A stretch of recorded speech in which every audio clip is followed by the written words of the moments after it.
Sometimes in history, there's this magic moment. Somebody appears on the scene and everything changes.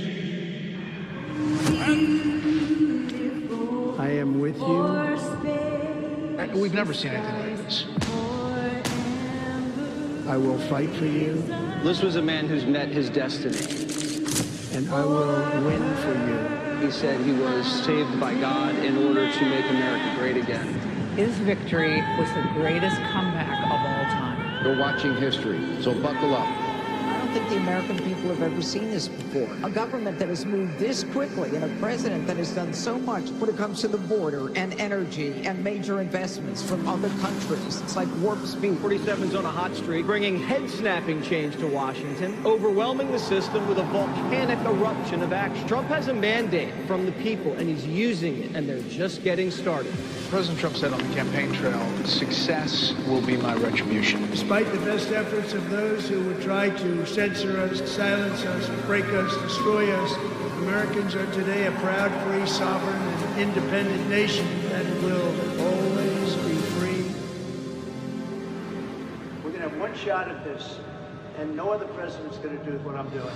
America's back. Common sense is back. He is keeping his promise to you, the American people. Inflation is down. Growth is up. The numbers don't lie. The economy is soaring. Lowest gas prices in 4 years. And record tariff revenue. The USA is on a roll, culminating in the signing of the One Big Beautiful Bill on July 4th. The Trump economic golden age is full steam ahead. America is back, thanks to the courage of President Trump, thanks to the leadership of his amazing cabinet, and thanks, of course, to our brave men and women in the United States military. This is a message to the rest of the world. The days of ripping off America and Americans are officially over. Between the attacks on Iran's nuke site and the Maduro operation, the U.S. military recruitment at an all-time high. This president will go down in history as a peacemaking president. Peace through strength. America's in charge. And he's just got one filter, and that is America first. Whatever they're doing, it's working. Zero illegal crossing, drug cartels frustrated, less crime. We have the most secure border in the history of this nation. If you think we're doing good now, you just wait till this coming year. The president isn't taking his foot off the gas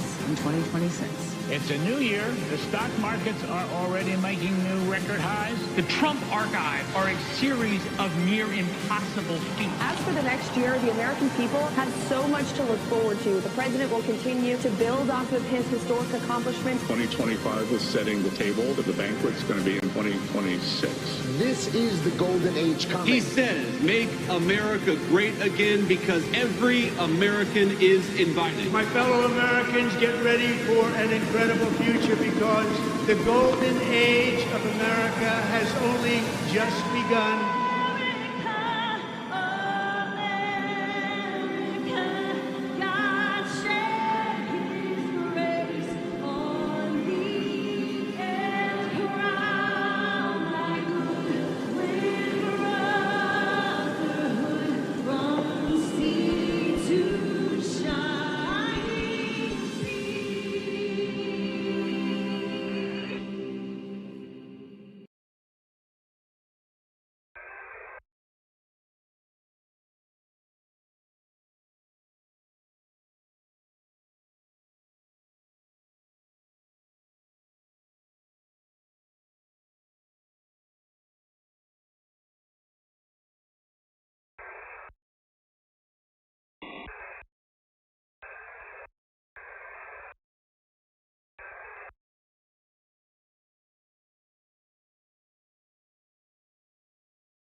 Alrighty. Looks like we have a plane squawking 7700, which is an emergency frequency. Let's see where this is at. Oh, so it's a MQ-4 Reaper. It's a drone. So maybe the Joker got hit. Now, I don't know if you guys have seen it, but all of a sudden the Saudis said that they don't want any of our planes or anything utilizing Saudi airspace. I don't know what that's all about, but looks like it ran into some problems where you see that, I'm gonna guess blue and purple, blue and pink, purple and pink area, and this red is where it started squawking 7700. So they're having problems with the drone.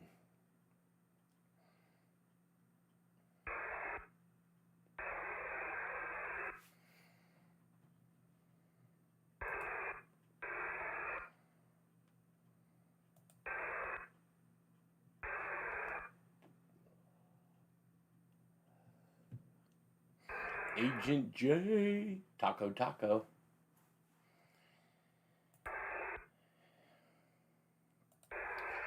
So looks like, my guess, either somebody in Iraq or somebody in Saudi shot at this drone.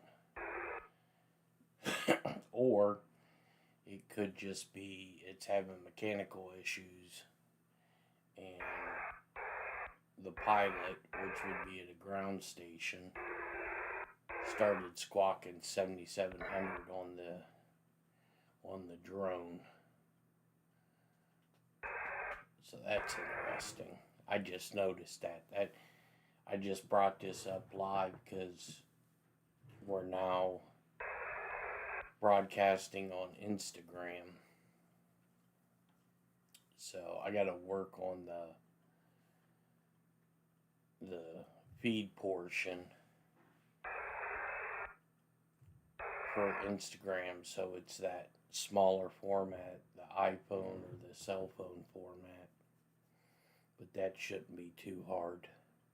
I think that's just a setting.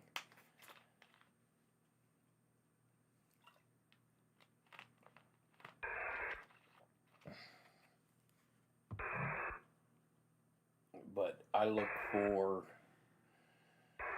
more raids and more arrests today. It's going to get fun.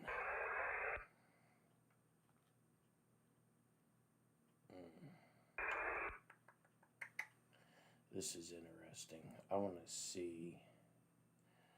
Let me go back to the interact view. I want to see if this thing is decreasing in altitude or if they're going to try to fly it back. So it's still at 4,500 or 45,000. Let's see. Here's a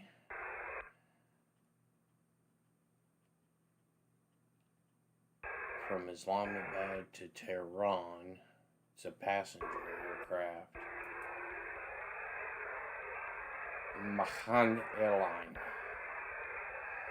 So I'm guessing this might be some type of delegation. You know, we're definitely not being told everything, which is probably for the best.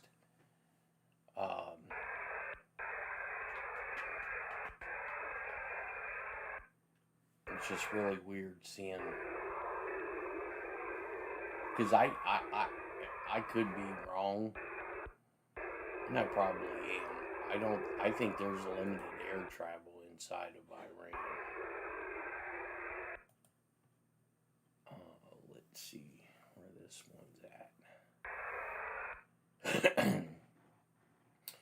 So this strato tanker's out here. Probably, there's probably an aircraft carrier somewhere out in here, and they're doing some refueling operations. This is probably another tanker.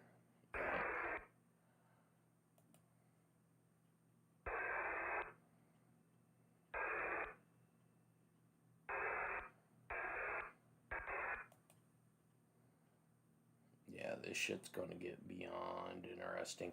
How are things going out in Arizona there, Jay?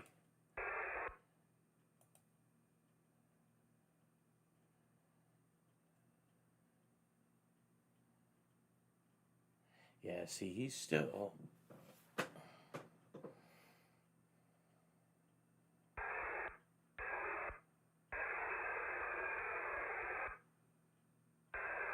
But it doesn't seem like it's moving. It says vertical speed. So he's at a regular cruising altitude, but I mean, it's kind of hard to tell if it does look like it's moving a little bit.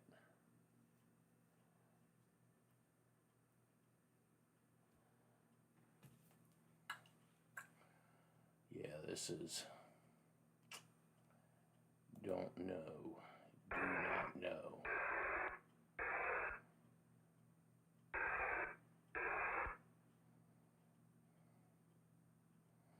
I don't know if you guys were on here earlier. I tried to super chat myself. It told me I couldn't. I just was doing it to check because we got approved for the super chat, the super stickers. Heading to Vegas. Oh, really? Going to gamble? I love Vegas. Oh my God. That's one thing I miss about not living in Hawaii. We used to be able to get round trip airline tickets. Now this is in like 97, 98. Round trip through MWR for $50. Every time we had a 4-day weekend, boy, or 3 or 4 day weekend, we were heading to Vegas.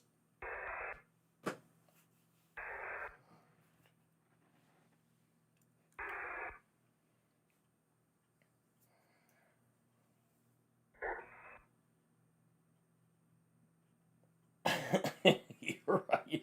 Dude, I don't know if I'd want to fly right now. You know, not so much I'm worried about something happening. I'm worried about getting stuck somewhere.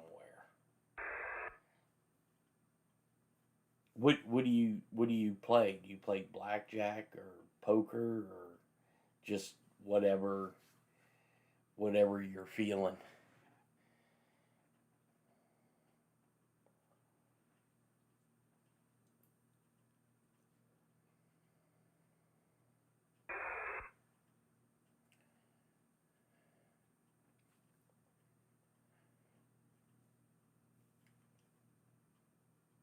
You'll buy my ticket. Yeah,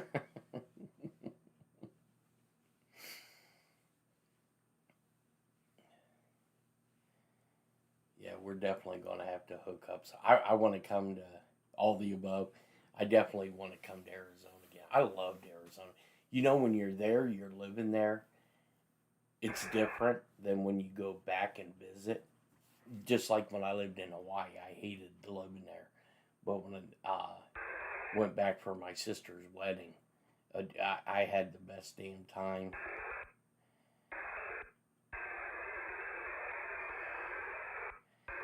Yeah, I'm a night owl too. A lot of it depends on, I was having problems during Cola's show with this nerve bundle, so I took a few happy pills and got a sweet. You a high roller. Where are you staying at?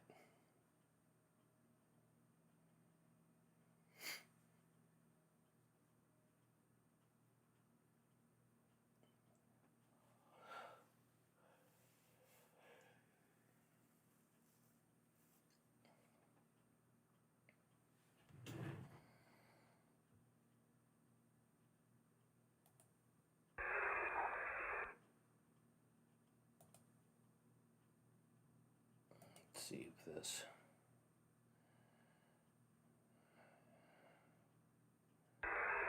And she's still at 45,000, almost 46. Yeah, it does. Yeah, it's moving. You could see that.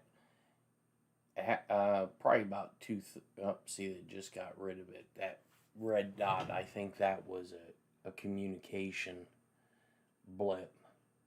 So they must got control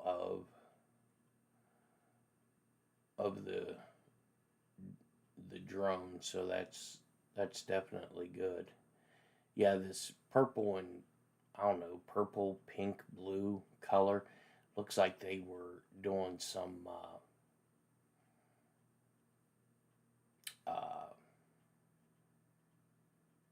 calibrations. I wonder if they were able to go down and do their op. Let's see. So it really didn't go. I mean, it was, maybe there's something going on in this border with Iraq and Saudi that they wanted to get a closer look at. So they sent this Reaper drone out to get a closer look, and who knows, it may have come under fire, because there has to be a damn good reason. Of course, this is the media reporting this. I don't know if DOW has come out and said that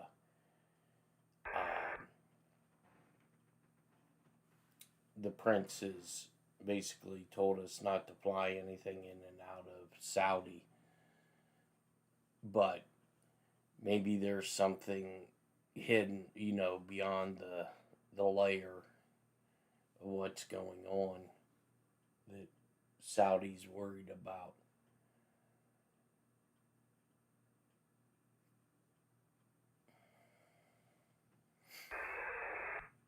Let's see here.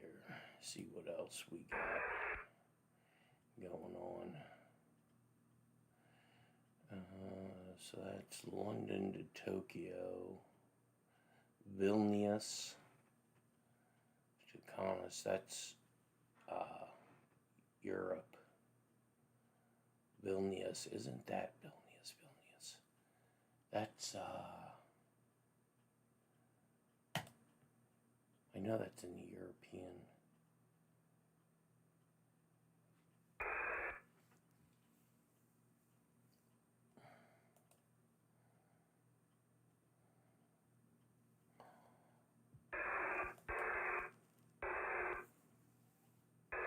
I know as soon as I see it, I'm going to kick myself in the ass.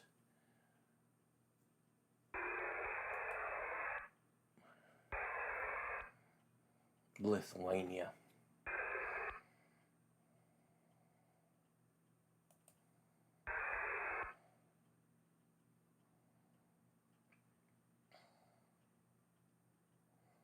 I just can't get over Germany telling us to pull our fucking shit out. That's awesome, though. Like, screw them. France, Switzerland, Austria, Czech, UK, Poland, get ready, because you're going to have to defend yourselves.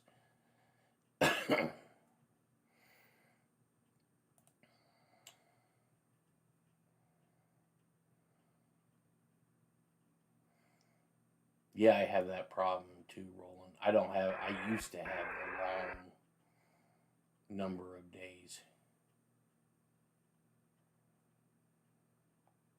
MGM Grand, gotcha.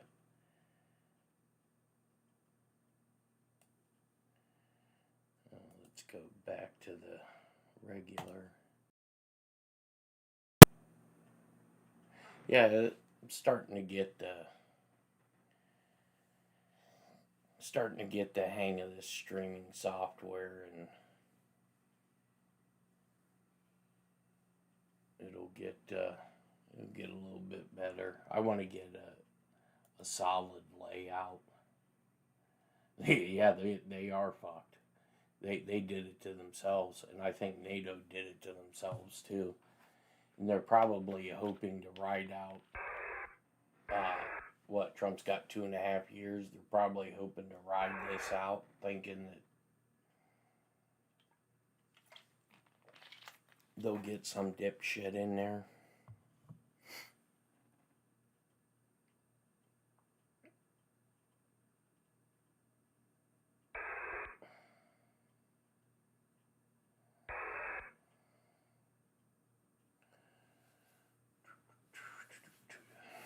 Yeah, so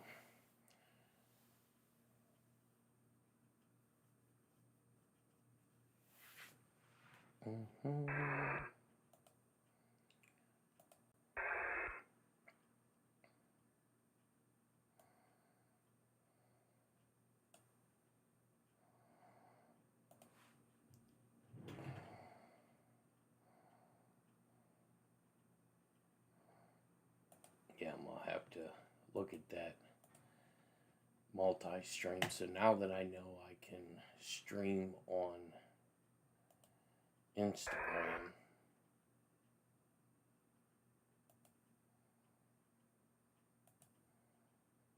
if you continue this live video won't be saved unless you previously disregard. Alright, so now I know I can do that.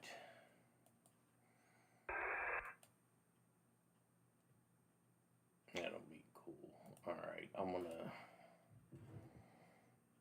turn on everybody's favorite, the BBC World Service. I'm still trying to find a good frequency for VOA, Voice of America, Armed Forces Radio.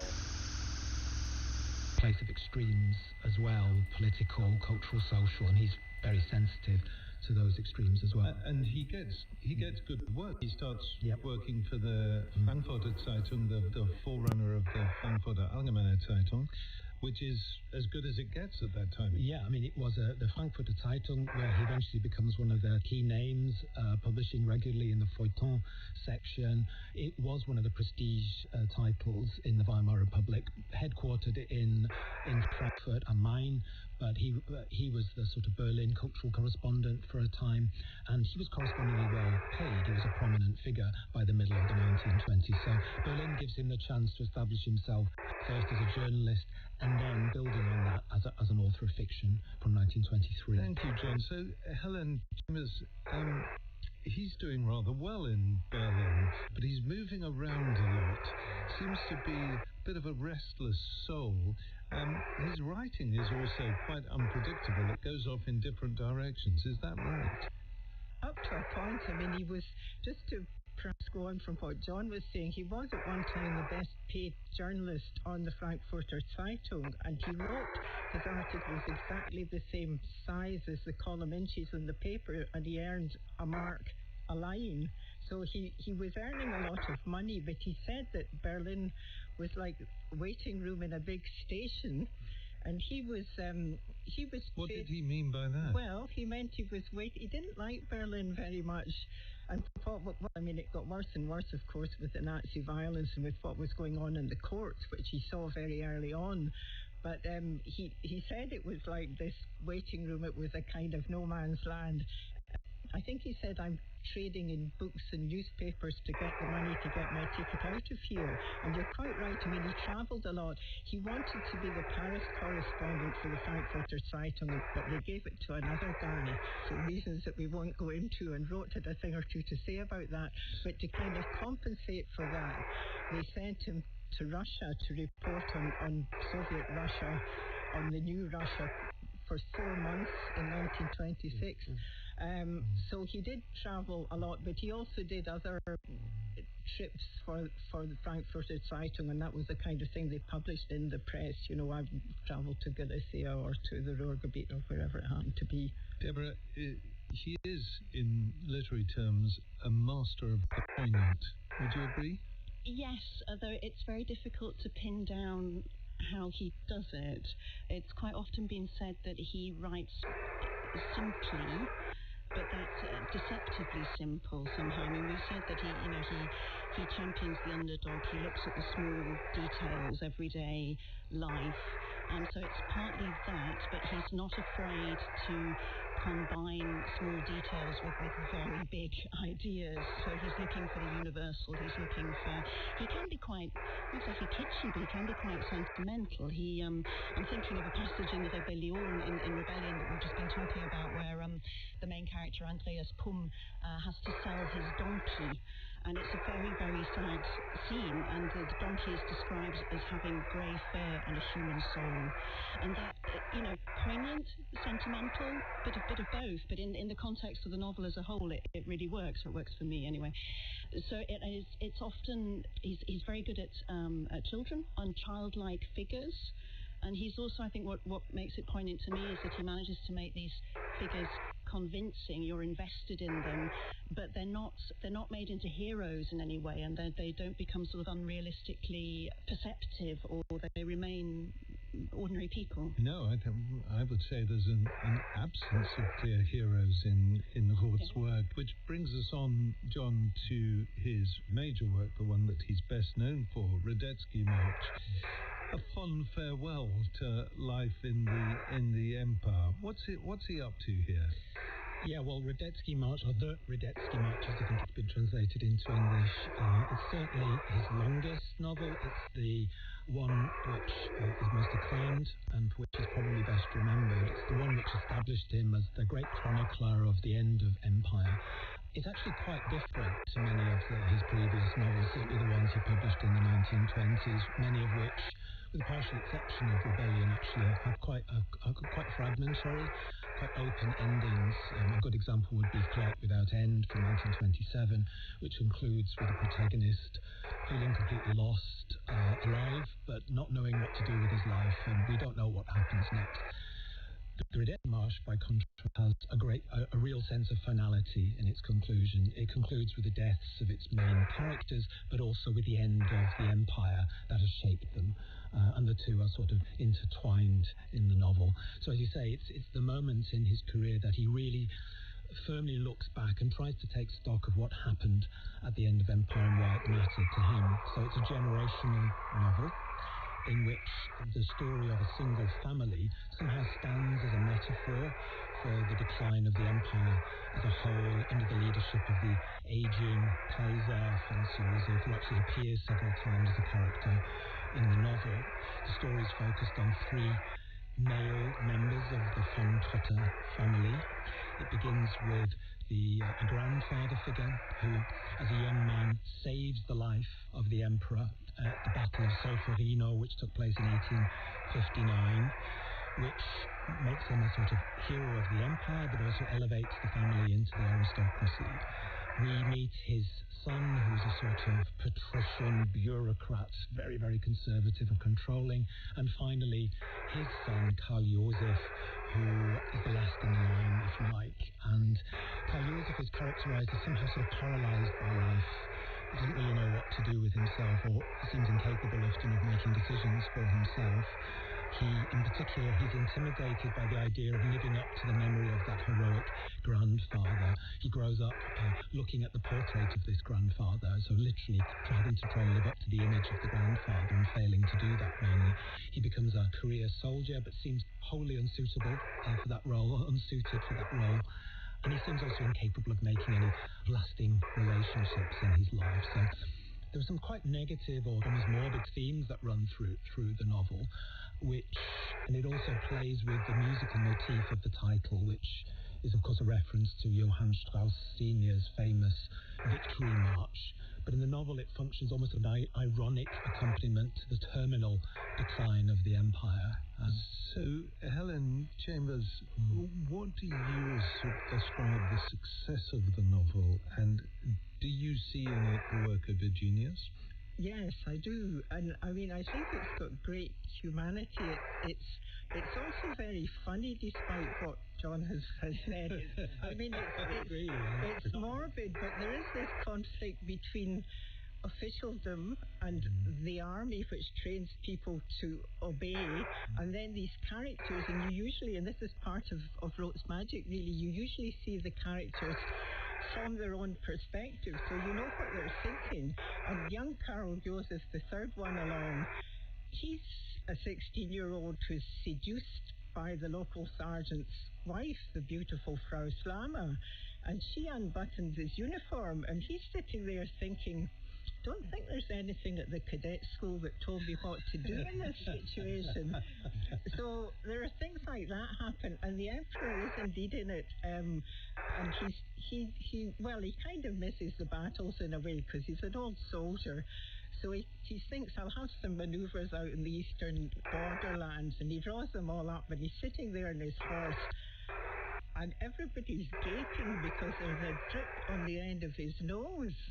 So Roth's showing you the frailty of this old man and that he doesn't know what's going on, and he's a human being. And that's part of, I think, Roth's great art, that he shows you human beings. He takes you close to their noses, their nostrils, their ears, their eyes, the back of their mouth. I mean, there's a great concrete precision about these things.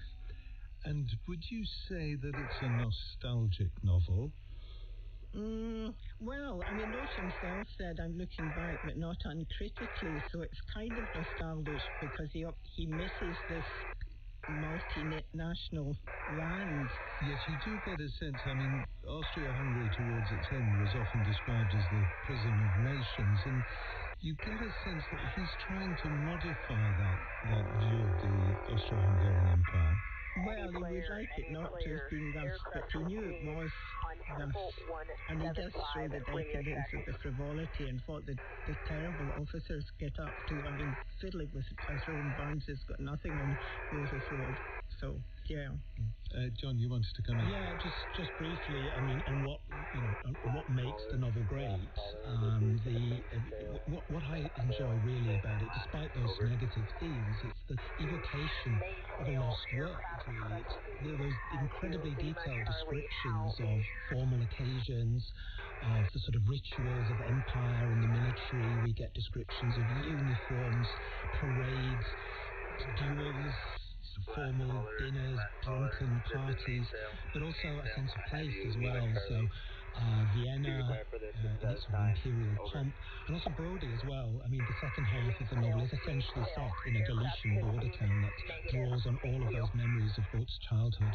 Helen, what's extraordinary is his ability to write clear, clean copy. And I mean, for his novels as well, he's not a writer who is endlessly revising his work.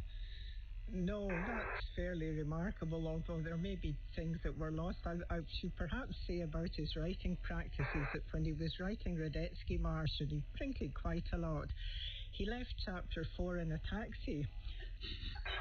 And he never got it back. So he had to write it again. And it's an extremely good chapter. I mean, all of the chapters are good, but that is also remarkable in its way in terms of his working practice. But he kind of held court, people gathered round him and they would not want to interrupt him, and he was saying, oh, no, on you go.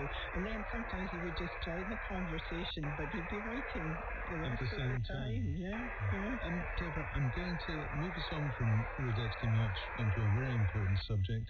What about women in Roth's novels, and also in his life? Because we haven't mentioned it, but fairly early on he married in Vienna, and that was a very, very important part of his narrative. Yes, although it's surprisingly often not commented on, or commented on far too much in the wrong way. I mean, it's a difficult topic. I mean, Helen has already referred to Frau Slama. In the novels, women are never major characters. There are no main female characters in Roth, but they quite often play quite a decisive role. The power dynamics are always uneven. There are no balanced gender relations in Roth. There are no colleagues or comrades of different sexes. Either the women are much more powerful than the men somehow, or they are a long way below them, and they're either protecting the men or they need protecting. There's no balance in between. And it's an obvious temptation to equate these literary figures with the women in Roth's life, if I can lump them together like that. So his wife, Friedel, whom he married in 1922, was an acquaintance from a coffee house in Vienna. Very typically for Roth, we haven't talked about bars or coffee houses yet, but that's where he seemed to spend most of his life. Most of his life, and where he did a lot of his writing as well, of course. And he learnt Friedel from one cafe table to the next. She was the daughter of a shopkeeper in Vienna's Jewish district, very pretty, as we can see from the photos. And they married when they were both still very young. She was 6 years younger than him. And he does not prevent the marriage, doesn't let the marriage prevent him from living the life that he wishes to lead as a travelling journalist. The two of them basically live out of a suitcase, as far as I can Yes and no. It quite often is said of Roth that he never had a flat, that he never had a home, that he never settled. I think that he twice shared a flat once with Friedel and once with a later partner, Andrea Mangabell, in Berlin. So there were attempts at domesticity, but they never lasted for long, and they were always very strained.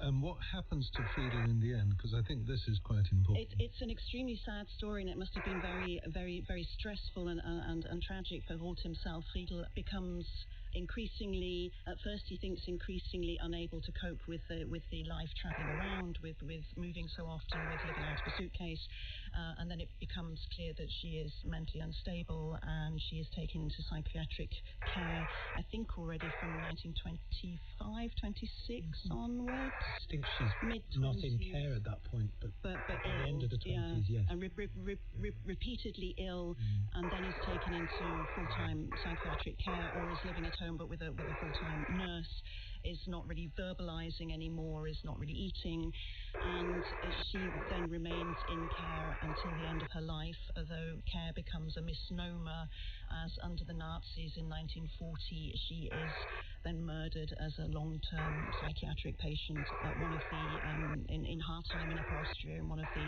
parts of the Nazis' so-called T4 program to kill psychiatric patients and the mentally unfit.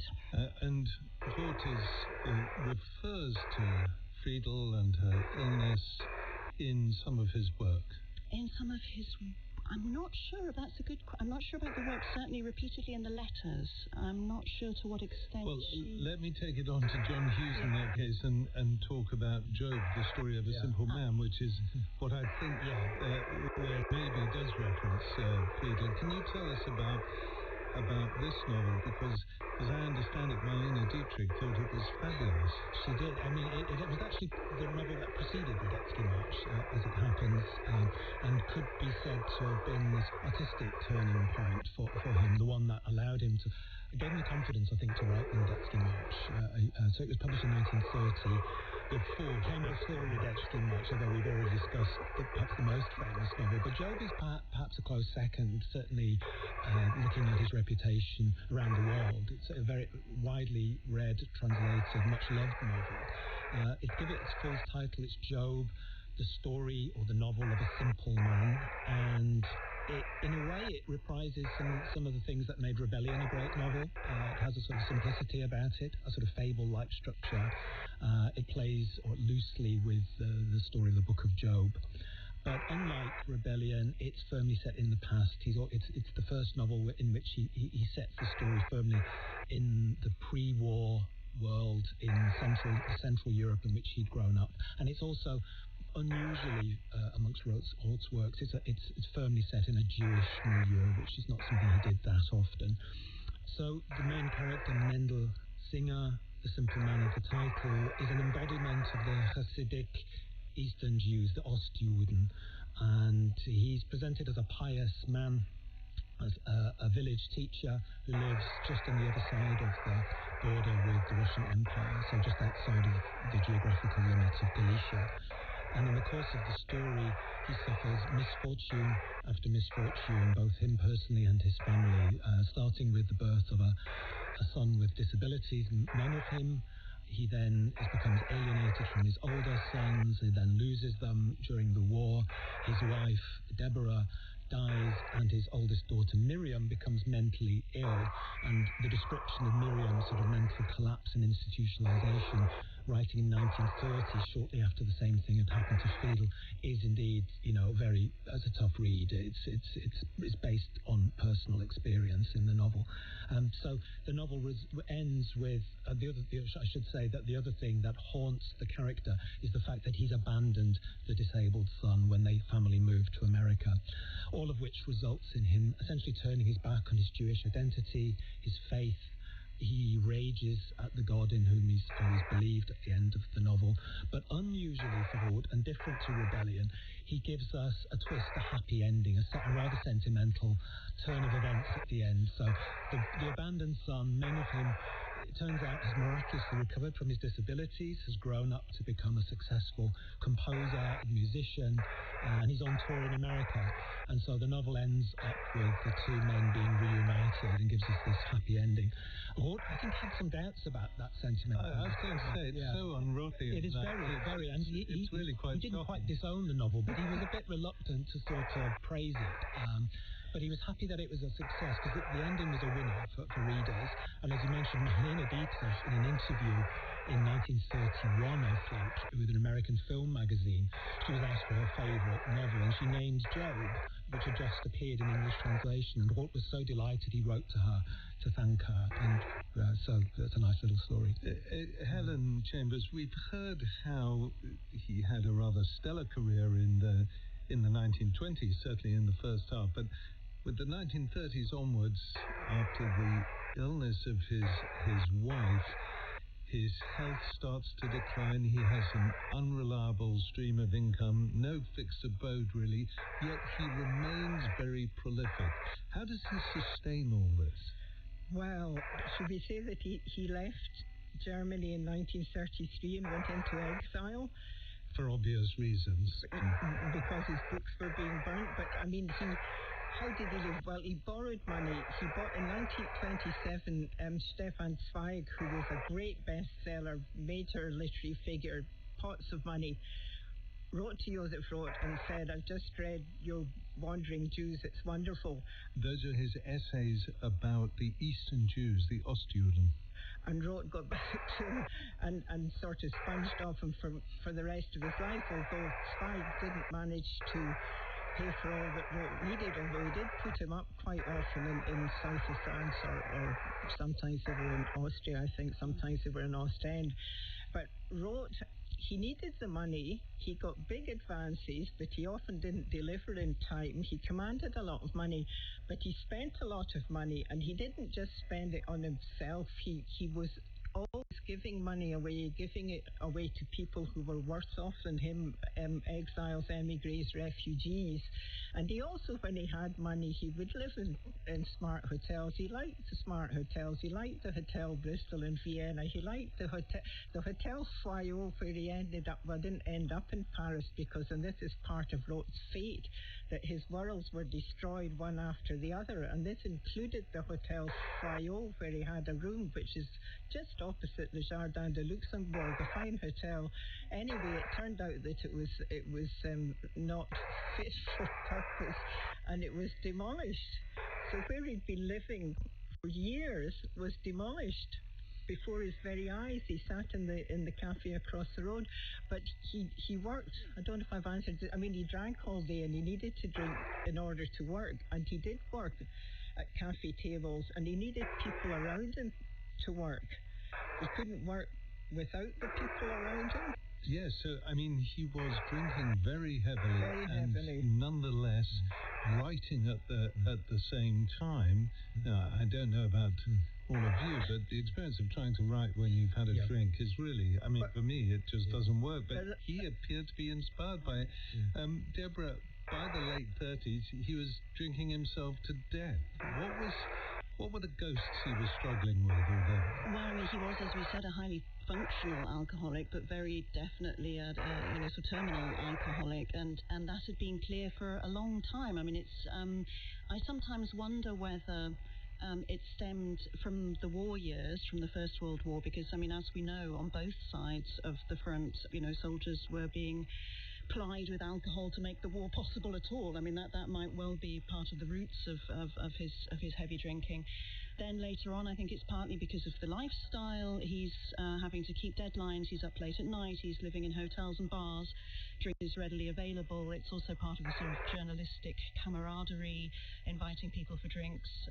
And then comes Friedel and the marriage and the problems and the feelings of guilt and having to earn also to support Friedel and her care.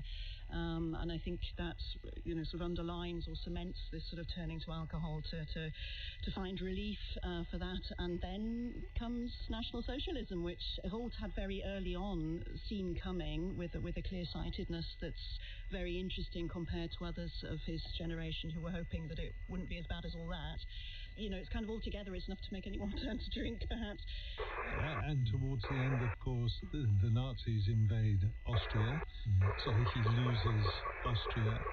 Is there a sense of abandonment running through his work? I mean, perhaps starting with his father. I don't want to as a theme in the work, I think probably yes, and there's certainly in terms of his personal life and his view of the world. Yes, I mean, I think in the later years he starts to think of the old empire in near utopian terms at times, and it's a way, I think, of compensating for the world that was collapsing around him.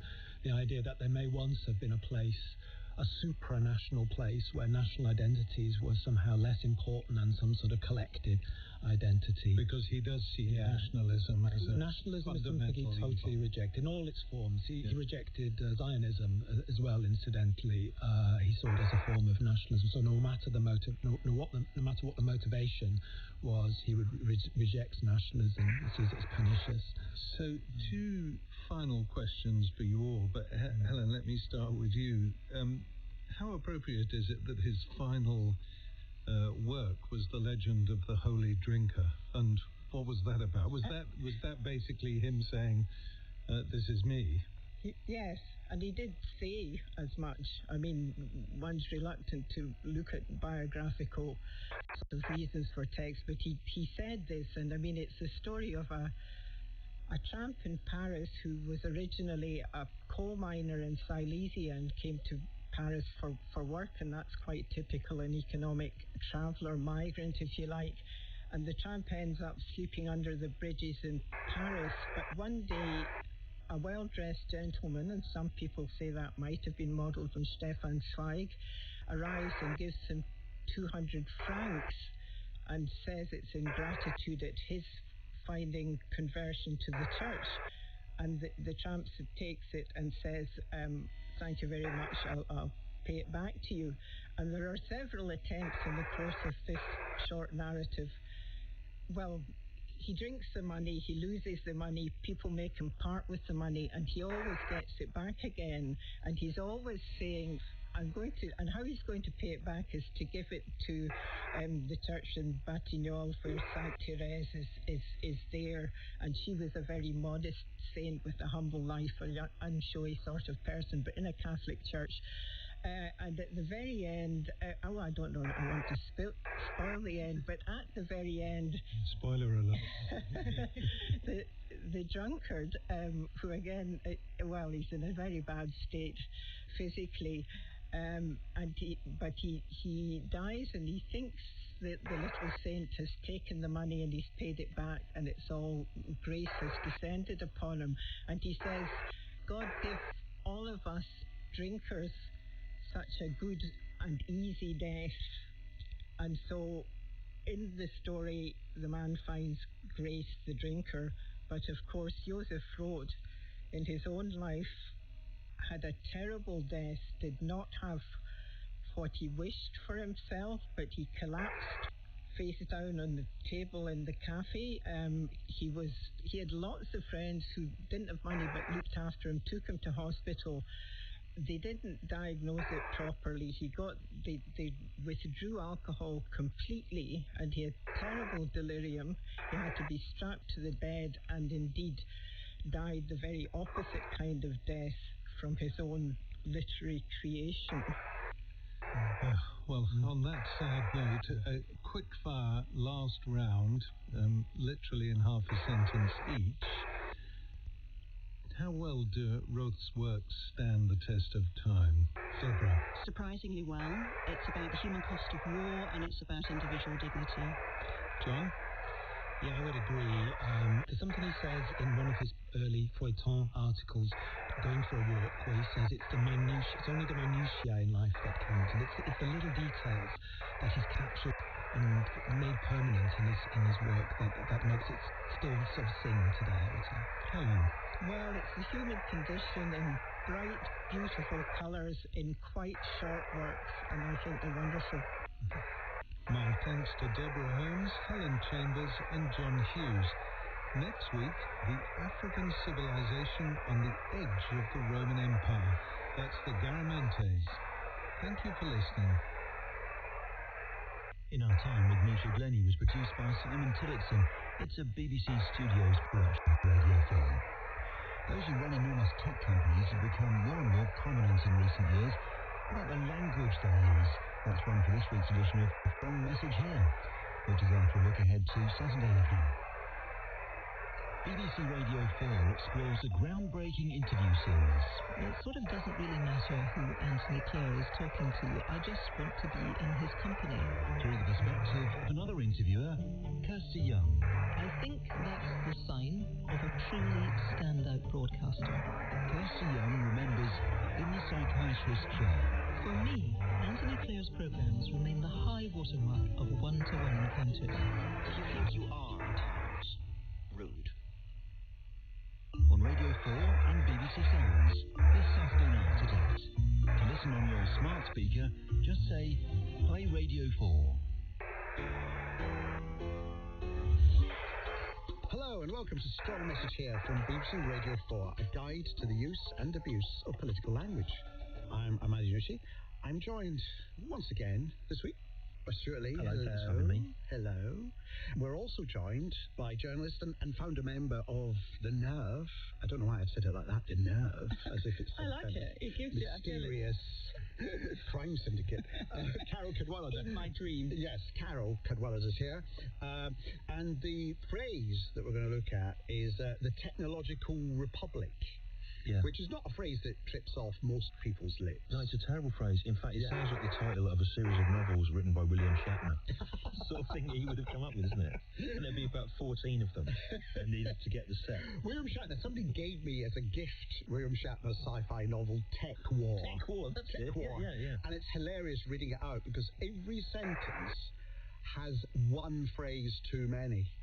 And once you've kind of noted that, it becomes very, very funny. Could you imagine him reading it out? Yeah. So that's how it works. So it's kind of like the man wandered into the podcast studio that was sleekly available with its seating, in which the area and semi-circle of microphones were set up so that he could quickly talk live about his special subject that he'd been thinking about. You hoping to do the audio day. book of it? Is that what yeah. I think is that a bid for work? Yeah. Right. Anyway, Technological Republic is a phrase. It's the name of the tech company Palantir's manifesto, which it published recently. We're going to be looking at that because it gives us a sort of linguistic insight into the language of tech bros. What do they do exactly? They specialize in connecting otherwise difficult to spot patterns within data and then acting upon them. That's the kind of pre-watershed version of what they do, isn't it? They basically tell ICE who roughly they should be rounding up. Yeah, so they hoover up loads of data from loads of different sources and mix it all together and then think that they can spot connections between them. Yeah. And, I mean, there's a big debate over whether they are the evil surveillance giant or whether they are the evil surveillance giant which isn't very good at what it does, which kind of overstates its capacities. But they've published this manifesto, or Alex Karp, the CEO of... Somebody got controls to the Palantir's Twitter account, and there's a big question. I'm very curious about, who got hold of the keys to the Twitter account and decided on a Sunday afternoon to drop a tech-fascist manifesto from the corporate handle. And that strikes me as possibly the story behind the story. As well as being a manifesto, though, it is a bit like something you would write when you were 12 in your diary about all the people you were going to take revenge on when you're an adult, isn't it? And how things will work when you're in charge of planet Earth. Yeah, it says things. I mean, it talks about. First, it talks about data and so on. You think, fair enough. And then it goes on to national service should be a universal duty, which is odd for a tech company to kind of put out as one of its primary aims, really. I mean, and also suggesting that all the people who intend to would, potentially buy your product, actually their teenage children might die also. I mean, that's not necessarily the best selling opportunity, some might say. Yes, they've said some cultures have produced vital advances, other remain dysfunctional and regressive. This is a selling point. I mean, you know what? The problem with that is, right, it's all very well saying that, but if you've gone out of your way to find and employ the grandson of the leader of the British Union of Fascists, Oswald Mosley, it looks a little bit suspect, doesn't it? Because you're basically talking about the idea that other cultures are Untermensch, and that there's a superior one by which others should be judged. There's a massive footnote we have to put in here. So who is that? Who are you talking about? Mosley from... Mosley. Yeah. And He's Oswald Mosley's grandson. And what does he do? He runs Palantir in Britain. There we go. Yeah. I mean, it doesn't mean that he's a Nazi because he's a Nazi. He's his grandson. No. And it also, we should be given every opportunity to have a job as the same as anyone. Yeah. Except that, if I was Palantir, I'd think, is there anyone we can get who isn't the grandson of the most famous fascist in Britain? Because it will look bad. People will make connections. Yes, exactly. And it's unfair to make those connections. It happens to be the grandson of... Well, we do know from reporting that in the job interview, Alex Karp, who's the co-founder and CEO, actually quoted big chunks of Oswald Mosley's most famous speeches at him, which is not generally your bog standard corporate... No, he may have done that in every interview. It's just a coincidence that he also brought... I wonder what Mosley's grandson was thinking of there, though, when he heard those. He was thinking, what am I supposed to do now? Am I supposed to go, ooh, those are terrible, aren't they? Yeah. I'm glad I'm not like that. Or was he supposed to go, yeah, brilliant? I mean, it would have been really messing with your brain. Because actually, again, just to be fair to him, I mean, it could be that for most of his time, when he became of working age, he started off thinking, look, people are going to jump to conclusions about that. But we have to make clear here, we're not implying that he endorses any of this. It's just an unfortunate coincidence. I mean, you know the sort of people that think the universe sends them a message, right? I don't believe that the universe sends a message. But last Sunday, by sheer coincidence, I found myself walking around Cable Street in East London, where I've never been before, where 1936, there was a resistance of the fascists and I was looking at this amazing mural there, and it's got all these fascists, including Mosley, trying to climb over being barricaded out by the Jewish people and the labour movement. I thought, when you look at that, it's really interesting. You can see physically the resistance of fascism. It's a force in the street, and the police and Jewish people are throwing buckets of urine out of the window and whatever. And what's happening now is it's seeping into all our institutions in this country. It's seeping into all the way that... So it's kind of the same thing is happening. When you look at the Battle of Cable Street, you can see very obviously that it's a form of confrontation. There was a battle. Yeah. We have to get onto the language, because this is a program about the use and abuse of political language, and the language that... Because how they talk about their companies and how they promote them, it kind of says a lot about the assumptions that they work on. First President Alex Karp, CEO of Palantir, has this habit of just simply reversing whatever the objection you give to him. People call him, for example, you're pumping money into war and into killing. He was actually quoted saying, actually, I am a progressive. I want less war. But you only stop war by having the best technology and by scaring our adversaries. If they're not scared, they don't wake up scared. They don't go to bed scared. They don't fear the wrath of America. They will attack us everywhere. Yes. It's an element of paranoia there. Yes, he says I'm a progressive and then says the opposite. Exactly, yes. He also says the peace activists are war activists. We are the peace activists. Yeah. Which is perilously close to... I mean, it's such a cliche to say it, but it's like Orwell 1984, war is peace, ignorance is strength, freedom is slavery. You'd think, again, they would be self-conscious about using literary Orwellian 1984 language, which is, in the most famous satire of authoritarianism, that is how the authoritarians speak. You know, we can't do that. Well, how about this one? I got written on, why are they publishing manifestos? Only kind of sinister lone wolf gunmen publish manifestos, don't they? Why are these companies trying to publish manifestos? And Kevin Rowland from Dexy's been writing Okay, as well. Because, and Mark Anderson, who is a major venture capitalist in AI and Silicon Valley, he published a manifesto a couple of years ago in which he said, we believe artificial intelligence is our alchemy. We are literally making sound think. Which is quite right. We believe any deceleration of AI will cost lives. Deaths that were preventable by the AI that was prevented from existing is a form of murder. And then he went on to cite what those things are that are getting in the way of progress of AI. And these include existential risk, sustainability, sustainable development goals, social responsibility. These are all with quotes he's putting in. You know, he's saying, our present society has been subjected to a mass demoralization campaign for decades against technology and against life, under varying names like existential risk, sustainability, social responsibility, precautionary principle, trust and safety, tech ethics, risk management. So tech ethics is murder. Yeah, trust and safety is murder. A list of good things. A list of good things, and there are bad things. And the lack of any kind of awareness that that's what they're doing, or are they aware that's how they're speaking? Well, so have you discussed previously Peter Thiel and the Antichrist? I think both of them have come up. Because briefly, it's that. Yeah. So Peter Thiel, who is the co-founder of Palantir, who has great claim to be one of the most dangerous, controlling and dominating people on the planet.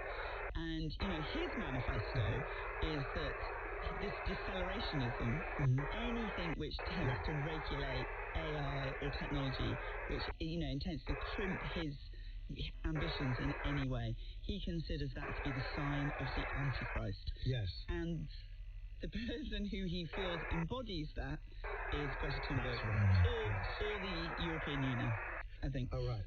That's a big Antichrist, the European Union. Yeah. But it's the same. It's basically saying exactly the same thing. Yeah. Which is, if you try anything to stop me from doing what I wish to do, regardless of any consequences whatsoever, then you are evil. So it's, the other thing recently was the journalist Roland Farrow in the New Yorker did a lengthy piece on Sam Altman, the chat. I've been calling it Chat GBT as if it was British. It's not GPT. Yeah. We'll have to go back all the podcasts we've done, and I'll have to revoice that. But it's attracted a lot of attention, this profile, because it's highlighted Sam Altman and various other of its kind, their relationship with accuracy. Farrow brings up Altman's alleged history of lying, which resulted initially in his removal from the board of OpenAI because he was, quote, not consistently candid in his communications. Farrow talked to various former OpenAI researchers who'd worked with Altman, one of whom quotes Altman as saying, my vibes don't match a lot of the traditional AI safety stuff. We still will run safety projects, or at least safety-adjacent projects. Safety adjacent. Yeah. I think that might be a truth-adjacent thing to say. Yes. Adjacent is a great word. I've been finding it. I've been using it a lot in columns recently, because you can say Epstein adjacent. You can say all sorts of things and use it the way they use it. I'm Stuart Lee adjacent. I'm Armando Nucci adjacent, and I'm going to take that. Yes. Unfortunately, you're Karen Wilder adjacent, so I apologise. Yes. Other quotes in this there tends to overhype, all the major improvements that are coming around the corner. Or the disasters, on the other hand. Yeah. So, either we are going to have this amazing AI, which is going to radical abundance, is going to solve everything, or is going to end humanity. But he only says that, he only thinks it. He's like, yes, it probably will end humanity, but it will also create some great companies along the way. I'm just putting this out there, kind of exactly. Isn't it? Yeah. Sam Altman met his future husband in Peter Thiel's hot tub at 3 a.m. That came out. How do you think a marriage that begins in Peter Thiel's hot tub ends? What's the logical end point of that? cryogenically, right? Presumably. He bought a company. Sam Altman bought a company in which he plans to upload his brain to the cloud called Merge Labs. Merge Labs. That doesn't sound like it won't end well. Who doesn't want to merge themselves with an AI? I mean, yes, but Bird has a deep mind. I mean, that just sounds so deep mind. Guess what? Mum's been to Merge Labs. Thanks for listening to Store Message here. I'll be back next week. And if you want an extended version of this week's episode, where we discuss pre-frailty and the false Stuart Lee, then head to BBC Sounds. Goodbye. Goodbye. Goodbye. Goodbye. Strong Message here is produced by Gwyn Rhys-Davies and is a BBC Studios production for Radio 4. We're going to find out a bit about Brazilian Jiu-Jitsu this morning, courtesy of Woman's Hour, which is after the news. Before that, next week, Radio 4 investigates people smuggling. Absolutely unbelievable to think someone could be moving ammunition on public transport like this. I'm Sue Mitchell, and this is Rob Laurie. We're on our way to Paris. We've got 2 stops to go, so if he gets off, I can clearly see him. Together, we're investigating people smuggling into the UK. Euro from Afghanistan to London, 20,000 euro. In our last series, we tracked down the notorious people smuggler known as the Scorpion. Now we're looking for one of his successors. If they know I'm talking about him, they come tonight, they will kill me. To Catch a King starts on Radio 4 and BBC Sounds next Wednesday morning at 9:30.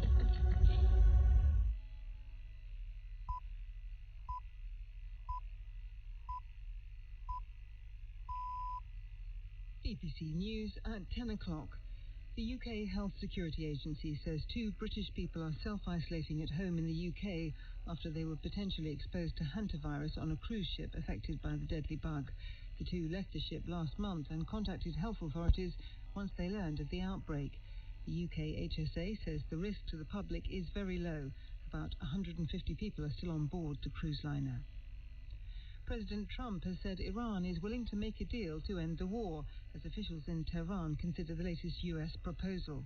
The conflict continues to cause economic disruption due to the closure of the Strait of Hormuz shipping route. This morning, Vincent Clerc, the chief executive of the Danish shipping giant Maersk, told BBC News the company was passing on rising costs to customers. The most important disruptions that we're faced with is the rise in energy cost with a price of fuel that has nearly doubled. For us, what is really important is actually to pass on these cost increases to our customers as much as possible so that we can protect our margin and the operations integrity going forward. The energy giant Shell has reported a higher than forecast surge in profits for their first quarter after the war in the Middle East sent oil and gas prices soaring. Underlying earnings were just over £5 billion, that's 24% higher than a year ago. A serving Metropolitan Police officer and 4 former officers are being investigated for potential misconduct in relation to the way the service handled reports of sexual abuse by Mohammed Al-Fayed. The former owner of Harrods died in 2023, having never faced any charges. Hundreds of women have since accused him of rape, sexual assault and trafficking. The Met says it's assisting the police watchdog in its investigation. Polls are open for elections in England, Scotland and Wales. Most results are expected by tomorrow afternoon, but some won't be declared until the weekend. BBC News. This is BBC Radio 4. The acclaimed playwright, screenwriter and novelist Michael Frayn has had an extraordinary 7-decade career. What are the cultural influences which have sustained him? We'll find out at 11 o'clock in This Cultural Life. First, Women's Hour with Anissa Rowan. Good morning and welcome to the programme. Brazilian Jiu-Jitsu. Why are more women turning to this martial art? We'll also be discussing how social media has made one woman, who happens to be a sex educator, doubt her contraception choice because of the messages on her algorithm. Talking of messages, have you ever seen an ad promising you a great body shape? We'll be understanding how misleading these AI-generated commercials are. And Rosalia.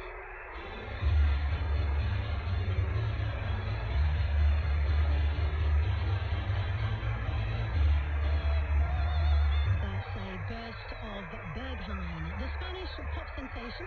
It's her fourth album, Lux, that became the most streamed album by a Spanish-speaking artist, female artist in fact, in history. And on that album, she sings in 13 different languages. She's just done 2 nights at the O2, so who is she? We'll be finding out. And only yesterday, on my own Instagram, I put up quite a cryptic post last night saying I was choosing to stay in rather than go out, and it was necessary because of self-care. Well, it was actually the Rosalia gig that I missed out on. I've always loved my ability not to suffer FOMO, but coming into work the next day to talk about the gig of all gigs that I missed out on was actually testing my resilience. So this morning, I want to know about a time that maybe you missed out on something amazing. I actually have pretty good form when it comes to this, because I often decide to stay in. And I was once stuck on a night bus while my mate was hanging out with the Red Hot Chili Peppers, so that happened. So make me feel better this morning by sharing your stories of not being at the place, missing out on something amazing, how you felt about it, what was it, where were you meant to be. Get in touch in the usual way. The text number is 84844. You can also email the programme by going to our website, or you can WhatsApp me on 03700 100 444. That text number once again though, 84844. But first, the Advertising Standards Authority is taking action after a BBC investigation found AI-generated characters making false and misleading claims about fitness workouts on social media. These included promises of dramatic body transformations, and legally required disclaimers stating the advert used artificial intelligence were often obscured or missing.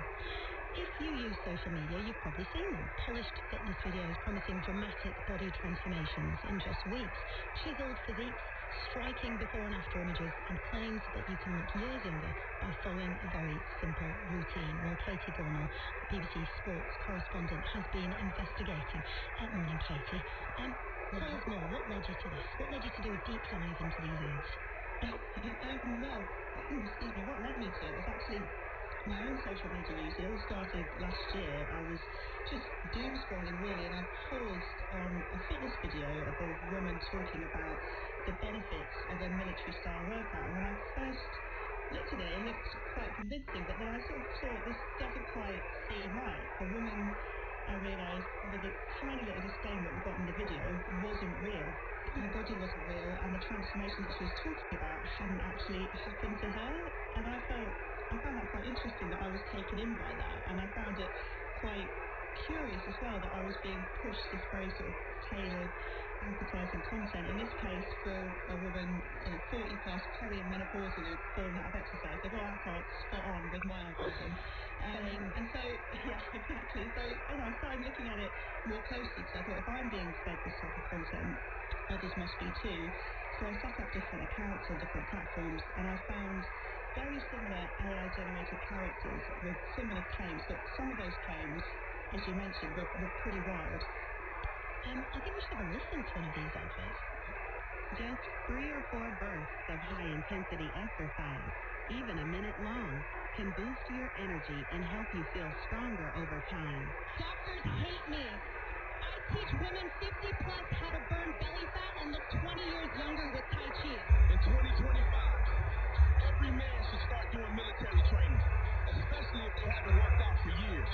I started Tai Chi workout at 50, and now at 62, even doctors ask me for advice. There you go, a range of the kind of things that are bombarding us and you and me, Katie. So what sorts of things are they promising? We've heard a few things there. What else have you found? Yeah, they often follow quite similar formats. So you've got maybe like a podcast interview type clip where you've got a trainer speaking to camera, a woman, discussing her own body transformation, really striking and realistic before and after videos, or women speaking as a group on stage, perhaps talking about their own journeys. And you get types of promises like, try this workout, the gym doesn't work, transform your body in 28 days, lose 40 pounds in a month, look 20 years younger. Things like that I got sent, walking makes you old, Tai Chi makes you young. And, the characters are talking as if they've often personally followed these workouts and transformations. So I think for me and for others that I spoke to, it just raised a lot of questions around trust, body image, and false expectations. What exactly are the rules on the use of AI on social media? So AI in itself, in advertising, isn't bound, and it's all about the messaging. That's what the Advertising Standards Authority say. And social media platforms, the big ones anyway, AI-generated content should be labelled, and in lots of cases you do see labels. There's no rule around how big those labels have to be, but they should be there. We found examples where the adverts, the labelling was missing, it was unclear, it was hidden, and we showed those examples to the platforms like Meta and TikTok. They both declined to comment, but TikTok did say that to date it's labelled 1.3 billion AI videos on its platform. So the scale of this is huge. But I think the important point is that AI isn't banned in advertising. The key question is whether the advert is misleading or likely to cause harm. So if an AI character is being used to make claims about weight loss, body image, the advertiser still has to be able to substantiate those claims in some way, and that's where the ads that we flagged to the ASA fell foul of the rules. And what did they say at the ASA, the Advertising Standards Authority? So we sent lots of different examples to them, and they said, they don't judge it on AI, they judge it on whether it's misleading, harmful, and can't be backed up. And they found in these examples that the advertisers were unlikely to be able to substantiate those claims, and they issued advice notices to those advertisers involved, those first-time offences.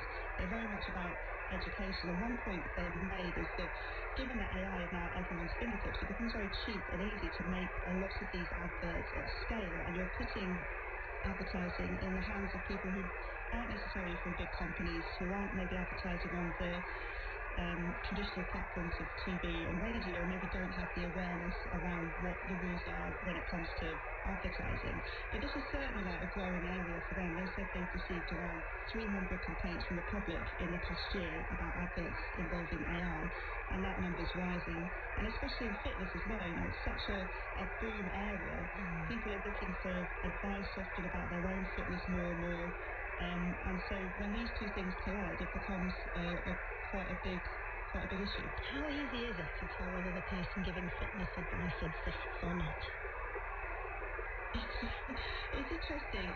Increasingly, as these AI programs become more sophisticated, it can become more and more difficult. Some are, you would think, quite obvious. We showed a lot of these videos to members of the public, all ages, and even though they were saying, I don't really trust much online anymore, I am quite sceptical, even those people who thought they were quite savvy in different age categories couldn't always tell what was AI and what wasn't. Sometimes there are little giveaways, but increasingly it is becoming very convincing. And I think that's one of the issues. When you're scrolling through these videos quite quickly, they are designed to look like traditional social media formats. And when you are scrolling through quite quickly, you're not always quite engaging with it, maybe, and you're not maybe always aware that it's real and what's not. And it's increasingly hard to know who and what to trust. And we're all looking for the magic quick fix, aren't we? So they know what they're tapping into. So what impact might these adverts have on women of all ages by setting up such unrealistic expectations, I suppose? How easy is it to tell whether the person giving fitness advice is real or AI, and what exercise should we be doing to remain healthy? Well, to answer some of those questions, I'm joined by Kate Rohan, women's health, strength and longevity coach. Kate, welcome to Women's Health. Have you seen these ads? Yeah, good morning, how are you? Yeah, very good. Tell us about these ads, if you've seen them, and what impact do you think they're having on women? Yeah, it's really disconcerting, because actually even somebody like myself who is a qualified fitness professional working online, sharing things on social media, I have fallen down that trap of going, wow, women are going to be falling for these programs where I think that the fix is quicker, rather than something like myself, who is a human being, offering something that is sustainable and achievable to these women. And I think the problem we've got, we are living in a society where you've just said people want that quick fix, they want that something that is promised to them, but it doesn't work like that, and it's dangerous. It's seeing people waste their money, it's leading them down rabbit holes, and false expectations, like Katie said, and it's actually really terrifying, especially in the fitness industry. Yeah, what impact do you think they're having on women? I think it is giving women the illusions that they can achieve this I mean, it's terrifying because we are going back to the sort of the 80s again. I think it's that skinny is better than strong. And I think that's the thing that really terrifies me. We know that strength, is far more important than being skinny. And I think women are, having just changed that narrative, they're falling back down that rabbit hole.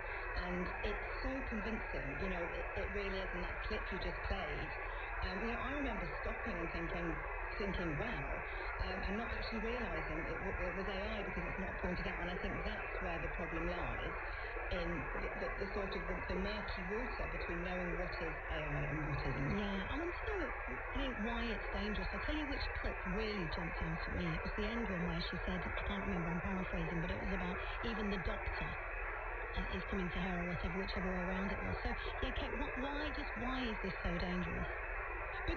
Because women believe it, because we fall for it, because we absolutely go, do you know what, if the doctor, we believe doctors, they are the sort of the gurus of all information, and if someone claims that they're helping other people, women believe it. We are being sold so many mysteries, and it's actually not just with, exercise, it's diet as well, and the supplement industry is huge. And again, we're looking at this sort of, I think, cohort of women that are perhaps sort of 35 plus, and they're the women that I work with who are in that sort of perimenopause phase who are desperate for help. They've had that sudden, middle gain, and they're tired, they're fatigued, they don't have time to exercise. And if someone can say to you, do you know what, if you do this for 1 minute, this amount of time, you're like, okay, I'm going to give it a go. But it's not sustainable, and it doesn't really work. So what should we realistically be aiming for? I think start where you are, for starters. Start with something that fits in with your time. I mean, obviously, I'm a massive advocate of strength training. So I would say to anyone, if they're not doing strength training, look at how they can incorporate that at least two to three times a week. If you are looking for, fitness advice online, because that's the way to get it, try reaching out to the person. So only this morning, actually, this is funny that this has landed there. I had a text on Instagram from someone saying, I don't know how to start, I'm perimenopausal, I haven't got any time.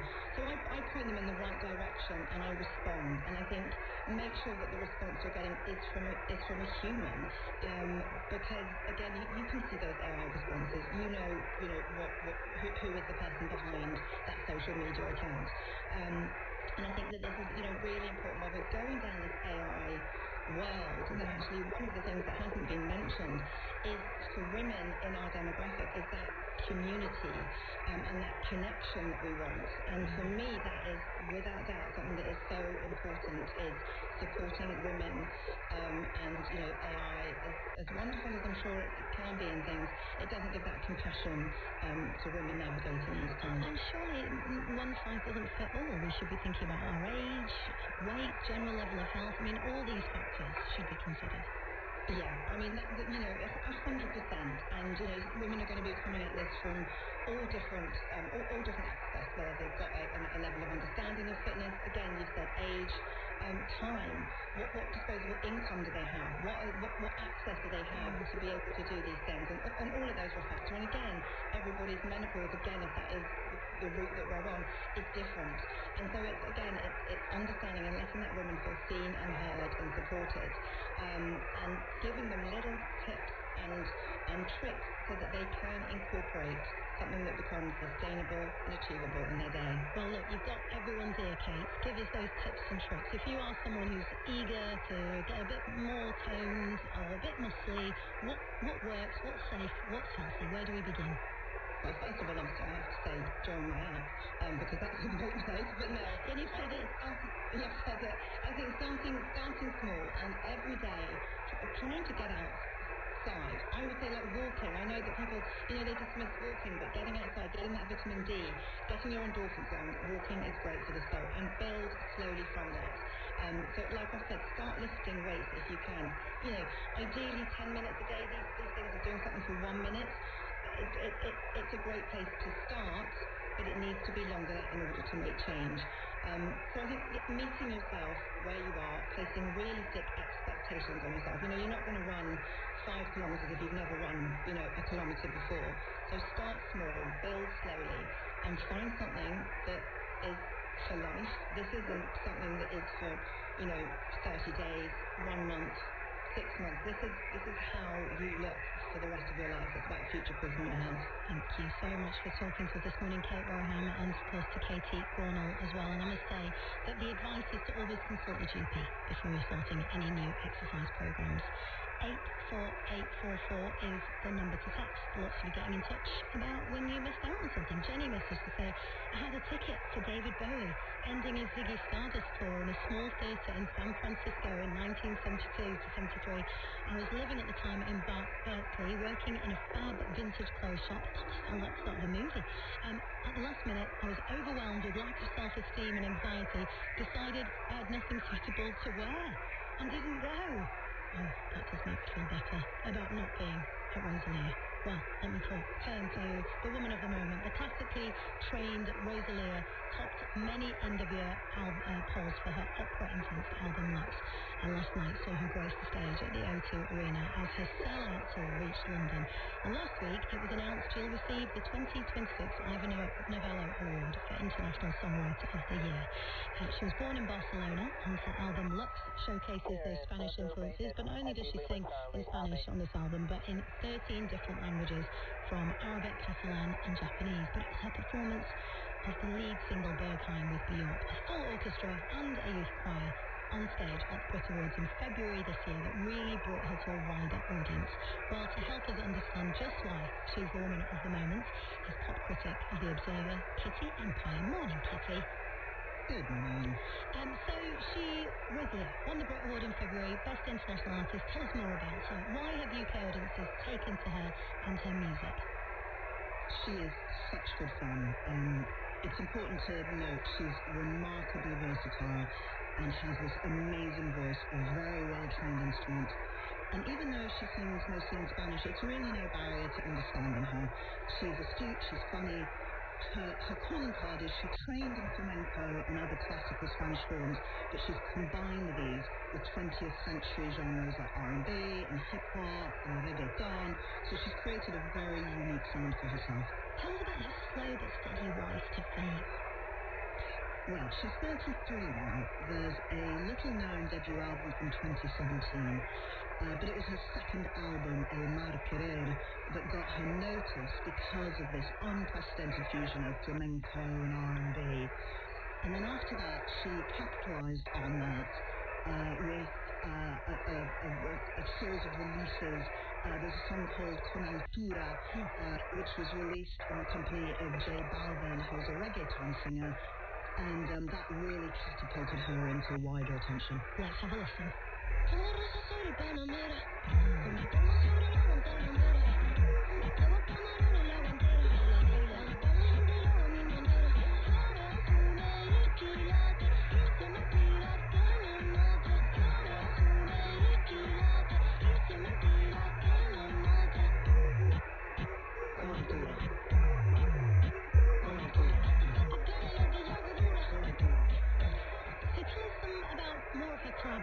She likes a collaboration, doesn't she? Oh, she's done so many. The most notable ones, probably, just in terms of her rise, she collaborated with Bad Bunny, who got a lot of attention last year when he won the Best Album Grammy. She worked with him as long ago as 2020.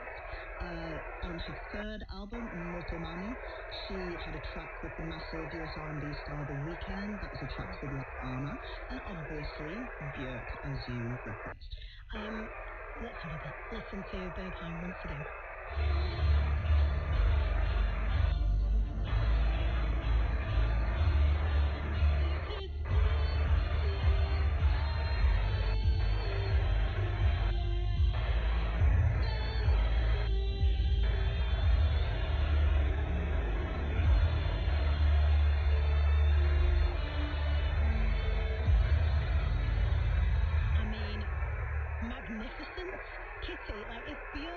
Yes, I'm going to appear on your track. You've basically got the seal, haven't you, from Björk? Just listening to that, we can hear her opera influences. So tell us more about her musical references. So on this track specifically, you have these Wagnerian elements, and then at the end, it turns into banging techno. Yeah. The title is a reference to a notorious Berlin nightclub. So her influences are vast and wide. It's really important to note that this latest album, Lux, which means light, it's a 180-degree handbrake turn from the reggaeton of Rosalia. So here she's embracing European high culture. So there's opera, there's art, there's ballet, and it might well be that she's sustained a tiny bit of criticism or just observations about her use of reggaeton, because she's a Spanish artist kind of using quite gritty Latin American street music. So some people in that world were a bit like, not quite sure about this. But ultimately, she has a huge palette to paint from. And on this album, look, she sings about female saints and mystics, and not just about those in the Catholic tradition. She was brought up in. Tell us about them. So the album is about this sort of tension between heaven and earth, a love for the divine and a love for the earthly. And so there's some familiar people to Women's Hour audiences, people like Hildegard of Bingen in the Catholic tradition, and there's a great saint called Saint Olga of Kiev. She's amazing, look her up. But there's also room for people like the Sufi mystic Rabia of Basra. I think her name is properly Rabia al-Adawiya. There's a 17th century Japanese poet and nun, again, my pronunciation may be not great, but Ryonen Genso, on a track called Porcelana. So she's exploring women who have turned their back on the world to pursue metaphysics, almost. It's probably worth noting that in the run-up to Lux, she called off an engagement, and there are... this is me riffing, but there's a lot here about women who kind of turn their backs on the world and decide to love God. Interesting. I listened to the album like on repeat last year, and couldn't actually understand what she was singing about, but had to read about it. So how does she kind of communicate what she's singing about to the audience? Well, live, I mean, you mentioned those 202 arena shows. There's surtitles, so opera audiences will be familiar with surtitles. It allows you to understand what's going on in German and Italian. So she's using these electronic surtitles in the language of where she is playing. I mean, I'm sure in France they're in French, etc. So there's really no barrier to understanding the themes. And obviously she's great in English. So between tracks, she's chatting away. She's very sort of garrulous and personable and explaining things as she goes along. Not that we should compare, but where would you place her as an artist? My lovely friends who were all there last night have been messaging me like great mates this morning, telling me that I missed the best gig ever. But like, where in your wisdom, where would you put her?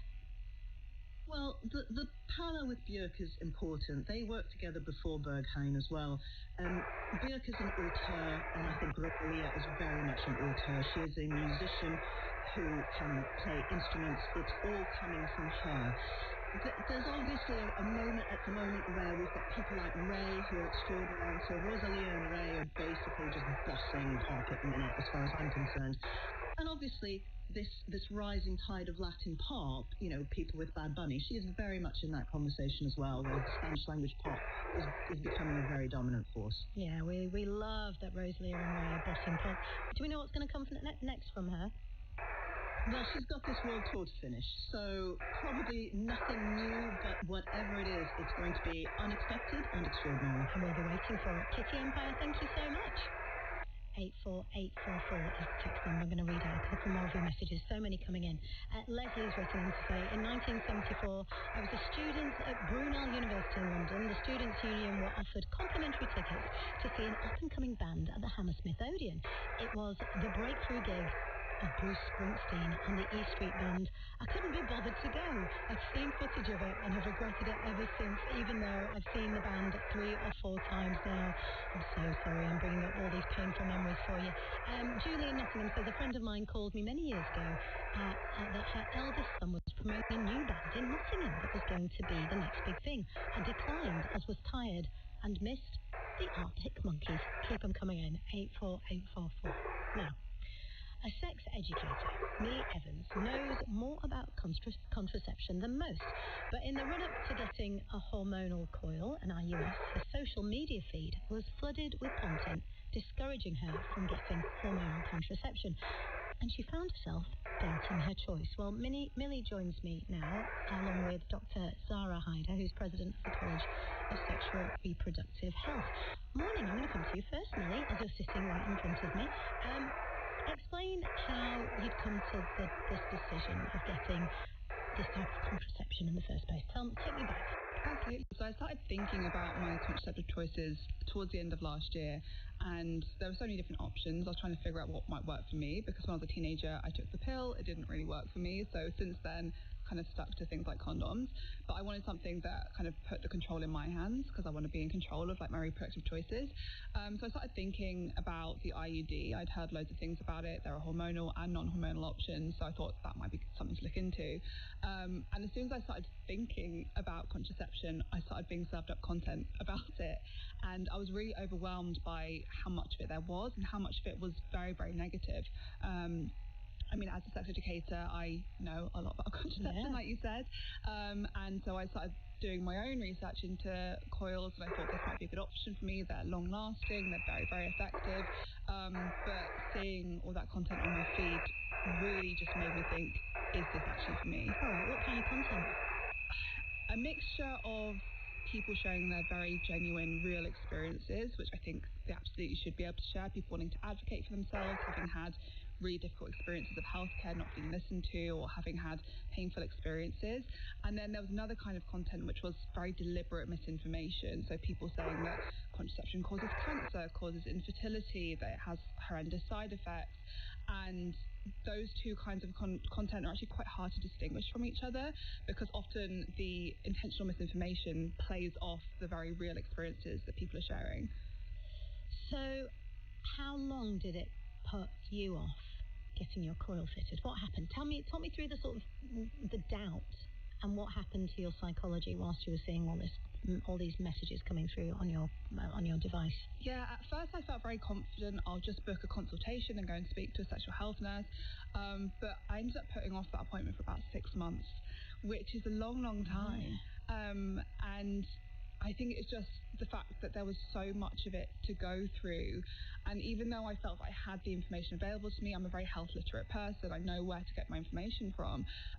It was more the fact that people were sharing their kind of very scary experiences. I have a bit of health anxiety, and so hearing people talk about side effects, about painful insertions, made me just think, is this going to be worth it? Who wouldn't? You know, what would you say? I mean, as a health educator, what would you say to somebody who came to you to discuss that this was happening to them? Yeah, I would encourage them to go and speak to a healthcare professional, and ideally someone who's working in sexual health. I'm a big champion for sexual health clinics, because they are really specialists. They do this day in, day out. They really know their stuff, and they're very good at reassuring you. Everyone at the sexual health clinic that I went to when I did get my IUD inserted was so lovely, so reassuring, wanted to answer all of my questions. And I could also just say that my experience was really, really positive. It was a very easy insertion. There wasn't a lot of discomfort, and so far I've had a very positive experience since getting that contraception fitted. Let me bring in Dr. Haider here. Hi, Zara. Welcome to the program. Good morning. Morning. Are you aware of these posts? Oh, yes. Come on, then. Yes. Oh, Anita, it's an ongoing problem. I see women every day in my clinic, and I see my job very much as listening to their concerns, and then unpicking their concerns and doing that damage limitation exercise. It's incredible what's out there, and it really does upset women, and as Millie says, it puts them off for months, for years, getting a method of contraception which really could make a huge difference to their lives for so many reasons. But yeah, it is a problem. We're very aware of it at the College of Sexual Reproduction. So what are your thoughts about them? Well, it's really tricky because the social media is unregulated. And what we are trying to do is reach women where they are getting their information from. So trying to get accurate, evidence-based information out there in a form that women want to read, want to listen to. So they have the facts about contraception. They're armed with those facts so that they can make the right decisions for themselves, and encouraging women to come and talk to a healthcare professional. We listen. We, again, give them the right information, that evidence-based information, so that they can weigh it up and make their own decision about their contraception. Because obviously it's got to be a woman's choice. It can't be my choice. It has to be her choice, because she's otherwise going to blame it for everything that goes wrong with her life going forward. So it's got to be her choice. And I'm sure there are women listening to this, maybe in the same position, considering things. But I mean, we've got Millie sitting in front of me, who's in this field, who was put off for 6 months. I know.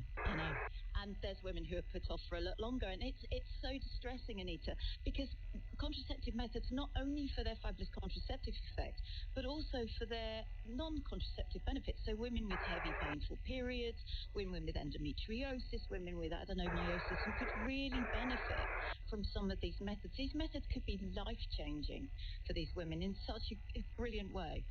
But they're put off because they're reading this stuff, and they're ending up suffering when they shouldn't be suffering.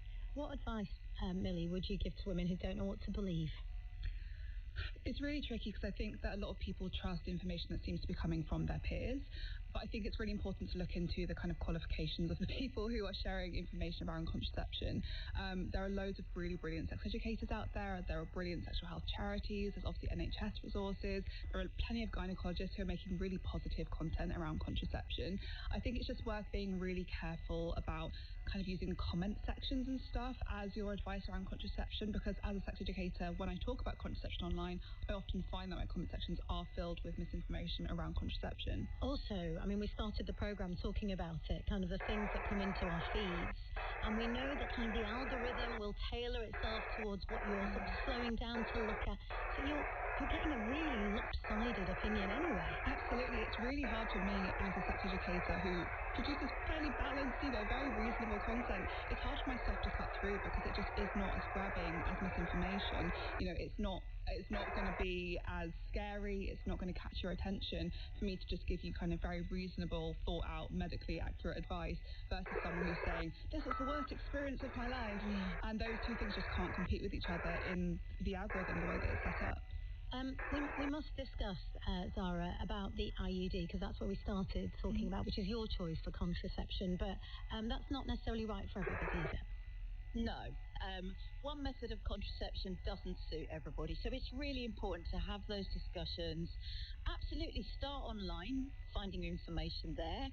Contraception Choices is a website that we run that's got fabulous evidence-based information in a really accessible way. You can look at different methods, you can compare and contrast, but ultimately having a chat with a healthcare professional who can give you all the facts, all the information you need for you to weigh up and work out what method best suits you. Giving you an idea, so something like an IUD, how is an IUD fitted?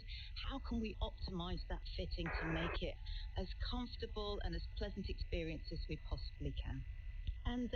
And you decided that hormonal contraception wasn't for you, Millie. It is. Oh, it is. It was for you. But what do we know about the common side effects, Zara?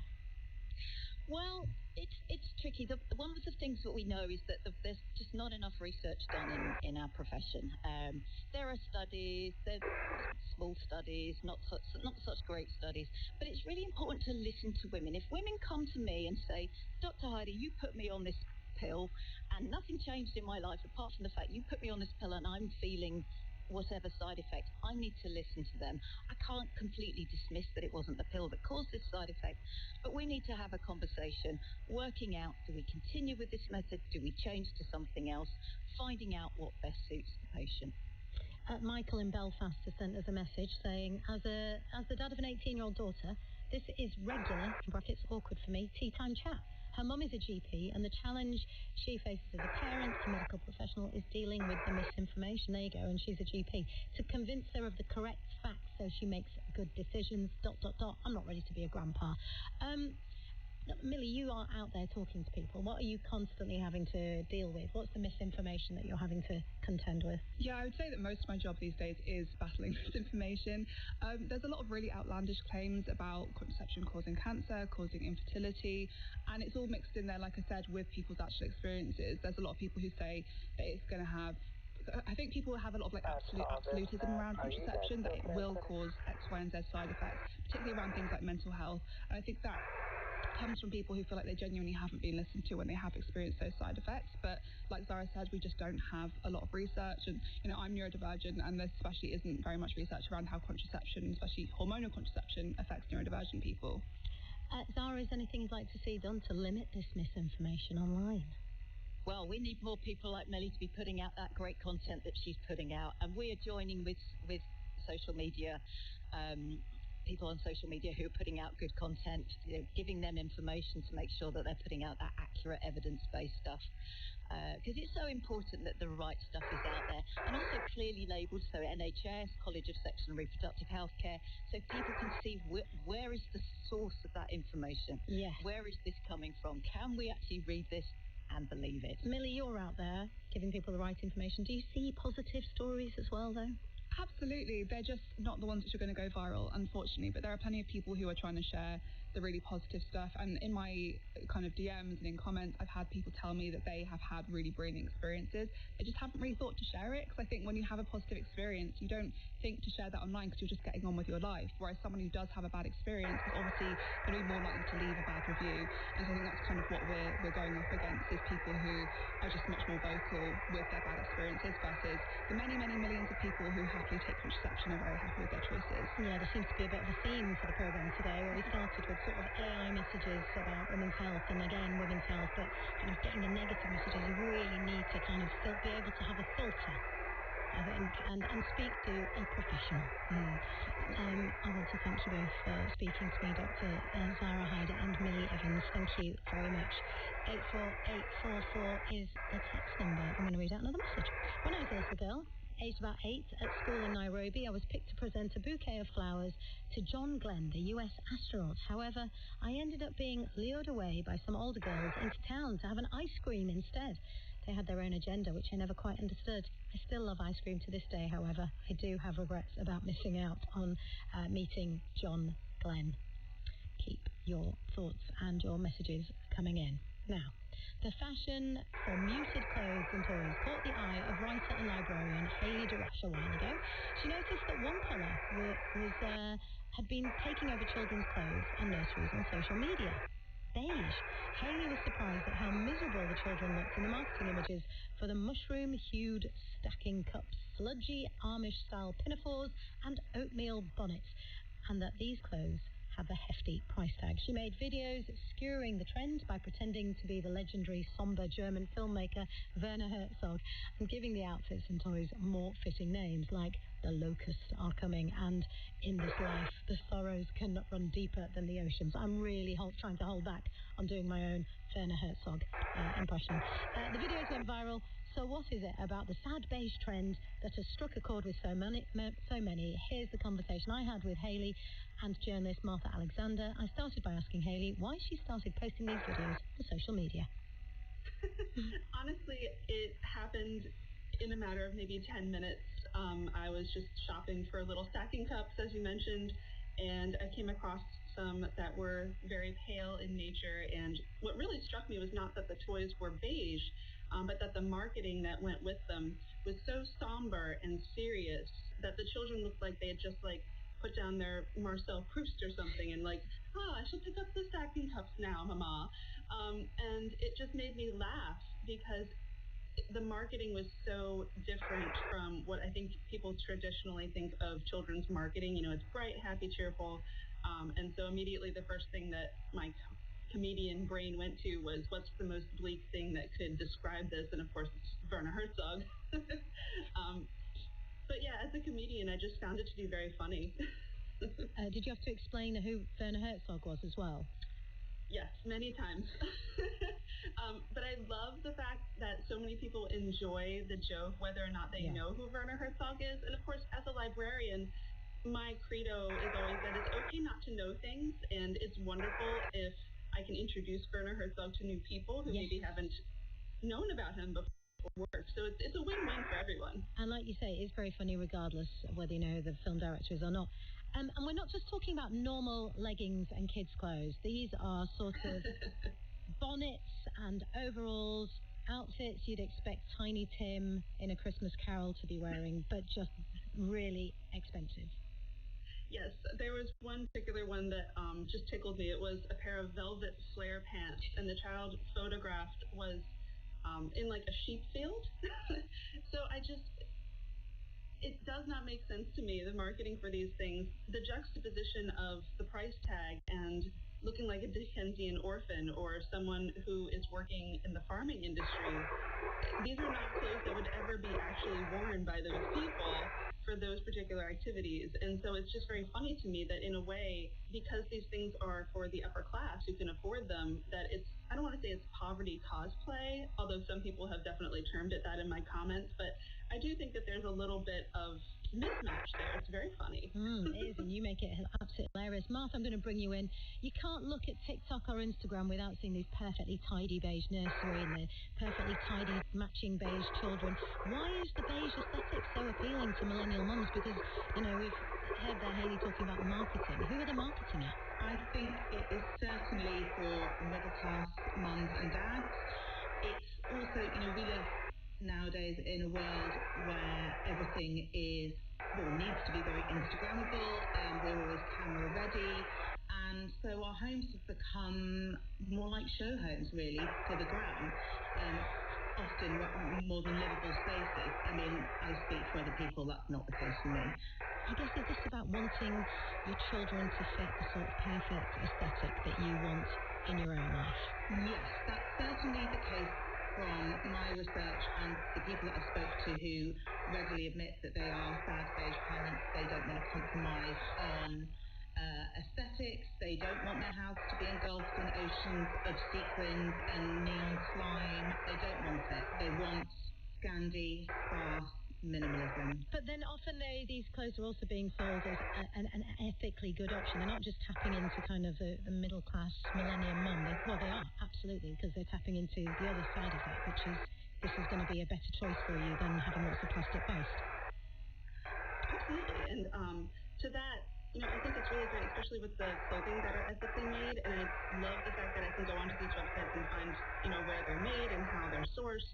I do think it's interesting that some of the toys that I come across that come in these shades are not necessarily any more eco-friendly than their counterparts. There was one particular set of stacking cups that looked very recycled. They had that aesthetic, but when you actually looked at what they were made of, it was exactly the same as the other materials. So I do think it's important not to fall sway to the greenwashing that can happen, where you think that these colors are eco-friendly, but they're really not. And surely, Martha, it's much better for the environment to have your children in mismatched hand-me-downs. I think so. I think the sustainability is not buying. Buying stuff is, by its very nature, it's not sustainable. So if people really care about sustainability, and that's really where their intentions lie, they are going to be looking at hand-me-downs. They are going to be looking at using clothing libraries. We can say that stuff's organic and sustainable till the cows come home, but the reality is not buying is the most sustainable thing to do. Hayley, what you've done is so funny, and I feel like maybe for some mums you can breathe a sigh of relief watching Hayley's Instagram videos. What do you think, Martha? Because she's just skewered it. Oh, absolutely. She has nailed it. I howled with laughter. I digested her whole account, the first morning that I saw it. And I think it does make people feel better. I know that I had emails from women saying that they feel seen, and they feel that they are less sort of ashamed about the kind of mess and chaos and mismatch, and that actually, it isn't all about being perfect, and there's more to life than being beige and Instagrammable. I was talking to comedian Hayley DeRoche and journalist Martha Alexander. Mismatch, just relax, leave the perfection. Okay, Brazilian Jiu-Jitsu is regarded as one of the UK's fastest growing sports, with membership soaring from just 10,000 in 2016 to over 40,000 in 2025, according to the UK Brazilian Jiu-Jitsu Association. And more women are competing in competitions. The women's division at the 2025 International Brazilian Jiu-Jitsu Federation World Championships saw a 30% increase in participants over the previous year. So why are more women turning to the grappling mats? Well, I have two women joining me to tell me why. Lauren Brown is the chair of the UK Brazilian Jiu-Jitsu Association, which is the official recognised national governing body for the sport in the UK. And Frankie Rendler is a silver medal winning International Brazilian Jiu-Jitsu Federation European Tournament. That's where you won it. She's also a belt and a coach at the Armour Gym in London, where 40% of its members are now women. So Lauren and Frankie, welcome. For listeners, Frankie, what is it? What is Jiu-Jitsu? And then, actually, I should say, what is Brazilian Jiu-Jitsu? Yeah. How would you describe it? Because they're two very different things, aren't they? So Brazilian Jiu-Jitsu is a sport that starts in a standing position, and you use judo, wrestling, or a way of pulling guard to get to the floor, and then you carry on fighting on the floor, finding better positions as you go through the fight and chasing for submissions to get to the end. So a fight can be won by points or by submission. What drew you to the sport? I was on a bit of a fitness journey. I was quite overweight, and I had started a bit of weightlifting. A friend of mine pulled me into martial arts. Through those martial arts, I found the jiu-jitsu side of things, and when I embraced that a little bit, I just realized that I liked it a lot, and I then joined a full-time gym. Why? What was it about it? It's the way you can just lose your mind in it and not have the daily thoughts in your head constantly. Just being there in the moment for a minute. You spar pretty hard and you don't think about everything else. It's really what mainly attracted me to it. And feeling more confident, it made me feel more confident and safe around as well. It's just a great empowering thing. How long ago was that, did you say? 9.5 years ago. Okay, and you look incredibly fit right now. 20 kilos later. And 9.5 years later, Yes. which connects back to the very first item we talked about. There's no quick fix. You need to be consistent. Yeah. That was a great segment. Lauren, how about you? When did you start training? So I started with Brazilian Jiu-Jitsu in 2010, so about 16 years ago, and I came from judo for about 12 years before that. So I've been in the martial arts for quite a long time. And what was the culture like for women then, and how does it compare now? What's happened? Certainly when I started, there were very, very few women in Jiu-Jitsu. So, you'd go to some gyms would have not even a changing facility for women, so you'd have to change in the toilet. There might be only one or two only, women training in the whole class. Often it would be just with other men. So we'd often meet locations around the UK trying to find other women to train with. And sometimes the highest grade you would see was a purple belt, which is about halfway up our grading system. So black belt women, like Frankie and myself, were almost unheard of at the time. So now, we have well over 100 black belts in the UK, and we have women of lots of experience training all over the country. So it's certainly grown a lot, and the competition scene is much, much better than it used to be. And why has that happened? Why is it growing now, Frankie? I think more women are getting into fitness generally, and it's more open to everybody.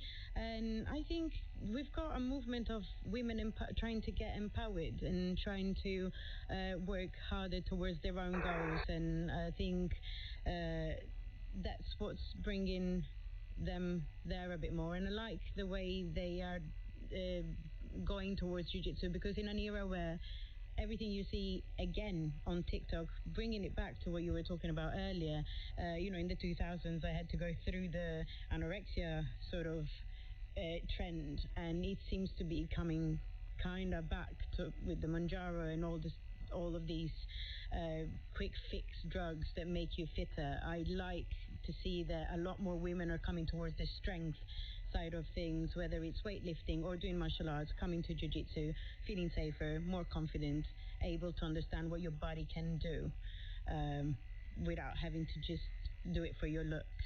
Do you have to convince women, Lauren, about the sort of, the wrestling aspect and using your bodies in that sort of very physical way? Yeah, absolutely. So I think something that you notice is when men start the sport, they come in very aggressive, thinking, I'm just going to see red and I'm going to beat everyone up. And then they quickly realize, they get humbled quite quickly, that that's not how that works. And then you see the opposite with a lot of women, unless they come from a very sporty background. They tend to be a bit tentative, a bit afraid to use their weight, a bit afraid to use their strength. They don't want to hurt people. And what's great is they learn within a few classes that you should take up space, you should use whatever strength you have, and then it leads on to them wanting to do strength training to get stronger, so it builds on itself. So you end up with women who are very physically strong-minded, strong-bodied. So it does take people a little bit to sort of break out of the sort of social mold that we've been given, right? You have to be nice, you have to be gentle, you have to be feminine, right? Well, but being feminine can also look like this, which is an amazing thing. And maybe there's a sense of freedom in that. As someone who's used to do martial arts, tell me more. I mean, I know I used to do martial arts for a long time when I was a kid. I absolutely loved it and did as an adult as well. But explain, Frankie, what is that freedom that you get and that sense of community, and how empowering is it? Yeah, I mean, in the more funny sense is when you get the men that Lauren was just talking about coming in very aggressive, and then all of a sudden they get, in brackets, beaten up by a girl that is a lot smaller but just a lot more technical than them. There's a little bit of freedom in that, and the community is amazing. And yes, there is a bit of a trying to convince people into coming into the wrestling aspect of things, where you're really close contact and you sweat on each other a little bit. So sometimes I do say that Jiu-Jitsu is not necessarily for everybody, but I think it's for everybody to try and then make their own decision, because I didn't know I was going to get into it up until I did get on the mats, and then I said, I'm sticking to this, and now I've made it my own career even. So yeah, you're a coach at a gym where 40% of your members are now women. Yes. Age between 30 and 50? Yes. What's attracting this age group? I think it's the culture that is becoming a bit bigger about getting more empowered and getting stronger as a woman. We've been silenced for a long time, and I think it's opening up a lot more now. And yeah. So, I mean, back to your point, Lauren, about how traditionally it's a very male-dominated sport traditionally, and sort of men coming quite aggressive, but and misogyny still exists, right, in the sport. So how much does leadership, who runs the gym, shape women's experiences? Yeah, for sure. I mean, misogyny still exists in this sport. It exists, I think, in other sports, in our careers, in every aspect of our lives. So it does still exist, but I think what you can notice is that different gyms definitely have kind of different personalities, and supporting women comes from the top. So when you have your head coach either be a female or be somebody who is a strong ally for females, then you end up with gyms that are truly supportive. So you have good changing facilities, you have women teaching, not just often we get relegated to teaching just children and other women. And now it's being seen as, women obviously should be able to teach everybody, right? So now at places like Arma, you do have many women. So we have a Fionn Davies is our head coach. She's a woman, and the men happily train with her. And then also the coaching staff, you want them to support female competitors just as much as the male competitors. So at a misogynistic gym, the women may not get very much attention, even if they're the ones competing the most. They still don't get the same attention as the men. So you really want to look for gyms with strong leadership that does support women, and those are out there. They're definitely out there. So I would say anybody trying it, if it doesn't feel right, there are other gyms that will support women. Yeah, I think that's a really good message. Somewhere where you feel supported, safe, and where you don't have to get changed in the toilets. Oh, my God. Basic. You're also coaching young girls. Yes. As young as 4. Yes. What's it like to train them? How does a 4-year-old take to it? Oh, they are crazy. They are amazing. I do a little bit identify as one of them, basically, and that's why I get along with them a lot. So I'm one of the kids, but it's amazing to see the way they change through the sports, the way they come out of their shells, or they become more disciplined in the opposite way as well. We had kids that would start by being in the corner crying and then slowly opened up to the class. The girls and the boys are amazing in the same ways. They don't see the difference between each other. Okay. And I've seen that in teens that I used to train with when they were younger, and now they've become older. They are also, their base level is we're equal. Then we're, And what kind of training, Lauren, does this do? If you do put your child in and then they've trained and they become a teenager, what does that instill in a young girl? Yeah, I think it's really an amazing sport for young girls because we're often told as little girls not to fight each other, not to, and some of it is nature, of course, but I think, if you are the sort of girl that wants to be a bit aggressive, you're called a tomboy, you're a bit sort of, you're not like a normal girl. Whereas a sport like this, it instills an ability to be strong, but also, competing as a child and winning is great, but also I think losing is one of the most important things because it teaches us that our value is not in our accomplishments. Our value is in how hard did we prepare for this? How seriously did we take it? How resilient are we? Do we come back after a loss? I think things like that are much, much more valuable than just trying to be, earlier in the program, just trying to be skinny, right? That should never be the goal of any young girl's life. So I think training in jiu-jitsu, you don't focus on your looks, you focus on what you can do. And I think those are really important lessons. There you go. And if anyone fancies it, just step into the gym this weekend. Everybody has got features, no defects. All your body characteristics are features towards what you can do within the sport. None of it is to be judged on. What a beautiful way to bring the program full circle. Nice point to end on. Lauren Brown and Frankie Render, thank you so much. I'm going to read out a couple more of your messages about missing out on things. In 1989, I visited a friend who was a driving instructor in Torrelona, British Virgin Islands. We dived every day except for the day he didn't fancy driving over to Necker Island to pick up two mystery guests. His colleague went instead and picked up Richard Dreyfuss and Harrison Ford. I could have gone diving with them. And Brooke says, my mum missed the biggest event of the 80s. She was offered a ticket to Live Aid, what we now consider to be one of the most amazing musical charitable events to have ever happened. My mum decided that Portaloos were not for her. You've just made me feel much better about my own FOMO. Join me tomorrow for more Woman's Hour. Woman's Hour was presented by Anita Rani. The producer was Simon Richardson. In a few minutes, we'll hear from Michael Frayn, a prolific writer. Prolific in a diverse array of genres, his work spans a staggering 7 decades. What have been the key influences over those years? This Cultural Life is after the news. Fancy seeing you here. Well, I live here on BBC iPlayer. There's more to me than meets the eye. I'm actually reading 1984 at the moment. I recommend Handmaid's Tale. Love anything handmade. Amanda's back.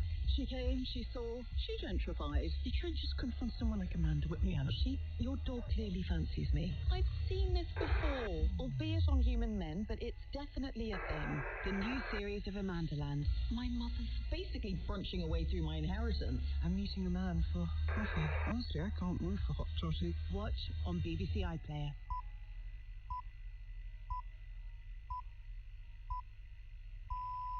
BBC News at 11 o'clock. Health officials from a number of countries, including the UK, are working to trace passengers who left a cruise ship before a hantavirus outbreak on board was confirmed. The Dutch government says it's trying to locate about 40 people who disembarked the MV Hondius on the island of St Helena. The UK Health Security Agency says 2 British people were in the group and are self-isolating at home. An infectious diseases expert, Dr. Emma Hodcroft, says work is also being done to understand how the virus, which is normally found in rodents, got on the ship. We did learn yesterday that the original couple that had the infection, the man who died and the woman who died, they were bird watching before the cruise started on a rubbish dump. And of course, rubbish dumps attract a lot of rodents. And so potentially this is where they may have gotten originally exposed. But I want to be clear that that's still a hypothesis and we're not really sure how it may have gotten on the ship originally. Train services in southern England are being disrupted by a fault with a radio system. National Rail inquiries said services might be delayed by up to 90 minutes or cancelled, and major disruption was expected until the end of the day. Shell is the latest energy company to report a big increase in profits thanks to higher fuel prices since the beginning of the Iran war. In the first 3 months of the year, Shell made £5.1 billion, more than analysts had expected. A serving Metropolitan Police officer and 4 former officers are being investigated for potential misconduct over the way the force handled reports of sexual abuse by Mohammed Al-Fayed. The Independent Office for Police Conduct says the probe is linked to reports made by 4 survivors. 4 women have returned to Australia years after leaving to join Islamic State militants and their self-declared caliphate. They arrived with their children, having spent the last 7 years in a detention camp in Syria. The Australian police has warned that some of the adults may face arrest. BBC News. This week's Book of the Week has been taking us into the depths, into the deep sea, one of our last frontiers. Today, what happens to an enormous creature when it dies at sea? Over a decade ago, a marine biologist took the body of a whale who died and took it to the seabed. What kind of ecosystem would come to life around her? We'll find out in The Dark Frontier by Geoffrey Marlowe at 11:45. But now, it's time for This Cultural Life.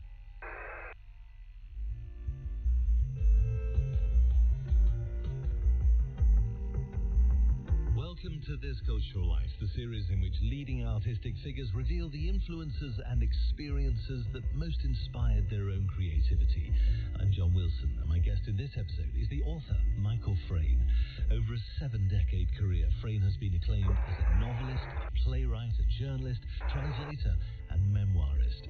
From his comedies, including the stage farce Noises Off, a screenplay for Clockwise starring John Cleese, and the novels Headlong and Spies, to the complex political, historical, and scientific themes of his stage plays Democracy and Copenhagen, he's been prolific in a diverse array of genres and subjects. He's also renowned for his stage adaptations of Russian classics, including several works by Anton Chekhov. At 92, Michael Frayn advised on a recent revival of Copenhagen at the Hampstead Theatre. Michael Frayn, welcome to This Cultural Life. Or I should say, thank you for welcoming us into your home. Well, thank you very much for coming here. I'm really interested, Michael, looking around your library, looking at the shelves. Just as there are so many facets to your writing, so many different themes, they all seem to be ordered by theme on the shelves. So there's nuclear physics down here, there's lots of travel, there's a philosophy section clearly up there, isn't there? The sort section, yeah. What about at home as a child? Can you remember books at home? We had the complete works of Shakespeare, which I think my father must have won a competition or something. He didn't follow much books. That was about it, huh? Really? Any other books? No, I had quite a lot of books, but I don't think my parents did. You were born in 1933.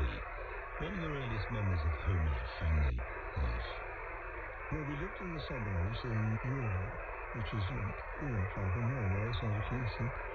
My father was a rep for a firm that made asbestos building components, and he always said he thought he could get me into the firm to train as a rep.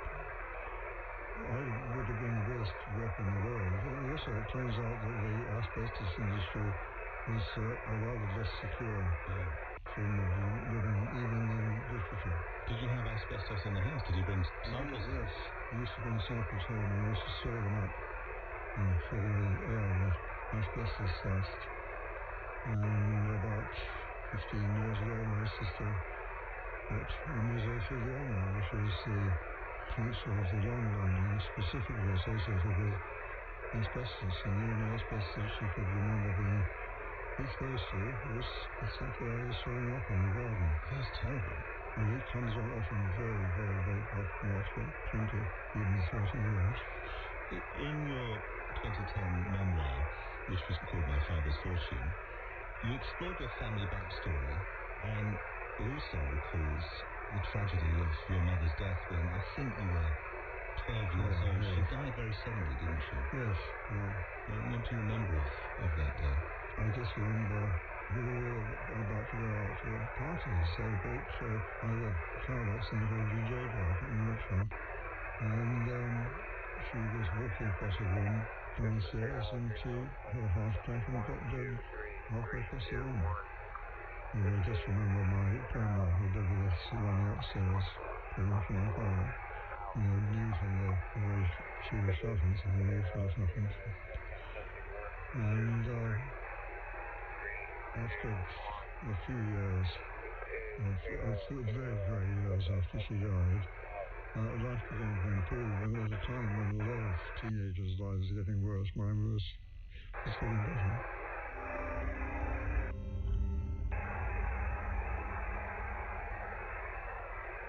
On This Cultural Life, Michael Frayn, my guest choose the influences and experiences that have most inspired their own creativity. And the first choice on the list that you sent us is Arthur Ransom. author of the Swallows and Amazon series. So when did you first read him and those stories? Oh, probably 8 or 9, and I read them all over and over again. I was absolutely obsessed with them. And when I was probably about 12, I decided I would write a novel myself about children who weren't selling anything using the Lake District. In spite of the fact that I'd never been to the Lake District, never sailed in England, never even seen it in England. So it was all pure cultural influence from alcoholism. Inspiration or plagiarism?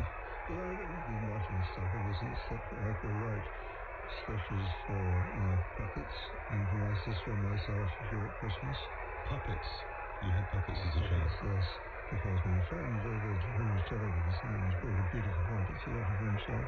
So I had to build a puppet theatre. I had no skin in my hands, and my puppets couldn't stand up, they fell down all the time.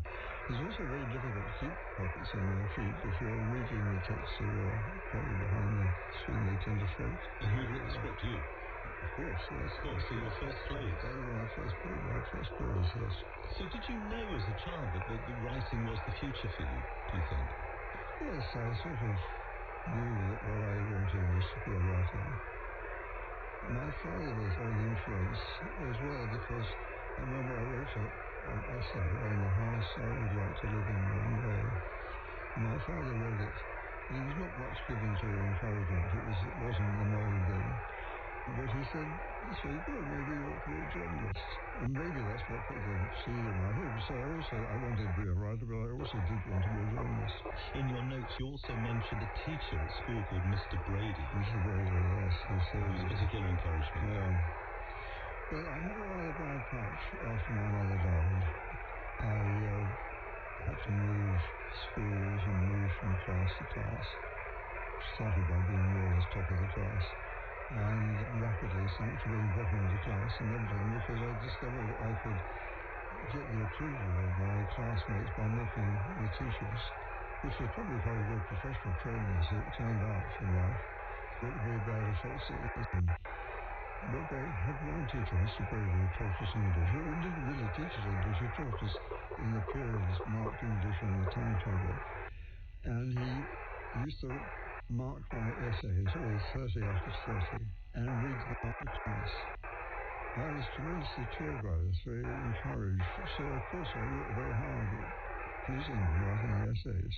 And one day, when I was about 15, I think, he read us Shelley's Ode to a Skylark. And I think the whole class actually were absolutely enraptured by it. I've never heard anything so beautiful in my life. It was just wonderful. The world suddenly seemed a much wider, more amazing place than I'd realized. In the golden lightning of the sunken sun, o'er which clouds are brightening, thou dost float and run like an unbodied joy whose race is just begun.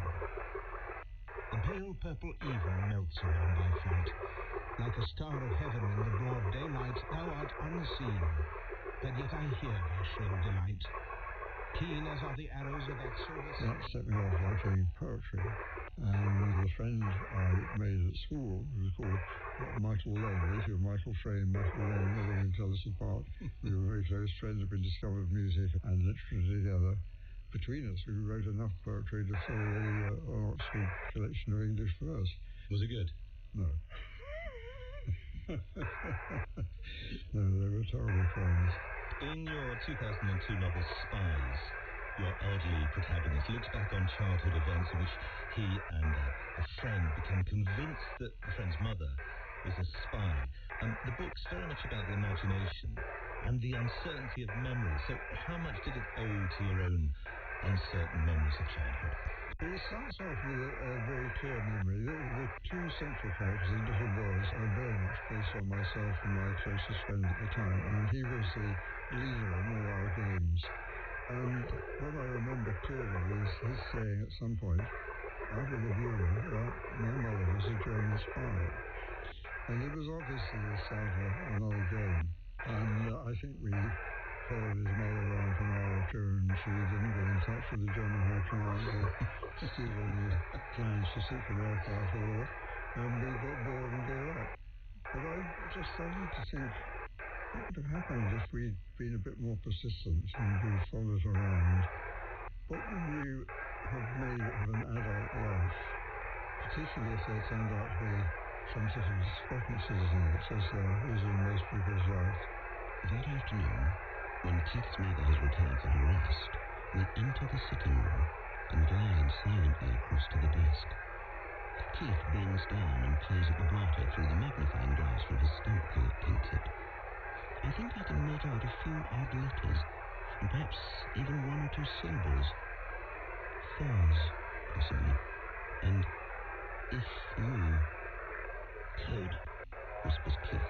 Those two central characters are based on numbers, and my friend's parents are very much based on my friend's real parents. A funny thing occurred towards the end of writing the novel. It occurred to me that if I was still alive, my friend might still be alive, and he might not like the picture I painted of his parents. So I tried to get in touch with him. I couldn't find him anywhere. But before I finished the book, out of the blue, I got a letter saying, "You might remember me, but we used to play games together when we were children, and we had a tank in a hedge from the third wife. In case I still didn't remember who he was," and of course I did, he said at the bottom, "The one with the terrible father."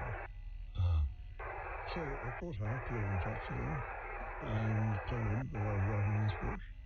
And when I finished, I showed it to him. I don't know what I'd have done. If he'd said, "I really find this very offensive, and I'm very hurt by what you say about my father." You should just explain the father in the book is incredibly controlling. And the friend's mother is clearly living in fear of him. Yes, absolutely. So that was based on real events. And what would I have done? Would I put it on the shelf and forgotten about it, or would I have persisted? Anyway, he was very generous about it. He very much liked it. And what he particularly liked was the picture of his father. And his father, he said, had simply ruined his life by his coldness and cruelty. What an amazing coincidence, though, that he found you while you were still writing the book. Yes. Well, as he said, I've been thinking about the past. And I've been thinking about the past. And he said, "I think it's very, very weird."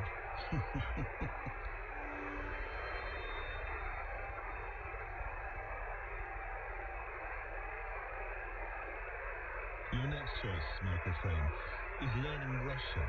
In the early 1950s, you did national service and you joined the Army Intelligence Corps and were selected to learn Russian at Cambridge University. So were you being trained to become a spy? I tried to teach myself Russian at school because my friend and I were a sort of private branch of the Communist Party, and I knew everything was wonderful in Russia, and I wanted to know more about Russia. I didn't get very far with teaching myself Russian, but when I did national service, I discovered that there were various courses for translators and interpreters. So I applied for them, and in the middle of basic training, another man and I was sent for by a personnel selection officer. I was rather tall, he was very short. We stood there in our very scruffy work linens, and the personnel selection officer said, "I see you both applied to the Russian course. I suppose it is as a spy. Well, I can tell you that if you learn Russian, you may be dropped behind Russian lines at any point." So we said, "Basically, I understand." And off we went to learn Russian. But in fact, our Russian never got good enough to be passed as I read that Alan Bennett was also on that same course. He was on the same course, yes, and we were friends. Really? You can't imagine Alan Bennett being a sort of trained for espionage. Or... Well, we weren't really being trained for espionage. It was the time of the Berlin Age, and it seemed as if there might be a war with Russia. People realized that the only people who spoke Russian in the country were ex-Russian nationals, and there's always, of course, a question mark over their loyalty as seen by the authorities. Yes. So they hastily began these schemes to teach linguists in order to interrogate prisoners, to listen to enemy broadcasts, read enemy propaganda, and so on. And that's what people have really been trained for, is interrogating prisoners. One of your many literary achievements is to have become a preeminent translator of the work of Anton Chekhov.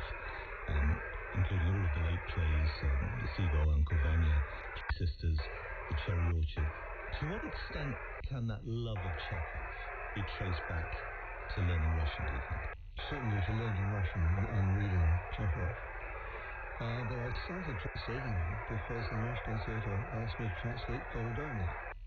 And I said, I don't think I'll do it because I really still to learn Italian. And the dramaturg at the National Theatre said, oh, good heavens, you don't need to know Italian translate Goldoni. Just go out and buy some standard translations and you take them home and you mash them together into your own version. So I was very eager to be produced at the National Theatre, so I took a lot of the Goldoni translations home and made them. But I couldn't feel what the original was like through these different versions. So I said, why don't you ask me to translate from a language that I do know, Russian? I don't think the dramaturg ever thought of that before. He was rather struck by the idea. So that's how it began. And how are your versions different from many of the others that have gone before? Well, everyone translates Chekhov. I'm sure you've translated Chekhov. No, there can't be many citizens left that haven't, because everyone knows what Chekhov said in his plays, and you don't need to look at the original. But I think sometimes, if you look at the original text, you get a bit of a surprise. It's not quite as you'd suppose from all the versions you've seen. You said that your translations of Chekhov, your versions are more direct and more conversational, possibly funnier than a lot of other adaptations of Chekhov. Well, I think for years people didn't realise that Chekhov was a funny writer. Yes. And all the early translations of Chekhov were just sort of strange and about these remote, weird people who had a completely different view of life than us. And it's not really like that. Chekhov was a comic writer long before he was a playwright. And he wrote enormous amount of comic stuff. And there's always comedy in these things, however serious. And his characters are not really all that different from middle-class English people. A lot of what people just thought was strange was the kind of self-deprecating humour that English middle-class people use to protect themselves, and so the Russians. Are you serious about her? I call on her nearly every day. I make conversation, I endure the boredom, I put her mother to some expensive coffee, maybe. Quite what draws me back each time, whether it's love, whether it's boredom, I don't really know. All I know is that I miss her quite painfully after lunch sometimes. So it's love then. I'm just going to wrap up this thought about Chekhov by throwing a quote back at you from your fellow Russian translator, Alan Bennett, who once said that Michael Frayn is the man who drew the check from Chekhov. Fair enough. Rather smaller checks than you get from writing your own works. Rather smaller checks than Alan does get from writing his own works.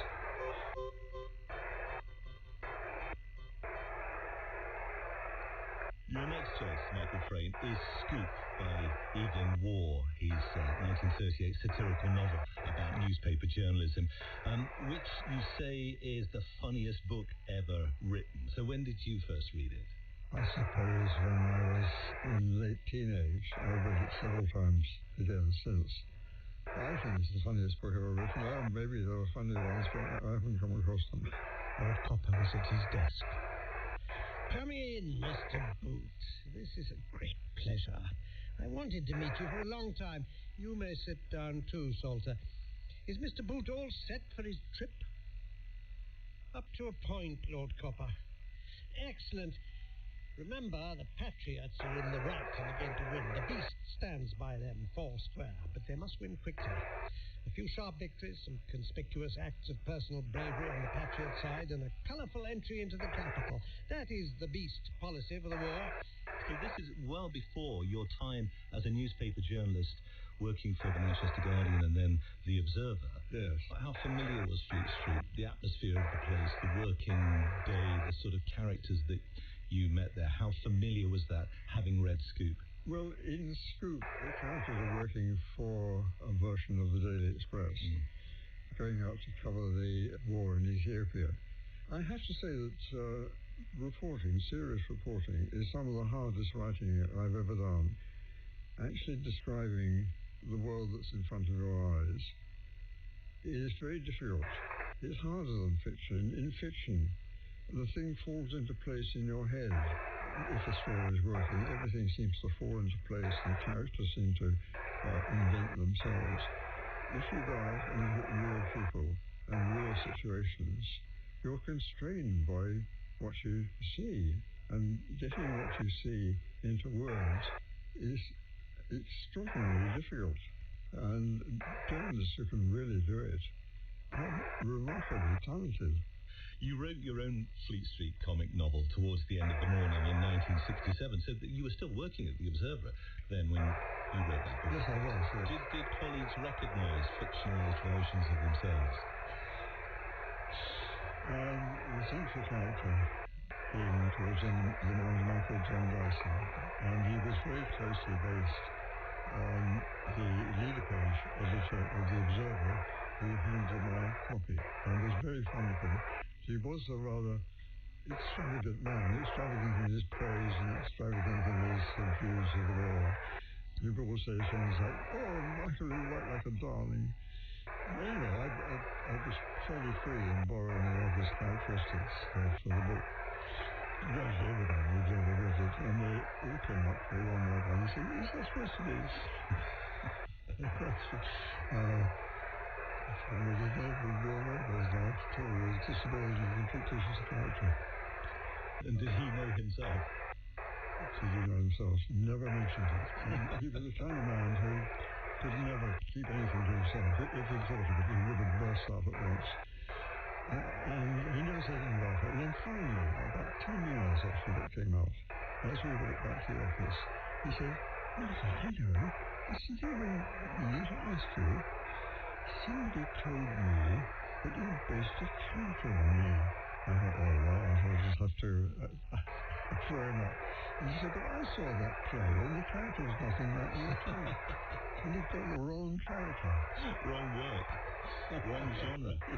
Throughout your writing career, there has been not only a huge range of writing genres and themes, but the tone as well. From the very serious, the scientific and the political works, to the deeply farcical. Let's talk for a moment about your most famous comedy, Noises Off. Inspired by watching the very first play that you wrote, The Two of Us, watching it from backstage in the theatre. So how did that experience inspire Noises Off? Well, my first play was in fact 4 short plays, and one of them was a farce, because I adored farce. And it wasn't terribly good. None of the plays were terribly good. And one night, I can't remember why now, I went and watched it backstage and saw the characters running desperately from one door to another, doing quick changes as they went. And I thought, this is funnier than what's going on the front. And it turned out to be a very easy thought to think, but an extremely difficult thing to do. And I wrote many drafts and attempts at it before I had a workable version. And even then, I didn't think anyone would ever perform it. It's been performed all around the world ever since. Everywhere, yes. This is such a nice company to work with. Such a happy company. Wait till we get to Broadway in 6 months. If. Wait till we get to Cleveland in 3 months. Lloyd, my darling, are you all right? I'm starting to know what God felt like when he sat out there in the darkness creating the world. And what did he feel like, Lloyd, my dear? Very pleased he'd taken his Valium. The first play that you mentioned, The Two of Us, in 1970, I'm not sure if it was a massive success initially, but then it went on to become acclaimed, didn't it? And now, of course, you are regarded as one of our greatest living playwrights. But in the notes that you sent us, you said, "I despised theatre when I was younger." Why? And what changed? Well, when I was at Cambridge, I wrote the Footlights Review, the annual review. And every year we did the Footlights Review in Cambridge for a month, I think. And then it was done for a few weeks in the West End. And we were all very ambitious, and it was a good chance to get through your plays or your sketches, your writing or your performances seen by professional agents and producers. The Footlights that I wrote was the first one that didn't go to the West End. It didn't go to the West End because it wasn't very funny. I'm afraid, like the fox and the grapes in the legend, I turned against the theatre and decided that theatre was ridiculous and just full of people who are going to forget their lines or drop their props and be embarrassing one way or another. Oh, because you've been personally slighted then? Well, because I've been personally slighted. I'm afraid it's a shameful reaction. Like Evelyn Waugh's Scoop, one of your later novels, Skios, also uses a mistaken identity device for comic effect. What's the difference between writing a farce for the stage and writing a farce for the page? Yes, well, Skios is a bit of an experiment to see whether you could do a farce for the page, because one of the things that makes farce possible in the theatre is that you have an audience, a live audience, and if you can get them laughing, they set each other off. Hard to get them laughing in the first place. But it has been scientifically demonstrated that most powerful trigger for laughter is the sound of somebody else laughing. It's contagious. It's not someone's trousers falling down or mother-in-law joke. It's the sound of somebody else laughing. So if you can get the audience laughing, then they set each other off. But it's hard on the stage. I can't remember who the actor was on his deathbed who said, dying is hard. Not as hard as farce. We started this section talking about the influence of Evelyn Waugh's Scoop. In the notes that you sent us, you said it took you a long time to see that you didn't share the view of mankind that was the source of Evelyn Waugh's humour. What did you mean by that? Well, I think the source of most of Evelyn Waugh's comedy is that people feel themselves helpless in the grip of particular styles of behaviour that they're committed to. They have to remain polite. They have to stick by their religious principles and so forth, even though it makes life impossible for them. And it took me years to see that I didn't really see the defining characteristic of human beings as being helpless. It seemed much more that we're all trying to do things all the time. We've all got a project. We're trying to do good things. We're trying to do bad things. We're trying to advance our own careers. We're trying to be kind to other people or whatever. And often we make a mess of it, and we're frustrated by the difficulties of the real world. University of Norwich? Thank God. Look, I'm calling long distance, and I've only got 110p, so could you please take a message and pass it on to the Secretary of the Headmasters' Conference? University of Norwich? Yes, our annual meeting's being held there. It starts at 5. Would you tell him I was supposed to be there at 3? Hello? University of Norwich? Can't you hear me? I said, would you tell him I'm going to be slightly... Put your money in the box, caller.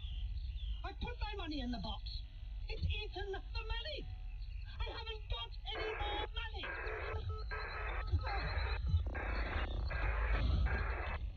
I think that's more what I see as a source of comedy.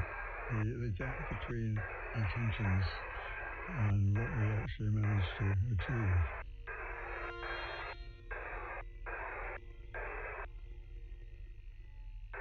Your next choice for This Cultural Life, Michael Frayn, is your wife, the eminent literary biographer Claire Tomlin, whose books, you say, helped turn you towards the big historical themes that are explored in your plays, in Copenhagen and Democracy, and in your 1999 novel Headlong, which was nominated for the Booker Prize. Do you and your wife, Claire Tomlin, read each other's first drafts as you go along? And I should say that because I know she's sitting next door in her office, which is almost adjoining your writing room.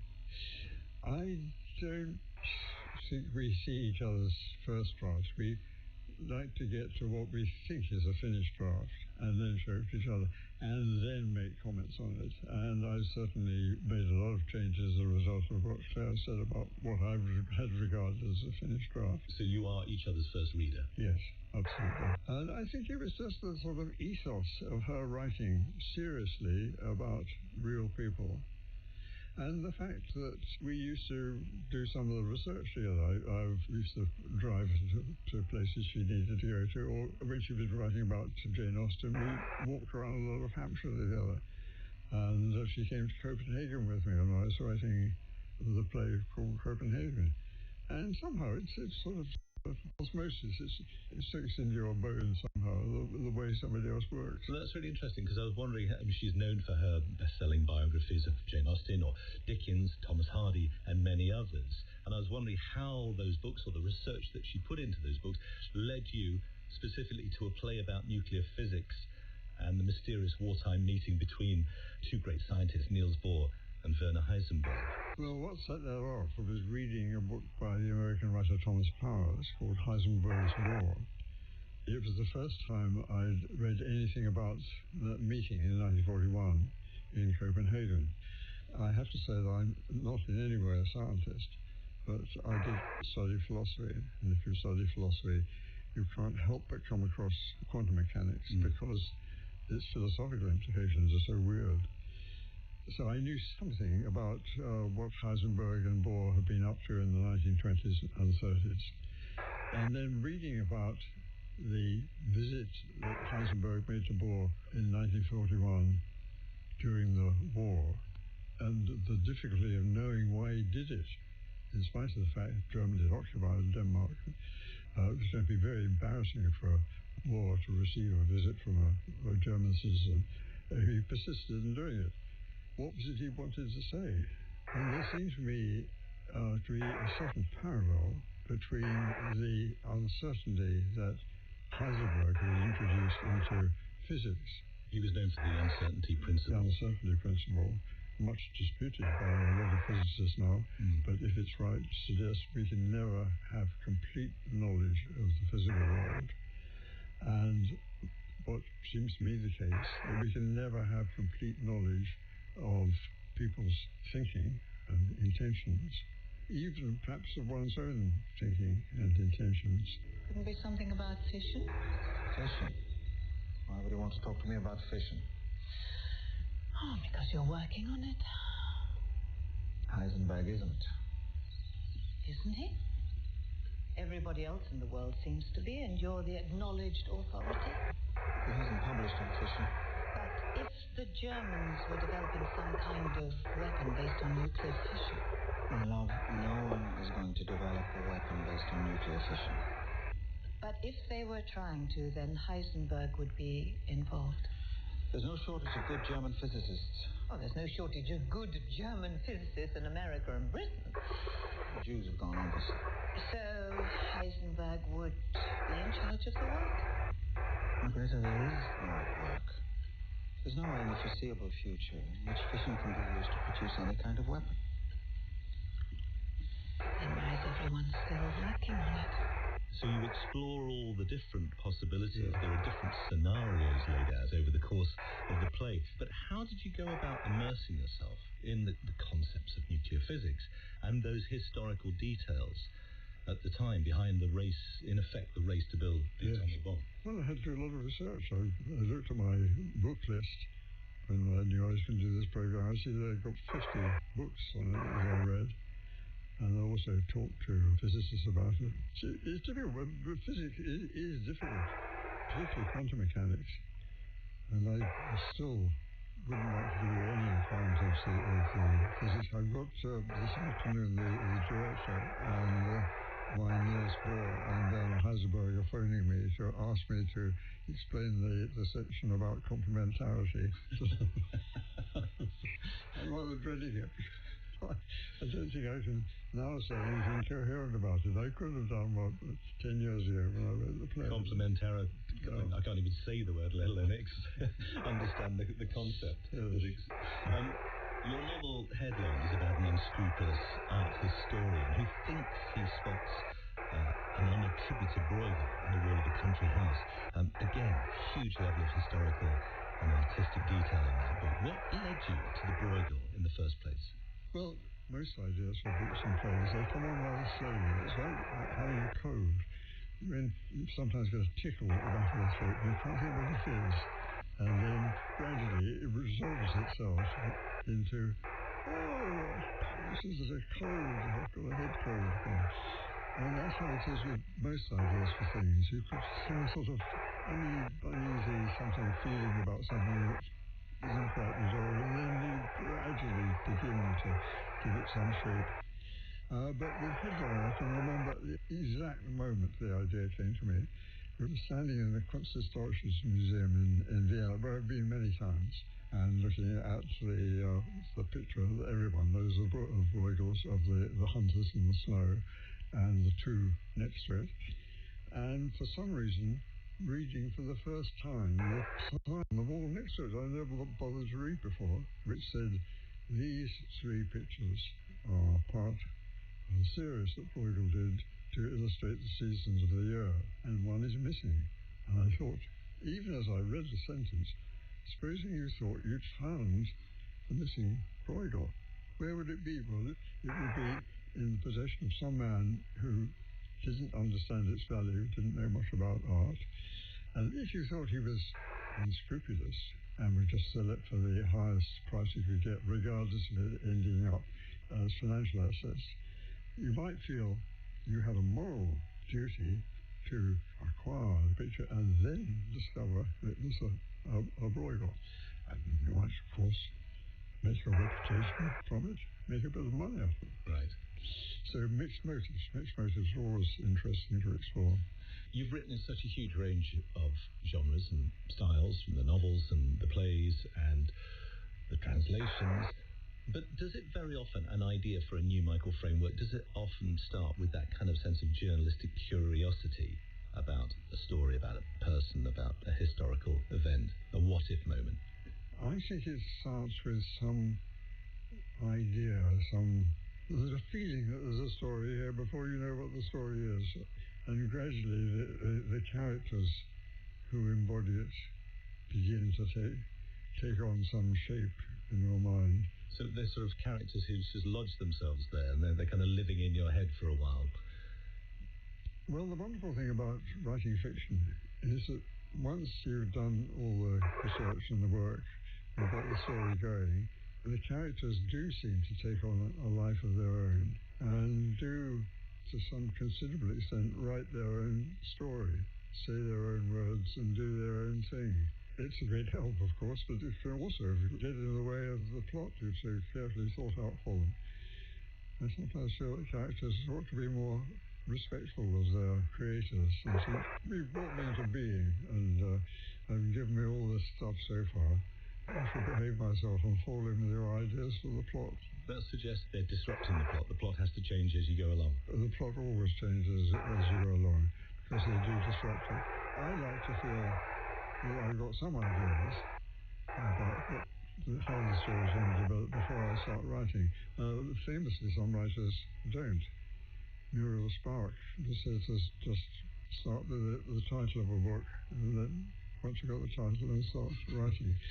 One of the people who inspired us when we were all reporters on the Manchester Guardian was Howard Spring, who'd been a reporter on the Guardian and became a very successful popular novelist. And he says in his memoirs, the first novel he wrote, all he had in his head when he started was the first sentence, which was, "The woman flamed along the road like a macaw." So he wrote that down. And he thought another sentence to go after that. And that's a great got a bestseller. Seems so easy. Are you still writing? No, I think I finished. I'm writing odd bits and pieces, but I don't think they'll ever come together into anything. I really think, sadly, it's over. You say sadly, was it a hard realization, or is it something you've sort of just had to come to terms with? Well, writing has been my life, one sort of another. And I've been completely absorbed by it. And when you're writing something, you can't think about anything else. You're completely absorbed in it. It's hard work. Of course it's hard work, but it's enjoyable too. And I've enjoyed writing things. And to find myself without a profession, without this occupation that I've had all my life, is disconcerting. But I've been rather ill in the last few years, and being ill is a very time-consuming business. And being old is a very time-consuming business. They're both less interesting activities than writing. But having been so creative throughout your whole life, what happens to that kind of creative energy? But, I do try to write some little bits and pieces, but I think you know when you're finished. Some writers have gone on into deep old age writing, but not always to their best advantage. I think most writers probably knock off at about retiring age, don't they? So you've done pretty well to continue well past retirement age. Yes. I told one of my children the other day that I was feeling 90 years old. And they said, oh, that's good news, because you're 92. You must take some quiet pride or great pride in your work over all of those years. Is there one particular Michael Frayn work that you are most proud of? I think My Father's Fortune is one of my favourite books. I can remember how that was set off. That was my eldest daughter, Rebecca, saying, we don't know anything about our past. And I remember her phrase, we feel we've arisen from an unknown place, she and her sisters. Why don't you write about what you remember of your childhood and your past before you forget it? And I started it as rather a pious chore, but I got completely overtaken by it. And I found it a very moving experience. Thinking about my father and the problems that he was set in life. Never really thought about what his life was like from his point of view before. And when I thought about it, I thought he had a pretty good go at life. And he was a good man. And I think I gave him a belated thank you in that book. So quite from it. Did he live to see your literary success? Yes. He wasn't particularly interested in it. The first thing I can remember of my writing was a television play, and he phoned up and said, I knew all those characters, I knew them all. You ought to do more things like this. And then he read one of the first pieces of serious journalism I went back to after I'd been writing novels for years, which was a series about Cuba. And he rang and said, oh, that was very good. You ought to do a bit more work like this. And I didn't like to tell him that's what I've been doing for them. Well, he was the one who first encouraged you towards journalism. Yes, absolutely, yes. And with that discussion with your father, we've come full circle. Michael Frayn, thank you very much indeed for sharing your cultural life with us. Thank you very much for coming and talking to me.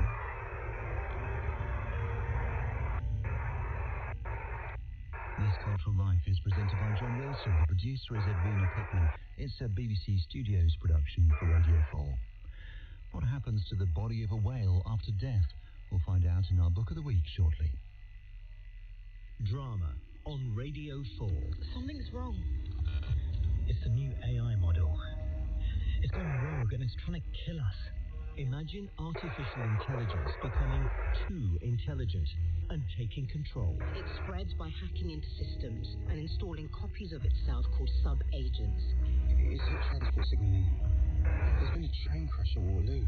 A thrilling radio drama based on the latest research in AI safety. It's like the computer equivalent of Chernobyl. Wraith starts tomorrow afternoon at 2:15. To listen on your smart speaker, just say Play Radio 4.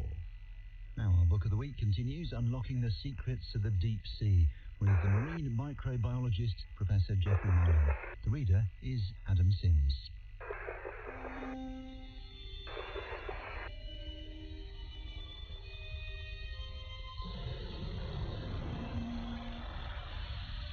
The Dark Frontier by Geoffrey Marlowe.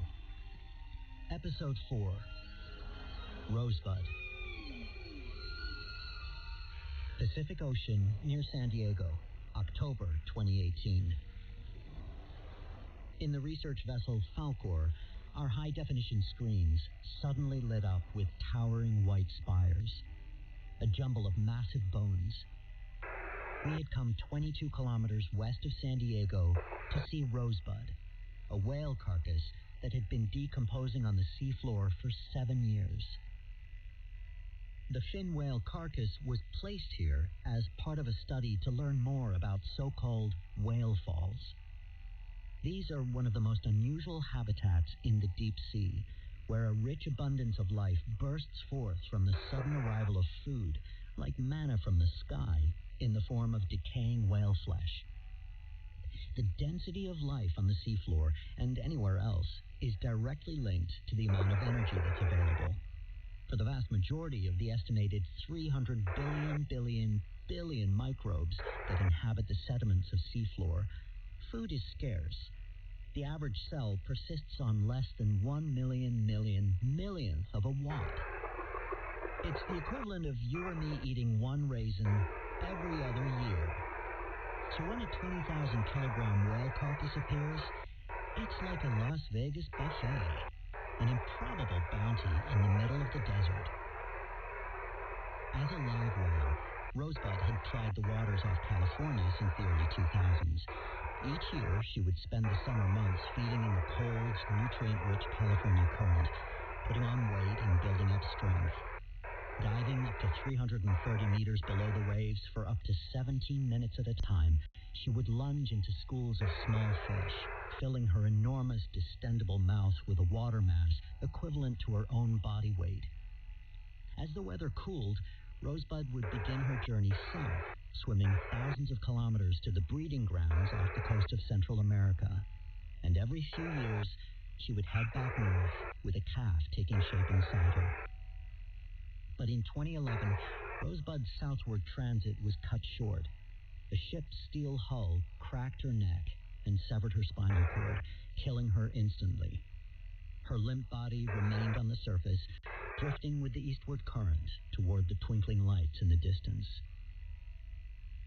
Greg Rouse couldn't have known it at the time, but the experiment of a lifetime was slowly floating his way. Rouse is a marine biologist at the Scripps Institution of Oceanography in La Jolla, California. A man with an insatiable drive to catalog the squirming critters of the seafloor, he explores the ways in which they illuminate general evolutionary principles. He and other scientists had been studying whale skeletons they found on the seafloor and the ecosystems that formed around them. But it was like walking in on a movie mid-scene. To understand the full extent of whale-fall ecosystems, the endemic species, the connection with other seafloor habitats, and the broader role they may play in evolution and biodiversity, the researchers needed to start the film from the beginning. They would need to sink a whale. Rouse had put out feelers around San Diego. Scientists seeking dead whale for long-term experiment. He regularly fielded calls from people who had stumbled across a beached whale and thought he might want to use it for his research. But he invariably had to say no. The whales were either too far away, too rotten, or too difficult to tow out to sea.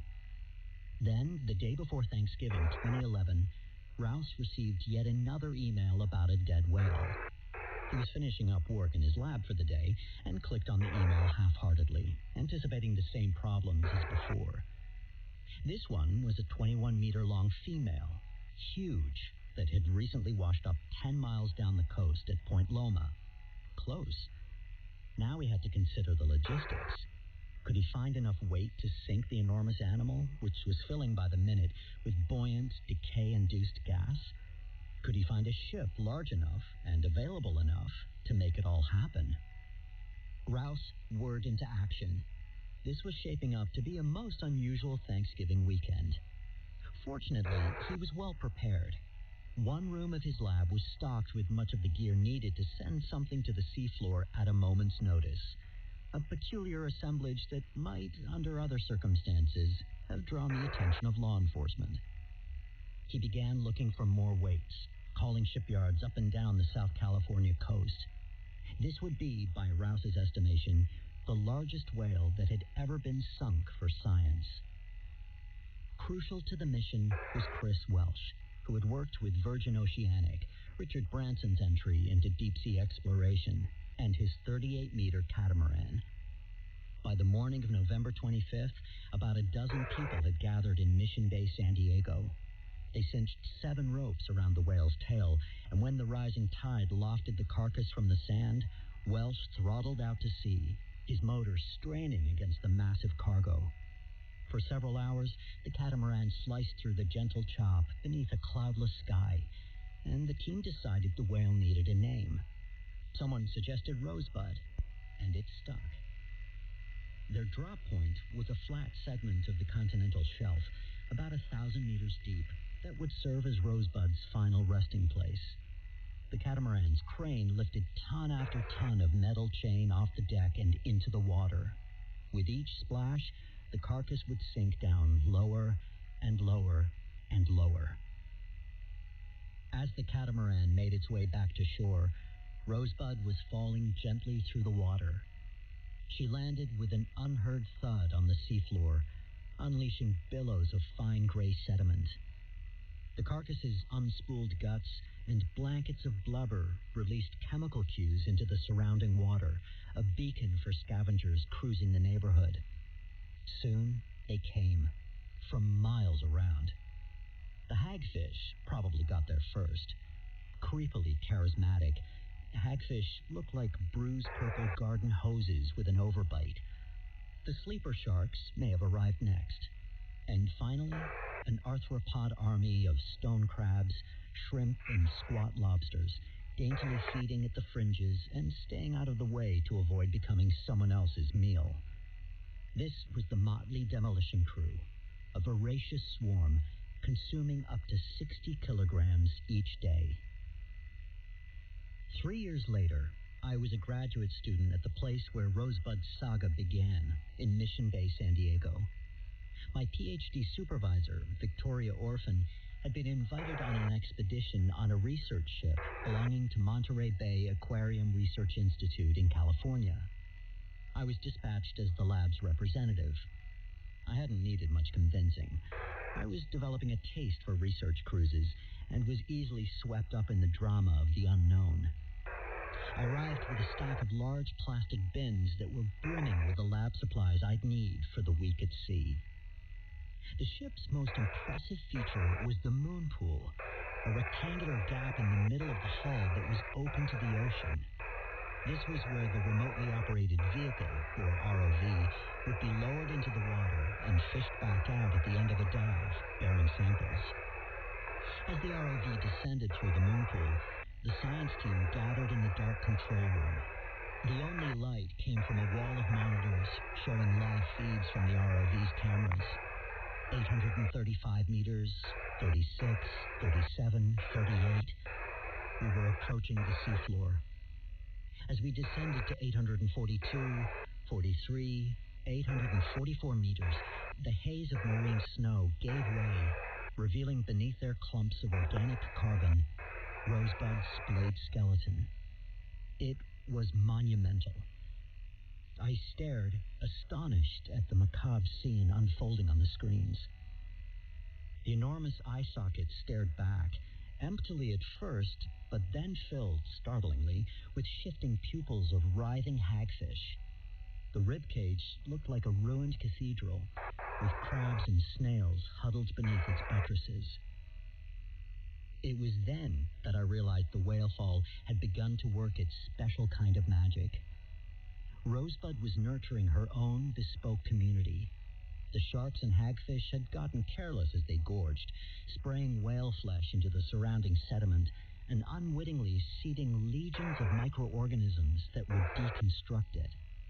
It converted blubber to carbon dioxide to methane, burning through electron acceptors, oxygen, nitrate, iron, and sulfate like wildfire. The remnants, including sulfide, leaked into the surrounding sediment. Then other microbes pounced, fueled by sulfide and oxygen. It's these organisms, the sulfide-oxidizing bacteria, that made up the fluffy white and yellow carpets which filled the live feed we were seeing on the monitors. What began as an unsurprising ecosystem dynamic, scavenging animals eating decaying flesh, had transitioned into a more intricate and beautiful phase, like a metamorphosing caterpillar that emerges as a butterfly. The ROV pilot unsheathed a clear plexiglass push core, an open tube the size and shape of a roll of paper towels, and plunged it into the frothy sediment. Back on shore, I quickly ferried the sediment cores to the lab. I began sampling, scooping dollops of runny sediment into a line of open, expectant tubes. Some would be used to sequence the microbial community's DNA, others to determine chemical concentrations. Combined, the data would help paint a portrait of who's doing what around the whale fall, filling in large gaps in our knowledge of how carbon moves from surface waters to subsurface sediments. As I came face to face with the top couple of centimeters of sediment, the smell hit me with an unexpected force. It was horrific. Overtones of spicy summer garbage mixed with a long-forgotten sweaty gym bag. And the sediment was pink and chunky, not the sulphity black I was expecting. With an involuntary retch, I realized it was not sediment at all, but decaying whale flesh. The fact that this flesh remained somewhat intact was a surprising, vivid demonstration of how oxygen structures deep-sea ecosystems in dramatic ways. In oxygenated water, Rosebud's bones would have been picked clean within weeks. But life slows down in the oxygen-free subsurface of the deep ocean. As a result, the whale's tissue persisted for years, and the slow burn of decay had allowed chemosynthetic ecosystems to thrive long after most of the sharks and hagfish moved on. No one really knows when or if Rosebud will disappear. Scientists only learned about whale fall ecosystems in the late 1980s, and even the oldest intentional sinkings have been monitored for just a few decades. But while the measure of her life is unknowable, Rosebud's accomplishments in death are impressive. It's exciting to think by how many gears the ratchet of evolution has advanced through the generations of microbes, mussels, and worms that have called the site home. Perhaps Rosebud was the final stop for a species completing a journey. Or maybe she was a launch pad for a species just starting out, unable to know the threats and wonders of the transoceanic journey ahead.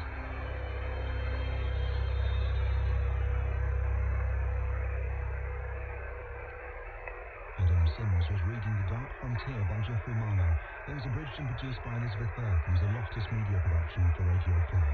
Tomorrow, how life in the deep ocean challenges our sense of time. If you buy something online and the site turns out to be fake, your money isn't the only thing the crooks are after. Scam Secrets is in 5 minutes. In 2001, a brutal crime shattered the close-knit Welsh community.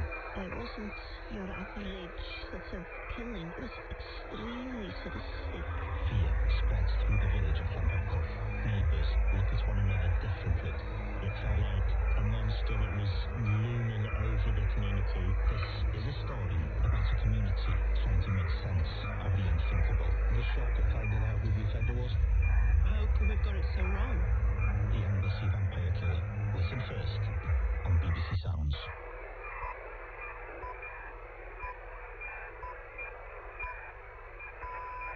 BBC News at midday. Health officials from a number of countries are working to trace passengers who left a cruise ship before a deadly hantavirus outbreak was confirmed. 7 British people on board the MV Hondius disembarked at St Helena before the infection was identified. The ship is now heading for Spain's Canary Islands. Our correspondent in Tenerife, Guy Hedgehoe, explains what will happen when it arrives. There are members of staff from the World Health Organization on board, along with infectious disease experts who are carrying out assessments of the passengers as they travel. When they do arrive here at the weekend, they will be assessed again, and we're told that there will be no contact between the passengers from the boat and local people here. They will be assessed, and then a decision will be made whether they can be immediately repatriated or whether they have to stay and undergo some kind of treatment. Reports in Pakistan, a key mediator in peace talks between the US and Iran, suggest Tehran is expected to respond to Washington's latest proposals today. President Trump said earlier his administration had very good talks with Iran, but the Iranian President Masoud Pezeshkian said US actions had diverted diplomacy towards threats and sanctions. Our security correspondent Frank Gardner says most of the region wants peace. Both sides, the US and Iran, want to end this war. It's not in their interest to go back to fighting. It's certainly not what the Gulf Arab states like Saudi Arabia want, because they know that if the bombing starts again, as Donald Trump has threatened, then they're going to be in the firing line too. There may well be some grounds for compromise here. Shell is the latest energy company to report a big increase in profits thanks to higher fuel prices since the beginning of the Iran war. In the first 3 months of the year, Shell made £5.1 billion, more than analysts had expected, even though its production of liquefied gas fell. Robin Mills is a former executive at Shell. It's a strong set of results. I think that's not surprising, given the rise in oil and gas prices, even beating expectations, though. The gas sales were down because Shell was just hit by the attacks in the Middle East, particularly on its facilities in Qatar. So again, I think that was expected, but interesting to have the exact quantification of those losses, which were quite significant.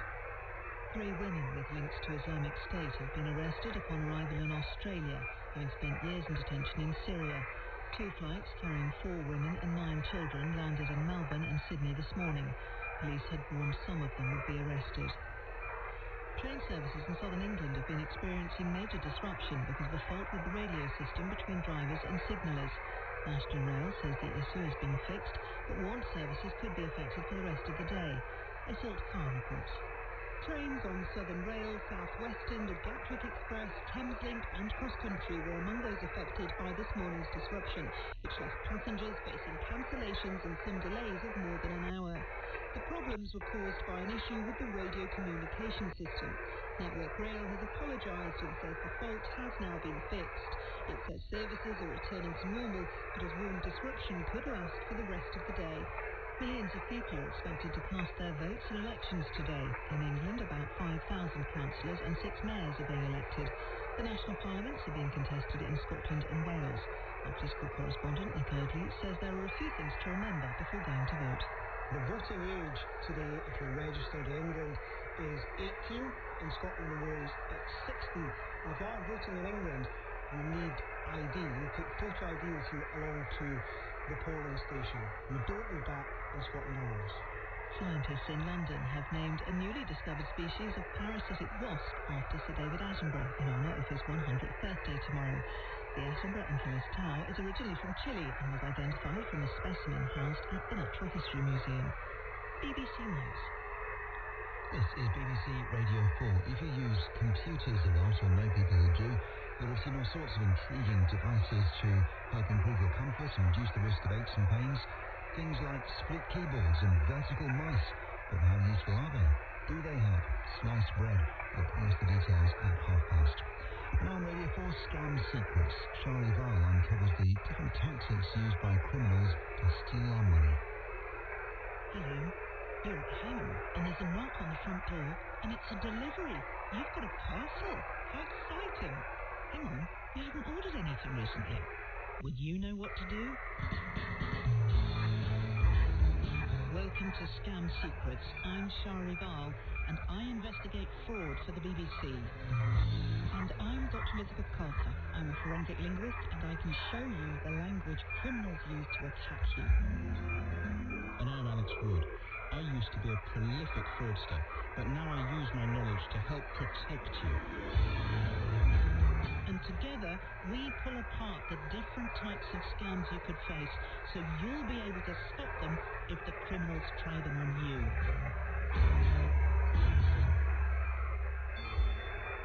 Now, Alex, I've got a surprise for you. Oh no, not this again. Yes. Remember the great knitted cardigan scam? Gosh, it's worse than I remember. It took off a layer of dermis last time. Well, that was the episode in our first series. Check it out on BBC Sounds, because it's still there, and the pictures of you wearing... Am I putting this on? That horrible... Yes, definitely. After? Yes, definitely. But there are pictures of you wearing this horrible cardigan. There's evidence. Now, essentially, it's being drawn into buying something that looks great online at a discounted price, but what arrives is essentially punt. It's not bad customer service, this. This is a scam. Now, lots of you got in touch with us after that, so there were loads of these. Let me read out a few. Chris says, I returned the items to China at a cost of £30. They're now stuck in customs, but Danielle avoided the scam, and she says, something told me to hold off. I just couldn't figure out how a knitted sweater could be that cheap, yet look so well made. Yes, I've got one here. So Helen wrote, shoddy goods that I will never wear or would be too embarrassed to give to a charity shop. And if I want to send it back, it has to go to China. Thank you to Sue for this one. This cardigan is truly awful and sounds exactly like the one sent to you. Unfortunately, I'm still waiting for a pair of jeans. Lesson learned. So lots of annoyed customers there. For those new to this huge scam, our listener, Elfie, thought she was buying a lovely hand-knitted cardigan, and what arrived was a photograph of knitting printed on a rubbish T-shirt, and it's lived in the scam secret office ever since she sent it to us. But this episode is not really about the money that you've parted with. It's about something else you've given the criminals as well as your 30 quid, which is potentially much more important to you and much more lucrative for them. So we wanted to talk about what happens to your details, in particular your address, when criminals get hold of them. And we're going to hear an amazing example that I discovered based on people using the sites we've just been talking about. We call them box of cat websites, but they are actually criminals operating scam websites. So let me introduce you to Frances, who, just like everyone else, thought she was buying a cashmere jumper in a sale on a website she'd spotted, and just like everyone else, that's not what arrived. Essentially, the jumper did come, and it was just cheap tat. It was cheap nylon material. I'd realised by then that it was a complete scam. Didn't think anything more of it. And then last week, I was looking for some shoes, and I googled comfortable ladies slip-on shoes, and up came this website, and I thought it looked fantastic because it was orthotic. They actually sold orthotic soles as well. And after 6 days when they hadn't come, I began to smell a rat, especially based on what had happened before. Went on to PayPal to see who had been paid, and again it was a company in China. But Frances didn't leave it there. She searched on the website where she bought the shoes, and she found a contact address in southwest London and a UK telephone number. So she thought she'd track the company down. So I rang that number to say, look, can we please cancel this order? And got a chap called Scott who said that he'd had 50 phone calls and he had started getting shoes returned to him just in the last 3 weeks. And she gave me all the details, and Scott, he's an electrician, and he was at work on site when I phoned him. Started getting a couple of phone calls here and there. Didn't think much of it. How many people have contacted you? On average, it's between 5 and 10 every day. Oh my goodness, in about 30 days. Yeah, it's an enormous lot of people that are ringing. At the beginning, it was a few less, but now it's like regularly sort of 7 or 8 every day. It's escalated as the weeks have gone on. But it's not only phone calls that Scott was receiving. The parcels were starting to arrive. And I spoke to Scott last week, and he says he's had at least 50 parcels like this. And he's asked Royal Mail to stop delivering them anymore because he keeps rejecting them.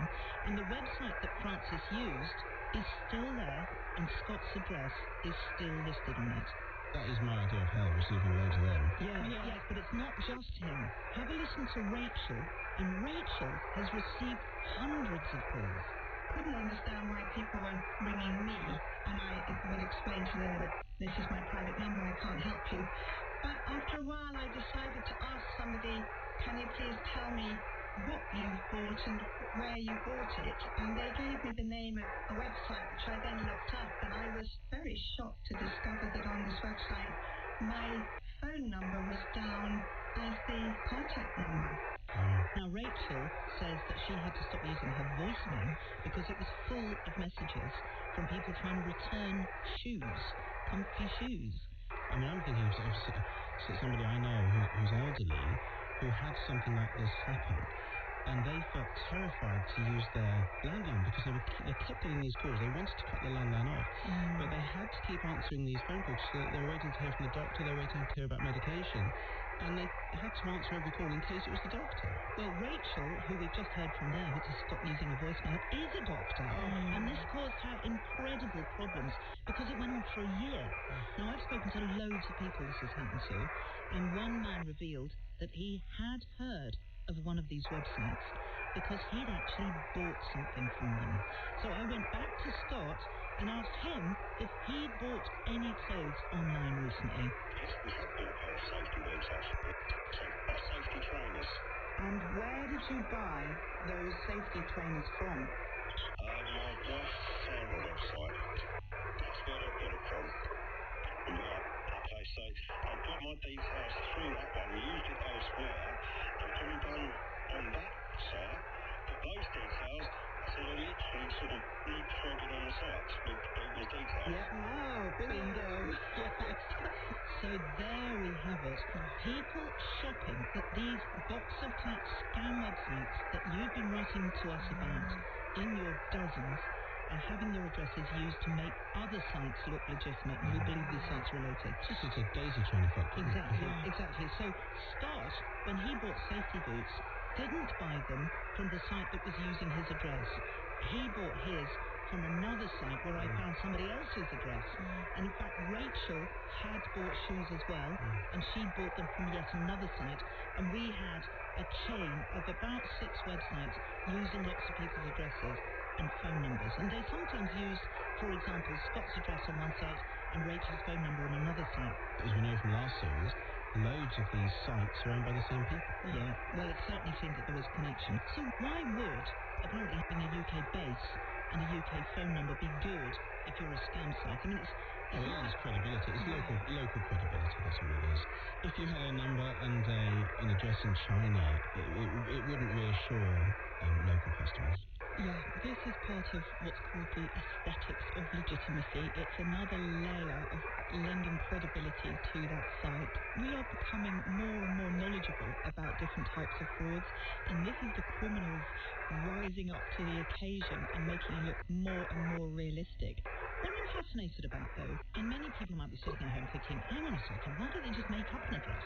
So these sites will shut down, and then they'll pop up immediately, and it's often bots or AI large language models that will be creating these sites. And I think sometimes these addresses and phone numbers are populated automatically by a bot, so they're pulling genuine data from another customer on another site that they own.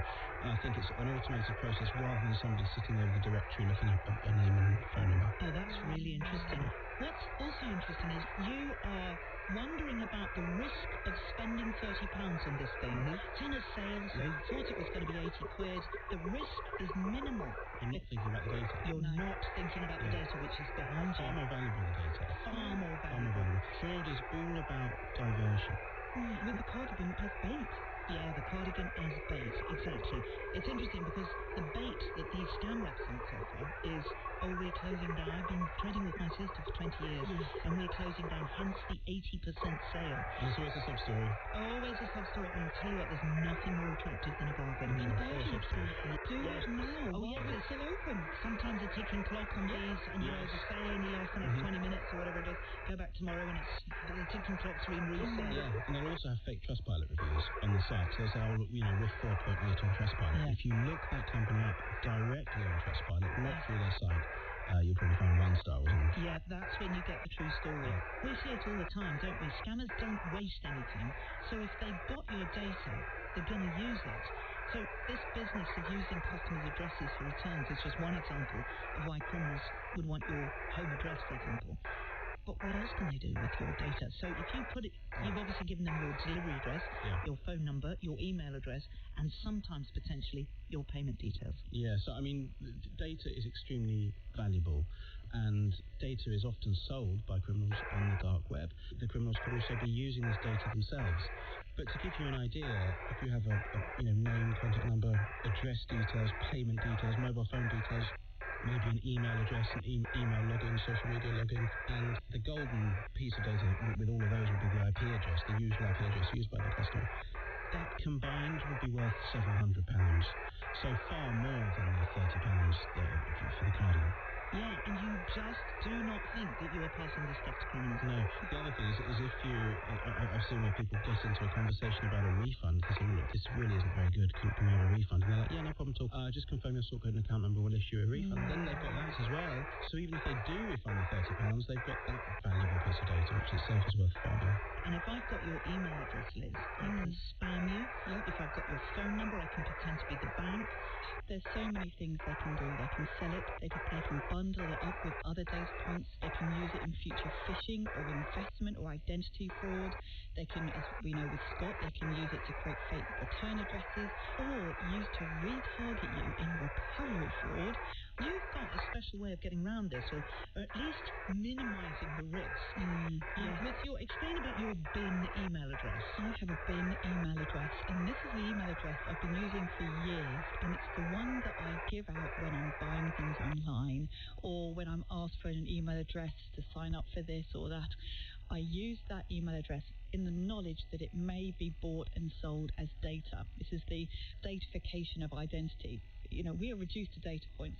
The fewer data points you can give out that really lead to you directly, the better. So I have this bin email address in the knowledge that I'll have all sorts of emails in there and they can't get to me through it. Liz is like a ghost online, basically. Yeah, definitely.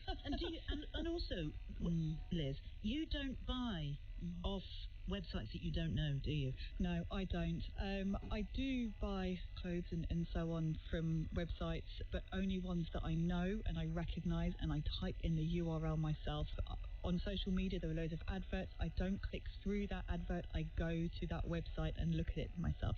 It's tricky because all these people who bought stuff online put into a search engine comfy shoes. And, of course, these, because they're very high up on the search engine optimization, because they pay a lot of money to get themselves to the top of the list, they're the first one that come up and they've got lovely pictures of comfy shoes. It's so difficult. I find that if you shop in that way, you're opening yourself up to huge risk, even if you're very diligent, because some of these fake websites can be immensely convincing.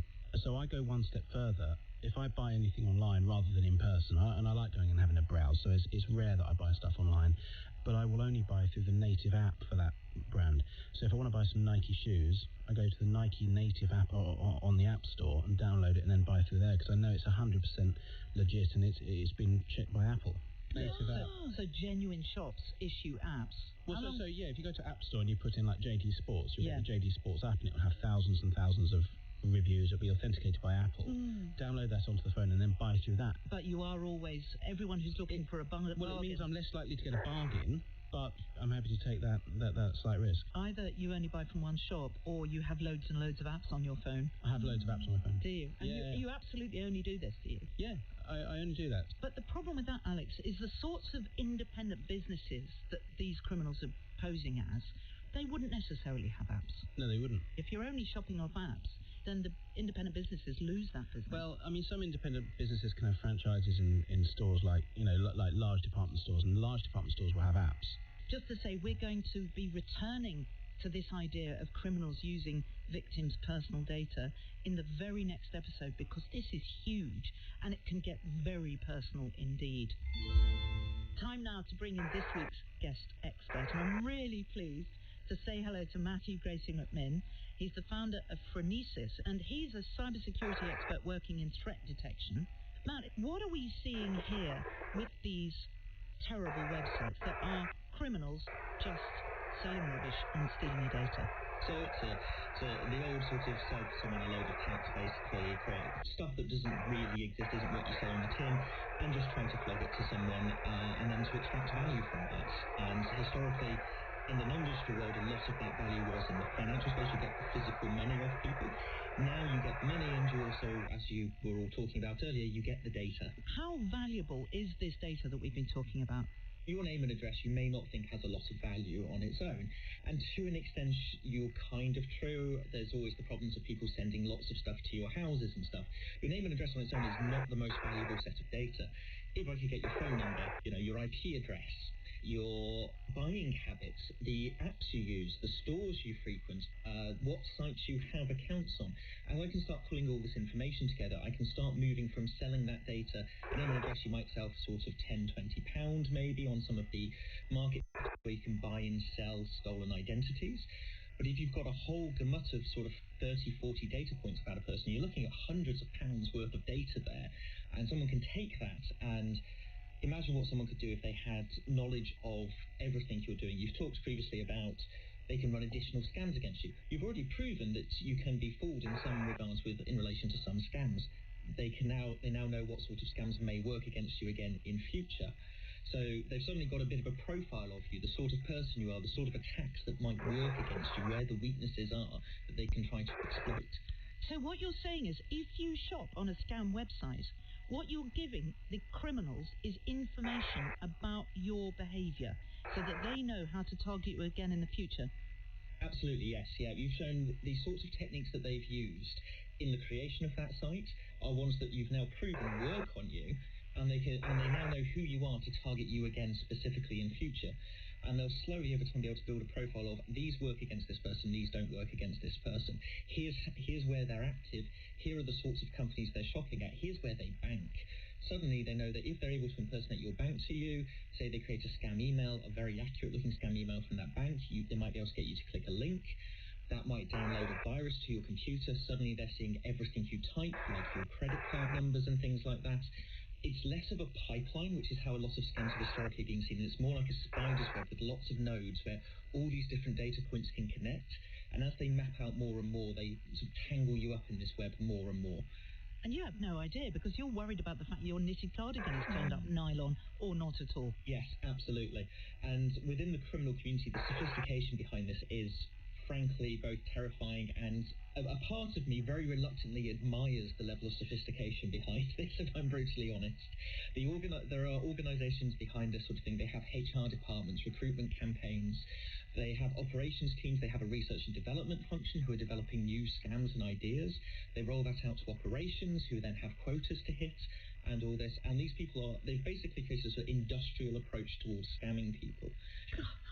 So how are the groups of people who are taking the data and then deploying the data or selling the data, are they different from the groups of people who are actually making the websites and inventing the photographs of the fake knitted cardigan? Yeah, so there's a bit of an evolution going on over the last 18 months still happening at the minute. But if we go back sort of 2 years, typically each of these groups would be individuals who are kind of handing off to one another. And your data, after it's extracted, would be handed over to a data broker who would take your data, correlate it with other bits from around the internet. So say they've got your name and address, they may look at a list of data breaches from hacked websites and go, oh, here's an email address and a phone number associated. I can package that up, and it's gone from, say, £10 to £40 in value, this data set now, and I can now sell that on. And they would build things like in that way. Over the last 18 months to the present day, we're now starting to see an evolution where those separate groups still exist, but within a broader organisational structure as they're sort of coalescing together within organised crime. Liz has just raised her flag upside down. What's your upside down flag? The lack of a red flag. The lack of a red flag. Now, this is from the criminal point of view here. So, yes, Matthew, this industrial approach to fraud, I love that phraseology you're using there. And this is where we can start to think about techniques of neutralisation. Now, this is where criminals can account for their own acts of criminality and justify them to themselves and to the people who, in inverted commas, work for them. And it makes them feel like they're doing something almost legitimate. They're a cog in the machine, they're part of an organisation, and they're doing essentially a job. I can remember, Matt, not very long ago, always saying, look for a terrestrial address, look for a phone number, check the businesses based in the UK. Now, obviously, that's gone completely out of the window with this. So how do you spot these terrible criminal sites that are essentially dropshipping scams? You've just highlighted there another problem, which is they're listening into all this. So hi, guys, if you're listening, because I know you are. Stop being criminals. Yes, please do stop. They're listening into all this. They are going, okay, this is what they're going to look for as telltale signs. This is what we need to do to stop ourselves being detected and make it more likely. So they're reacting to what's coming out very quickly. But I can give general advice where we sit today. Yeah. We mentioned Trustpilot before. Typically trying to break out of the ecosystem of that organisation. So don't look at reviews on the website. Don't click links to review external reviews either. Open a new tab, open a new browser, Google the company, type in scam or something next to it, go to the Trustpilot, and don't just read the number of 5-star to 1-star reviews. Click on 1 star, actually read through some of the 1-star reviews and actually look for telltale signs of people being scammed, and then ignore the good ones that say it's definitely not a scam, don't worry. The other bits to look for are the typical telltale signs of a scam, a sort of pressure to buy quickly. We're going out of business is the one you mentioned earlier. Yeah. You know, the sale's only live for 20 hours, 20 more hours. You know, there's a ticking clock in the corner sort of thing. Other ones you can look for is if you're slightly more technologically inclined, you can look up registry information for a website. There's free services online.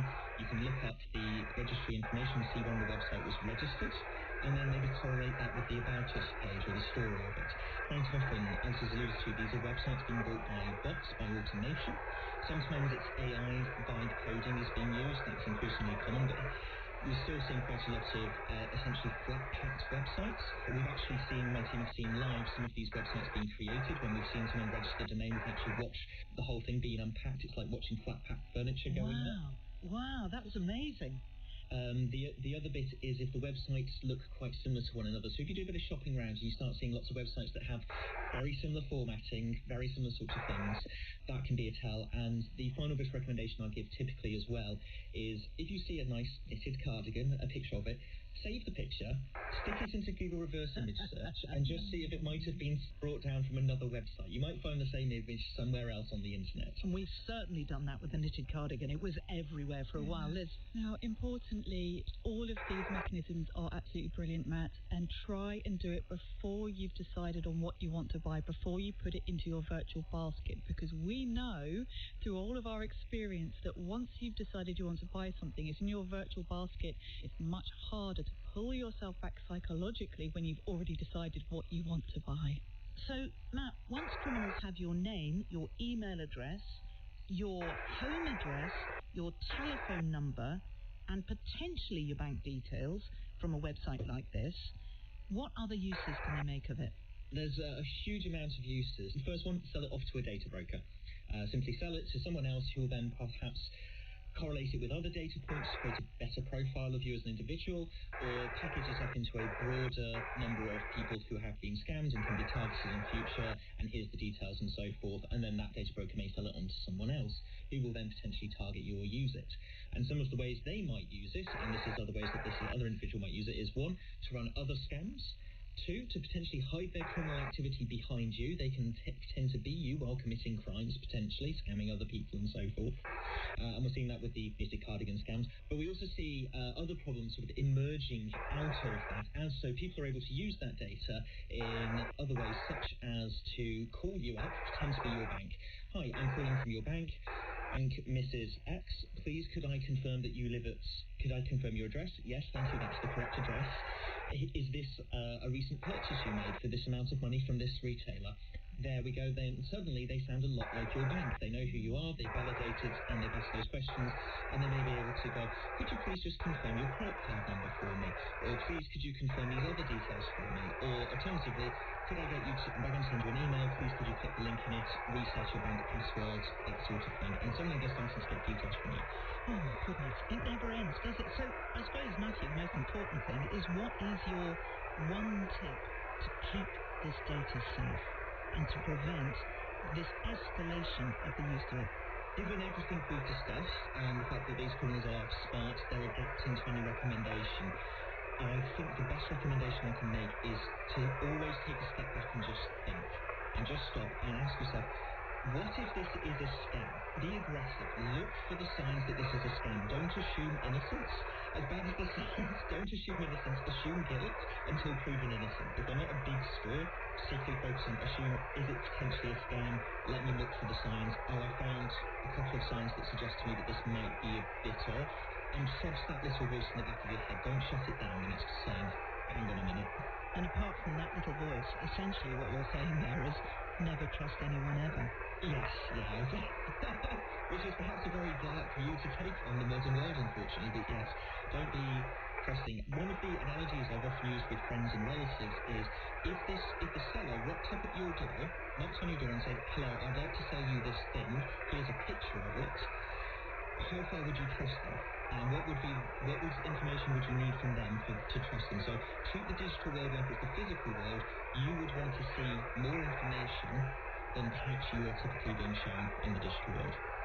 Matt, that was fantastic. And I think what we've done is finally put to bed the idea that this is just a harmless waste of £30 because they sent you a box of tapes. This is a very serious, global, organised criminal effort that will get you if you shop on these websites. Yes, yeah, this is the thin end of the wedge. Matthew Gracie McMinn, thanks for being our guest expert today. And thanks to Liz and Alex too. Next time on Scam Secrets, now we know how valuable to criminals your personal data can be, we'll look at why you should be really careful when you're applying for a job. We'll introduce you to a new technique that criminals are using, and they're deploying it in a way I call identity bingo, and it's very dangerous indeed. And if you'd like to catch up on all the Scam Secrets episodes, just search Scam Secrets on BBC Sounds. Scam Secrets was presented by Shari Val and produced in Salford by Tom Mosley. It was an Audio North production for Radio 4, where Greg Foote will be here next with Sliced Bread. And if you spend a lot of time in front of a computer, this one's for you. First, for the look ahead to the briefing room at 4 o'clock, is David Aronovich. A month ago, 4 astronauts travelled further from Earth than any human ever has, round the dark side of the moon. That was Artemis 2. Artemis 3 and 4 are planned to follow, with the establishment of a moon base being the goal.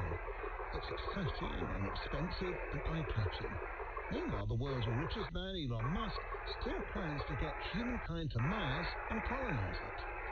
Is that at all realistic? And what are scientists hoping that all this effort will achieve? Find out in the briefing room with me, David Aronovich, this afternoon at 4 on Radio 4 and BBC Sounds.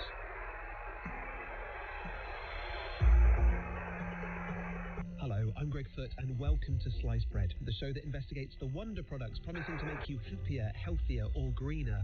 Each episode, we follow the crumbs of evidence to find out if one of your suggested wonder products is indeed the best thing since sliced bread, or marketing BS. And today's suggestion comes from Tim Crothers from West Bromwich. Welcome, Tim. Hello. You're not in West Bromwich today, though, are you, Tim? You are in Spain on holiday. Yeah, I mean, the weather's much better than it is back home. Good on you. Well, we appreciate you joining us. And it is quite apt, isn't it, that we are connecting remotely by computer, because today's wonder product is... Ergonomic keyboards, and nice as well. Ergonomic, look, I'm going to do my best Susie Dent impression here. Ergonomic, relating to or designed for efficiency and comfort in the working environment. You show us your keyboard? Yeah, so here it is for... Did you bring this on holiday, especially for the recording? I did, yeah. But no t-shirts in hand, I did just got a keyboard. Good man, good man. You actually held up 2 halves of a keyboard there. Yeah, it's called a split keyboard.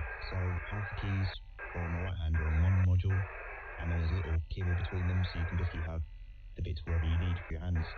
It looks like there's some extra keys. There's some kind of chunky keys in the middle.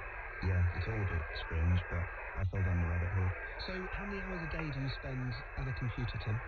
I work as a software engineer, so yeah, I'm desk-based like a lot of people. I feel this is going to be a companion episode to our previous Sliced Bread on standing desks. Obligatory mention, you can find that, as well as all our other Sliced Bread episodes, over on BBC Sound. So what issues were you having, Tim, with a regular keyboard? I started getting some thumb pain. Nothing serious, but I thought, ooh, that's not right. I need to think a bit more about how I'm going to survive 30 years or more at a keyboard. Saw other engineers who have like carpal tunnel and thought, I don't want that. So in the end, I bought this completely mad looking ergonomic keyboard, and it's been great. It's definitely unique. I'm really looking forward to discussing it with the experts. And do you have an ergonomic mouse as well?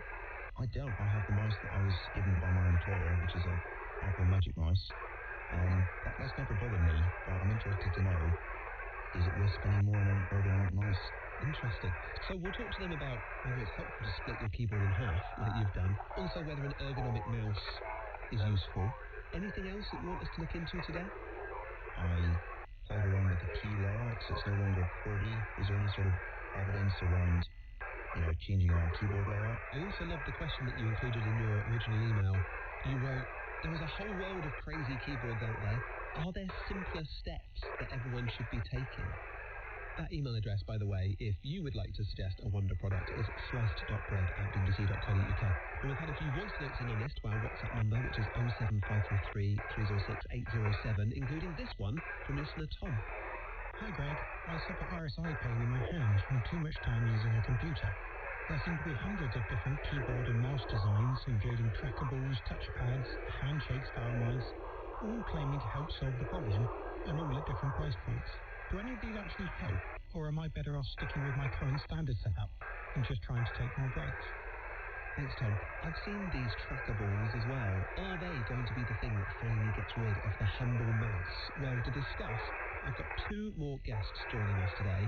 They're going to have to keep their excitement under control and not shift to an alt subject, Tim. Oh, can I ask you? Hey! I'm going to introduce one of the guests now. The second will then join us in a bit.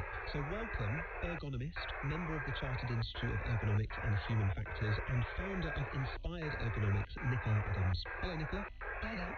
What does Inspired Ergonomics do, Nicola?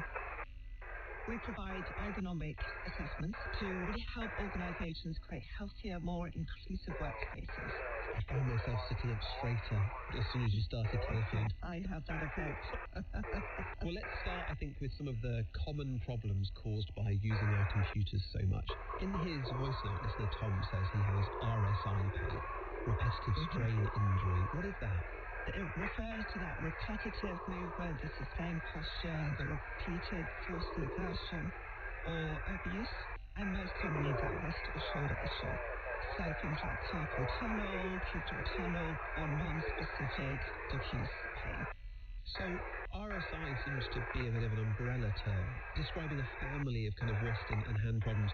A specific one that was mentioned in the voice note is carpal tunnel syndrome. To explain how carpal tunnel syndrome might be linked to mouse or keyboard use, we spoke to hand surgeon Ryan Trickett. Carpal tunnel syndrome is very common. It affects around 5% of the population. But interestingly, the incidence of carpal tunnel syndrome in office workers is not dramatically different when compared to the general population. There's no proven mechanism by which keyboard use causes the pathophysiological changes in carpal tunnel syndrome. That's not to say that ergonomics are not important. Laptop users in particular tend to lean heavily, hunched over with bent elbows to best reach the keyboard and trackpad. By addressing these issues with a better keyboard, higher screen and ultimately straighter elbows, the tingling problem can often be sorted without the need for surgery. Thanks, Ryan. Your job today, basically, Nicola, is to help us avoid having to go see Ryan. Let's add some practical tips here then. I'm conscious we don't want to turn this episode into a live desk assessment, but I'm here at my laptop. Give us an idea of what you check when you do a workplace ergonomic assessment. So first of all, I want to have a bit of a discussion with you, try and find out what those symptoms are, what you've tried. Laptops are a big cause of problems. So when you're using a laptop, a lot of people will raise it, and then that will mean that they have to flick their wrists up or hunch their shoulders up to use that keyboard. So we always want to use a separate keyboard or mouse when using a laptop if you're going to be using it for long periods of time. Does it also matter how far away the laptop or indeed the keyboard is away from my hands? You want to keep it nice and close to the front of the desk, close to your hands, so you're not having to roll your shoulders forward or extend your arms forward to reach that keyboard. I mentioned our previous episode on standing desks. In that, our expert physiotherapist told us that it's not always about good versus bad positions. It's more about ensuring that you're moving about a lot and not getting locked into one position. Is the same true here, Nicola? Yeah, we want to avoid those static postures, and movement is really protective. We just need to ensure that neutral postures are adopted as much as possible, because there may be compounding factors which mean people don't move as much as they should. One problem you had, though, Tim, sounded like it didn't come from an incorrect position or a lack of movement of your wrist or your shoulders. You had the pain in your thumb from too much regular movement of the thumb, you think? Yeah, I think depending on what work you're doing on the computer, I think I was using the command key on a Mac too much. And it was just awkwardly positioned, so that's sort of where the keys are situated on the keyboard. Is that RSI, Nicola? It's a repetitive strain injury. Repetitive strain, yeah. It's an overextension of the thumb, absolutely. Well, it sounds like what you turned to, Tim, was exploring different keyboard layouts, which is I want to get nerdy about that in a bit, I really do. But let's start with some simpler ergonomic options that people could try to help alleviate the common problems that we've just been talking about. To help us explore all this, I'd like to welcome onto the show a keyboard enthusiast and web developer who runs a popular YouTube channel all about workflow and design, Ben Valak. Welcome, Ben. Hi, Greg. Thank you for having me. For you and other people who go deep into keyboards and mice, is it because you're trying to avoid or fix chronic pain, or is it just because you want to use a computer as quickly and as efficiently as possible? Yeah, it's a bit of both. I think for me, I wanted to prevent it. I've always been really sort of interested in the idea of exploring what is the optimum way of doing things, and with a career in software development, that this is something quite clearly I'm concerned about. Want to make sure I don't get RSI. I think the closest I ever got to it was feeling tingling in my hands, and that was as a result of using a wrist pad, sort of one of these things that you're supposed to have to improve these things. Actually ended up going down sort of a road of hover typing, so not having any rest at all. So this just starts this big journey of optimizing your posture, optimizing hardware, of optimizing the layout. I've gone through so many different kind of approaches to get to this point where I feel super comfortable. Well, before you reveal the setup that you've ended up with, I'd like us all to go on a bit of an ergonomic adventure, level by level, starting with keyboards, and then we'll turn to mice at the end. Now, from looking at the products out there, it seems like if level 1 is your basic flat computer keyboard, level 2 is wave-shaped, so-called fixed split keyboards. Ben, tell us about those.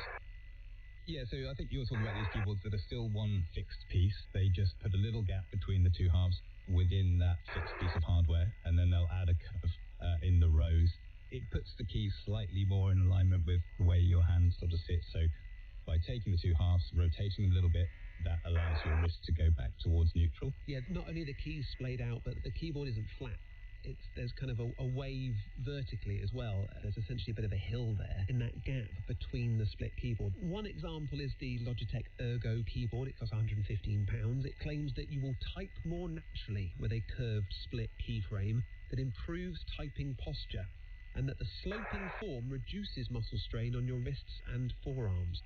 So, Nicola, could a fixed split keyboard like this improve typing posture and reduce muscle strain?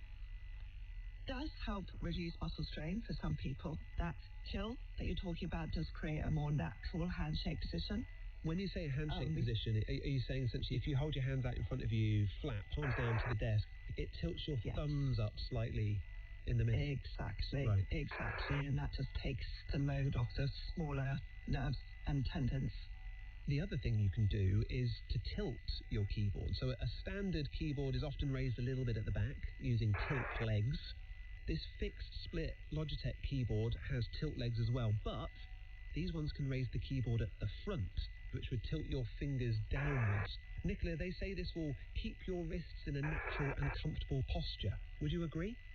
That tilt downwards is a good idea, but you have to factor in your sitting height, so you're still floating your hands down above the keyboard, and that can really help with wrist extension, or for a lazier typist who finds it harder to float above the keyboard, not that fixing of the wrists on the rest. Ben, you were saying the wrist rest actually didn't help you. You felt that tingling, and you got rid of it. Yeah, absolutely. I think one of those things for me was I just became acutely aware of where I was putting pressure. So the conventional squishy wrist pad for me was just too much pressure just at that shallow part of the wrist. So I moved away from that and embraced this idea of hover typing.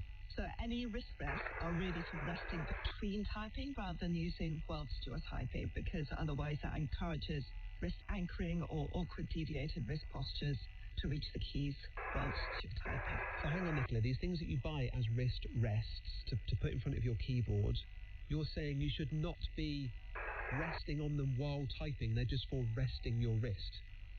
Exactly. Tim, is that a surprise? I think that's quite surprising. It seems like that's where you want to be holding it while you're typing. Yeah. It sounds like these could hinder rather than help, Nicola. Yes, in fact, if you're really fixated on fixing your wrist on the wrist rest, it's better to place it on your palm rather than the delicate wrist area, just because it's so delicate. Okay, on to the next stage of our ergonomic adventure. Your next option up is a split keyboard that is literally, physically split in two, like the one that you held up for us earlier, Tim. Yeah, these keyboards suggest all sorts of different positions you can have your split keyboard in to ensure the best ergonomics, they say. from having them a small distance apart, all the way up to having them shoulder width split, which they say you'll instantly notice opens up your chest and your back is now straight. How wide do you split yours, Tim? I think I generally just throw it down and see where it lands, but I think it's probably just under shoulder width apart. I would add, just be careful where you're placing a mouse as well, because you don't want to be overextending out to reach the mouse. Ben, what was your experience like with a split keyboard? Yeah, a big step in the right direction, very clearly, from day one. So, Tim, your ZSA Moonlander keyboard currently costs around £275. However, not only is it split into two halves, but the keys are also aligned differently. Now, if you look at a normal keyboard, you'll probably see that the keys don't fall directly underneath each other. They're slightly offset.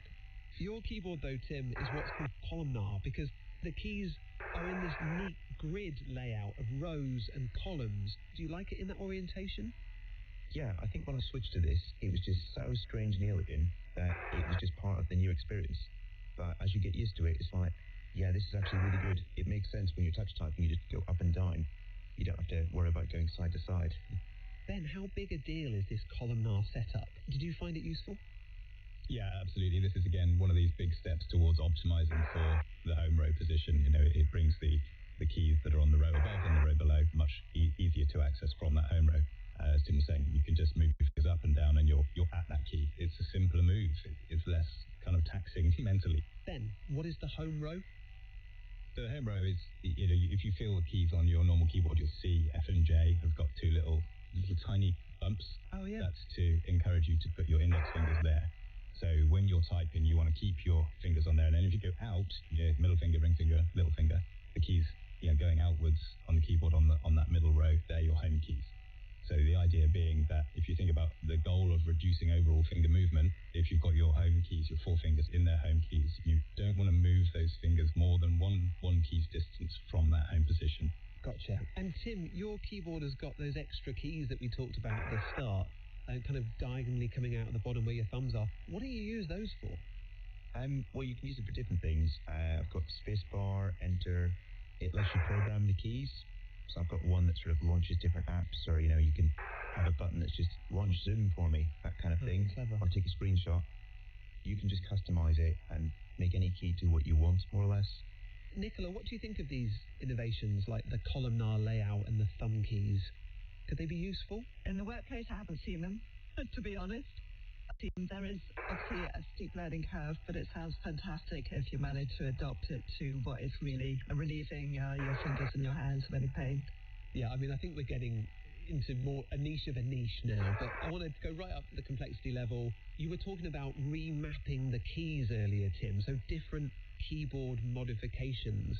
Is that common, Ben, to change around where the letters actually are on your keyboard? It absolutely is once you get to this level.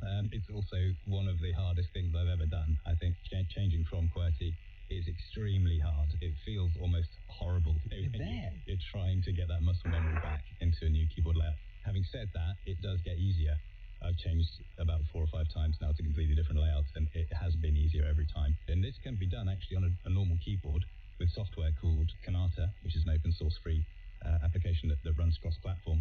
So you, even without buying custom hardware, you can still make some really significant improvements to the way you use the keyboard and just massive reduction in stretching those fingers. Nicola, is there much ergonomic benefit to be gained from using a different keyboard layout? It comes down to how much time you've got to learn it. But it's been very interesting listening to Ben and how he's adjusted it to suit his way of working. Okay, I'm going to leave our ergonomic adventure there. There are so many other options that we can get into that I don't think we've got time, and they're way, way too niche. Because, Ben, I've got to come to you. You are sitting there in your most ergonomic peak keyboard setup. You're sitting on a comfortable chair, you're leaning back slightly, you've got your hands. They don't look like they're on keyboard, they look like they've got gloves. Are you wearing keyboard gloves? Walk us through it. So this is the SPA board, and as you say, I'm on a reclining chair. So the idea is you have a cluster of keys around each fingertip, and instead of actually having to jump up a whole row or down a whole row, you flick the tips of the fingers forwards or towards you, or even to the sides. And it's a similar setup with the thumb. And what's that underneath your palm? Yeah, so this is basically the mouse mouse. So we've got a rollerball on the left half and another rollerball on the right half. The right one is for mousing. The left one is for scrolling. You probably can't even perceive that movement. It's so minimal. And then you can just switch between the mouse and keyboard with almost no effort at all. Can we just have a moment for the words typing to mousing? I'm learning so much new lingo today. Nicola, watching this, are you in awe of the ergonomic setup? I am, and those trackballs, they're really helping reduce that shoulder movement. Also the fact that you're reclining, Ben. Do you feel you're in a position that leaves you as kind of relaxed as humanly possible? So this was actually inspired by some research that NASA did. Amazing. The neutral body posture, and they looked at what position the body assumes in zero gravity. Using a reclining chair with your feet slightly elevated on the stool is extremely close to this zero gravity position. This eliminates a huge amount of the problems that people have holding their head up all day long, holding their arms up all day long, and even holding their torso up all day long, sitting up at a desk. Is a hugely taxing thing on your upper body to do for the whole day. But of course, I think it's pretty obvious if I was to spend all of the day in this chair without doing any exercise, it would also have its own problems. So I do combine it with a good exercise routine as well. Tim, are you watching this and thinking, I need to level up? Exactly. It's always tempting, but I feel like I'll raise the anger of my wife if I spend any more money on keyboards. I was going to say, Ben, there's a hefty price tag. This Valboard costs around £817 currently. Not cheap. I think there are different levels you can achieve the same kinds of things. I mean, this chair, I guess eBay, £100. These are abundant on the second-hand market. It's quite achievable. Gotcha. For those of us who can't quite afford £800 for a pair of keyboard gloves, or if you'd like to stick with a traditional keyboard and a mouse, let's talk mice for a second. So listener Tom asked about a vertical mouse, also known as a handshake-style mouse. So again, what we're talking about in this handshake position, thumbs up.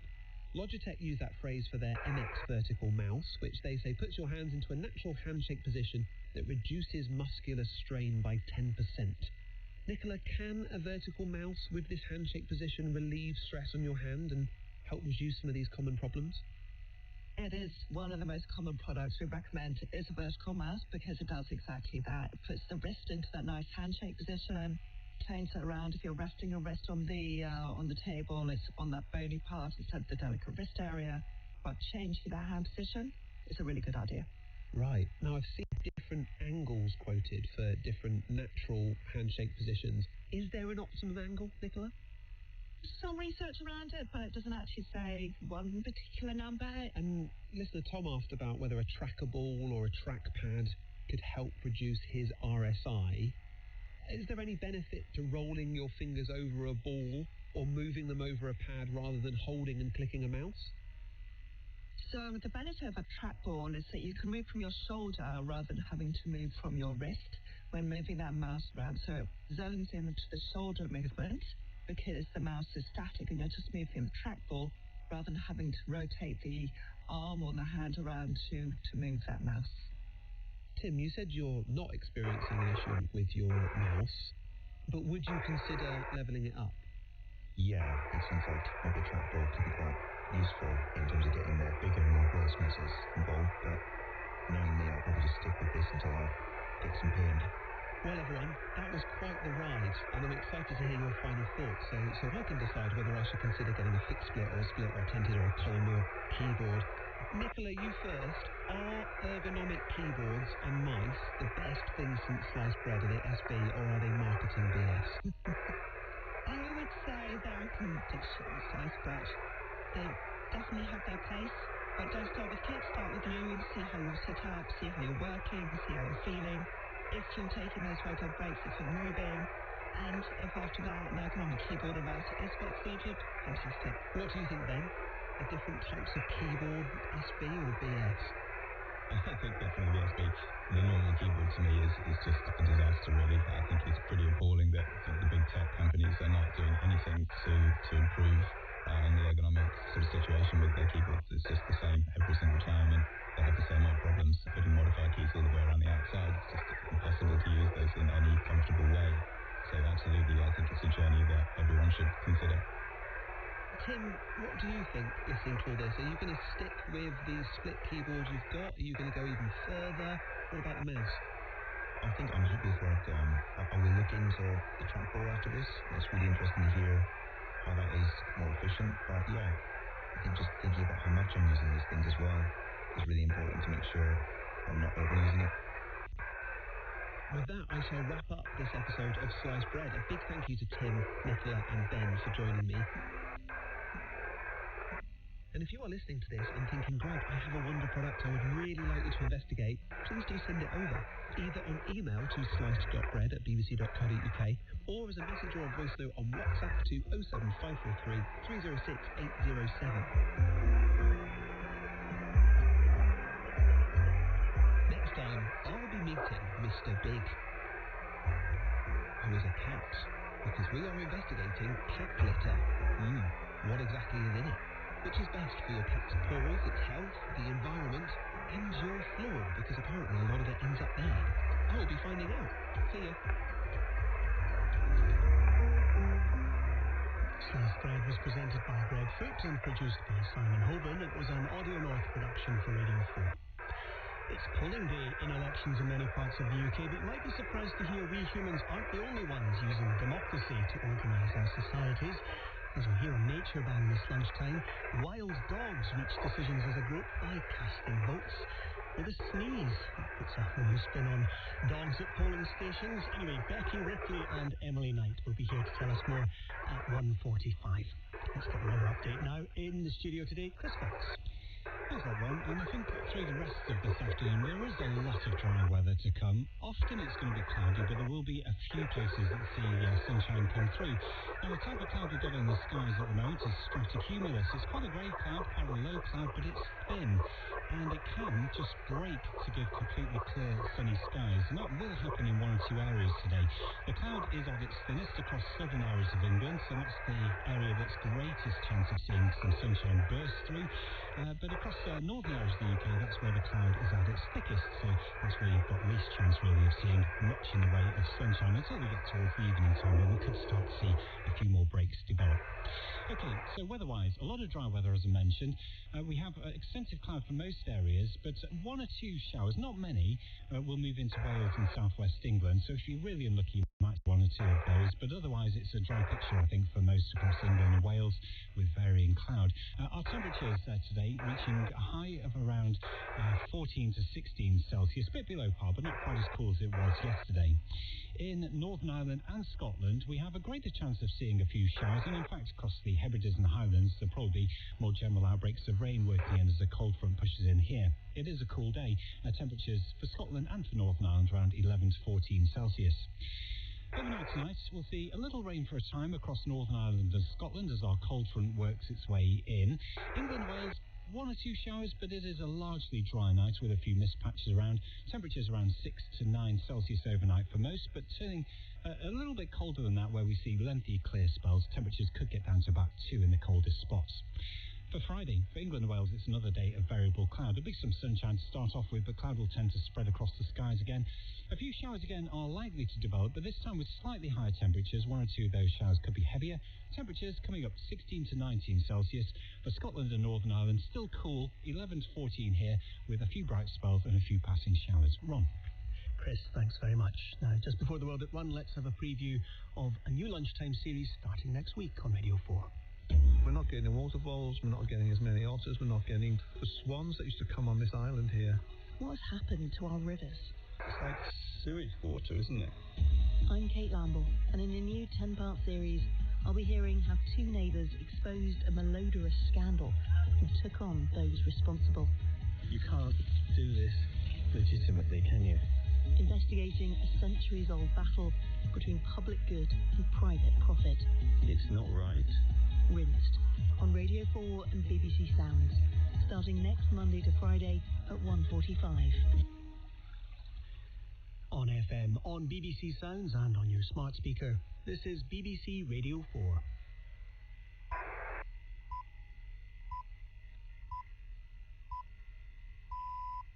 Hello and welcome to the World at One with me, Sarah Montague. Deal or no deal? Iran wants to make a deal. They want to make a deal badly. And we'll see what happens. They want to make a deal. They want to negotiate. Iran wants to make a deal. Okay, guys, let me just tell you, they want to make a deal. And who wouldn't?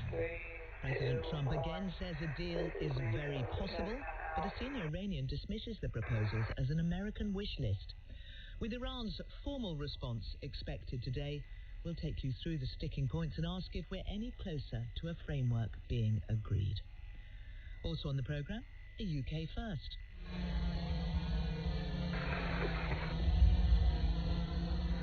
Amazon launches a drone delivery service in Darlington. How soon could drones deliver to your home? And we speak to Amanda Knox, who spent 4 years in prison for a crime she didn't commit, about her plan to perform at the Edinburgh Fringe. I have been heckled in the UK, so I'm nervous going into this. I know that there is a stigma against me that is particularly powerful and sharp. We'll hear why she's turning her experience into a comedy show.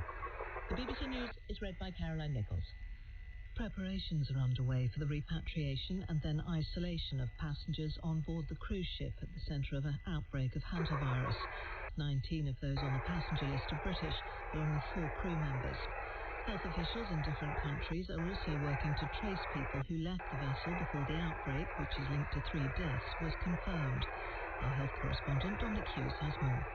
The logistics of bringing home passengers and perhaps crew from the cruise ship are challenging. When the MV Hondius docks in Tenerife in a couple of days, passengers will first be screened for symptoms and, if all is well, flown back to the UK on a specially chartered flight. They'll then be asked to self-isolate, but some may need to be put into quarantine, depending on when they were last exposed to the virus. The incubation period for the Andes strain of the hantavirus, thought to be behind the outbreak, can be up to 8 weeks. Around 150 people from 23 countries remain on board, but a huge effort is now underway to trace those who may have been in contact with passengers who've already left the ship, including family members, anyone who shared rooms on board, or those who may have sat next to them on a long-haul flight. The Israeli military has said it's investigating a photograph posted on social media that shows a soldier shooting a cigarette in the mouth of a statue of the Virgin Mary in southern Lebanon. It's said to have happened in the same village where an Israeli soldier was photographed smashing a statue of Jesus last month. Our Middle East correspondent, Yulan Nell, reports from Jerusalem. The latest photograph circulating on social media appears to show an Israeli soldier with his arm around a statue of Mary, holding a cigarette up to her mouth. The Israeli army said it views the incident with utmost severity and that the soldier's conduct completely deviates from the values it expects. It said that an initial review showed the image was taken several weeks ago. Last month, the Israeli military said 2 soldiers would receive 30 days of military detention and be removed from combat duty due to the destruction of a statue of Jesus in the Lebanese village of Debel. Israeli troops remain in a wide area of southern Lebanon, where they say they are rooting out Hezbollah fighters and their infrastructure.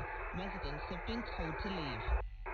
One of the world's biggest shipping companies, Maersk, has warned it will be passing on the increased costs from the war in the Middle East to its customers. At the beginning of the year, a barrel of Brent crude oil was trading at little over $60. Since the closure of the Strait of Hormuz and the destruction of some oil infrastructure, prices have risen as high as $120 and more. The chief executive officer of Maersk, Vincent Clerc, says his company will not absorb the rising costs. The most important disruptions that we're faced with is the rise in energy cost, with a price of fuel that has nearly doubled, and that implies about $500 million of extra cost per month.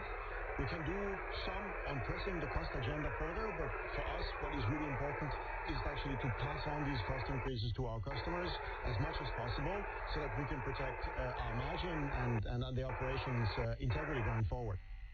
A 28-year-old man has been arrested on suspicion of selling a mobile phone stolen from the former Downing Street Chief of Staff, Morgan McSweeney. The man is not suspected of being involved in the theft of the phone. Opposition politicians had suggested that there might be messages on the device relating to the appointment of Lord Mandelson as the UK's ambassador to the US. Police say the phone has not been recovered. 3 women linked to Islamic State have been arrested in Australia after arriving home from Syria. They were among a group of 13 women and children who'd been detained in detention camps for more than 7 years after the fall of the Islamic State group. Our Australia reporter, Simon Atkinson, reports from Melbourne Airport, where most of the group arrived. Australia's government had refused to help the group return, but as Australian citizens with valid passports, little could be done to keep them out. Most of the 9 children who returned were born in Syria. This is their first time on Australian soil. The women, labelled ISIS brides here, are all believed to be the wives and widows of IS fighters. Police said a 32-year-old arrested at Sydney Airport was expected to be charged with being a member of a terrorist organisation and for entering Syria when it was prohibited by Australia to do so. A 53-year-old woman detained in Melbourne faces 4 charges of crimes against humanity linked to slavery. A 31-year-old, thought to be her adult daughter, faces 2 similar charges. All 3 are expected in court in the next couple of days. Rail passengers across southern England have faced delays and cancellations after a radio system used by drivers and signallers developed a fault. The problem affected services on Southern Rail, South Western, the Gatwick Express, Thameslink and Cross Country. National Rail says the fault's been fixed, but some disruption is expected until the end of the day. Scientists at the Natural History Museum have named a new species of wasp after Sir David Attenborough to celebrate his birthday. The broadcaster, whose narration has helped bring the natural world to our television screens for decades, is 100 tomorrow. Ed Brown reports. To be named after a parasitic wasp might be regarded as a rather backhanded compliment by some, but the museum says the discovery of Attenborunculus clow from Chile sheds new light on one of the least understood groups of wasps. They're known for laying eggs in or on other insects. Sir David highlighted parasitic wasps in some of his documentaries, describing them as body snatchers. The museum says that Sir David's storytelling has brought attention to organisms that are often overlooked due to their small size, a fitting tribute to a titan of broadcasting. Voters are heading to the polls today for council and mayoral elections in England and for the national parliaments in Wales and Scotland. Most results are expected by tomorrow afternoon, but some won't be declared until the weekend. You can find all the details of who's voting for what and where on the BBC website, where there's also a fine selection of pictures of pooches who've accompanied their owners to the polls. Caroline, thanks very much. Listen to the White House and you'd think a deal with Iran was very close. President Trump's latest prediction is that the war in Iran will be over quickly. Iran has said it is still considering the latest US proposal to end the war. According to the US news site Axios, that proposal is a 14-point memorandum on just one page outlining the framework for talks that would take place in the subsequent 30 days.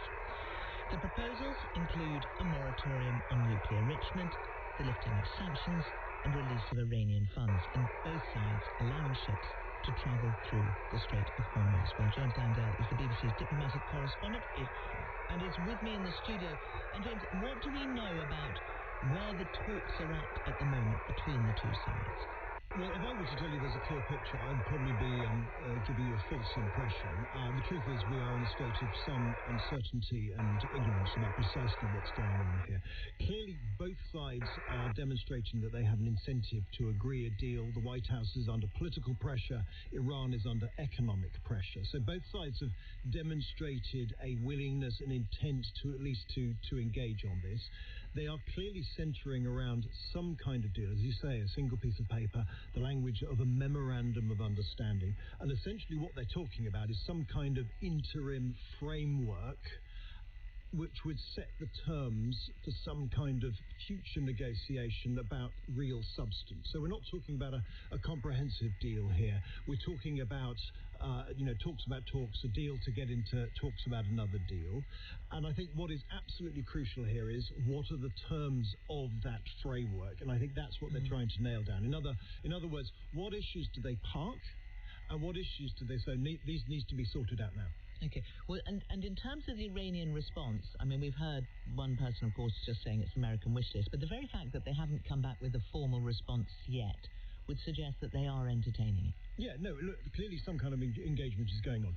In the same way that, one should treat some remarks being made out of the White House with a degree of skepticism, one should also treat, some of the pushback on social media and elsewhere from the Iranian regime and just look at, what are they actually doing? Where is the real substance here? Certainly the mediators, the Pakistanis, their foreign ministry is sending out lots of sort of optimistic noises, and that's what mediators are there to do.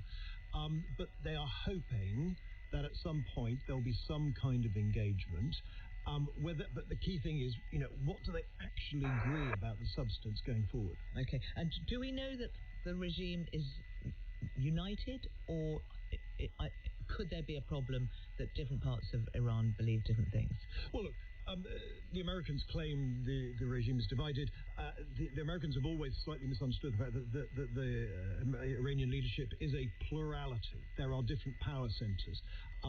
What I think is really interesting is that in the last few moments, the Iranian president has announced that he's met the Iranian supreme leader for the first time since the supreme leader was injured in the original attacks, the supreme leader who we have yet to see. And the messaging out of that is a demonstration of unity of leadership. Because the point is that this is one of the hurdles they've got to get over, is at the moment both sides think that they have done better than the other side thinks that they have. And the Iranians think, look, we are united, we haven't collapsed, we're not going to give up, our ambitions to be a nuclear power. And by the way, we control the Strait of Hormuz. And that is something that the Americans are struggling to deal with, to work out how to get these talks over the line. James Handel, thank you very much.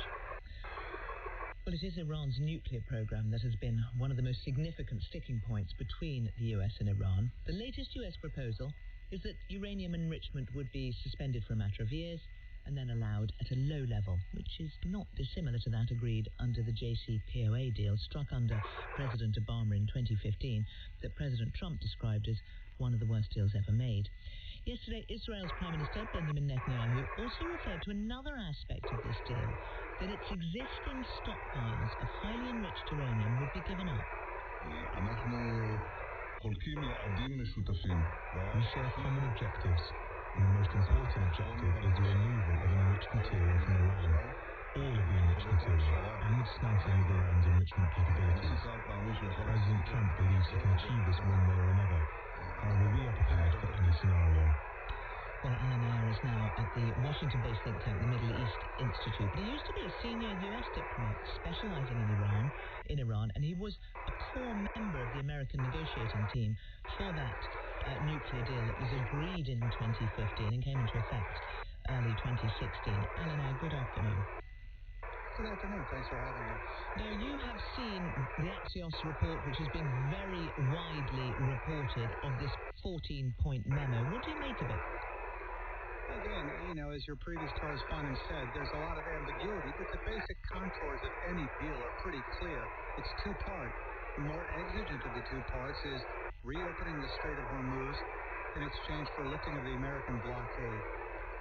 And then there's the part that we dealt with, which is Iran accepting concessions or constrictions on its nuclear program in exchange for sanctions relief or some other source of money. Right, and on that, this framework talks of 30 days. Can you get this sort of negotiations done in 30 days? Impossible, unless it's so ambiguous as to be almost irrelevant.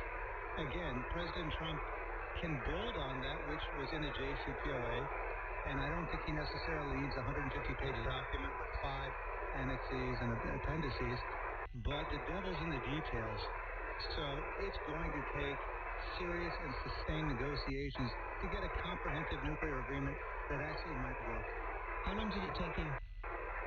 Well, from the start to the finish was 5 years. The first 3 years were a performative waste of time because neither side was really serious. Once we were serious, it took about 18 months to 2 years.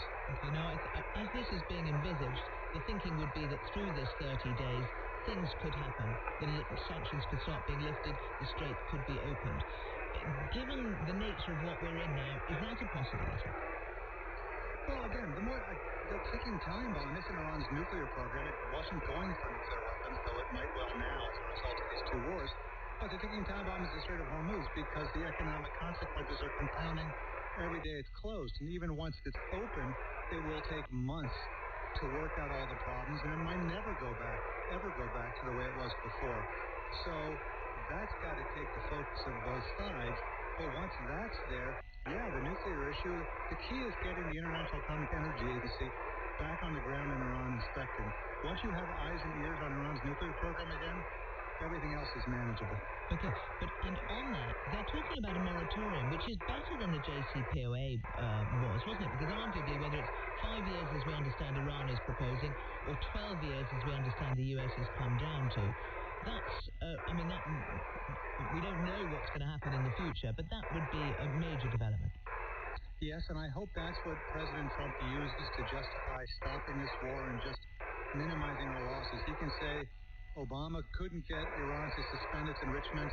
I did. So if that's what it takes, that's fantastic. Okay, but then after that, the suggestion is what? That the enrichment is the same as under the deal you struck? Well, again, that level of detail hasn't come out. But yeah, when I say Iran needs to accept constraints, there's two. One is enriching only to about 3.67 low-enriched uranium, and the other is not stockpiling enriched uranium. And Iran has signaled its willingness to do both. It signaled its willingness to do both before the war. The question is, its details. The more you ask of Iran, the more you have to give it. And President Trump does not seem interested in a win-win scenario. He seems only interested in a zero-sum, we win and you lose miserably scenario. That's not going to work. Okay, now Iran did stockpile, and there's a suggestion, at least in this 14-page memorandum of understanding, that those stockpiles could be moved, possibly to the United States. Can you see that happening? Yeah, again, a large part of the reason Iran enriched to 60% was as a bargaining chip to bargain it away later. They don't need 60%. Yes, it is a threat in terms of weaponizing the nuclear program. Iran is willing to either downblend it, which is suboptimal, or ship it abroad, maybe to Russia. It's not willing to ship it directly to the United States, but if it ships it to for example, to the IAEA, the International Atomic Energy Agency, and the IAEA ships it to the U.S., that's fine too. The key point is that Iran should not have access to 440 kilograms of 60% enriched, highly enriched uranium. Alan, thank you very much. Thank you. Coming up on the program.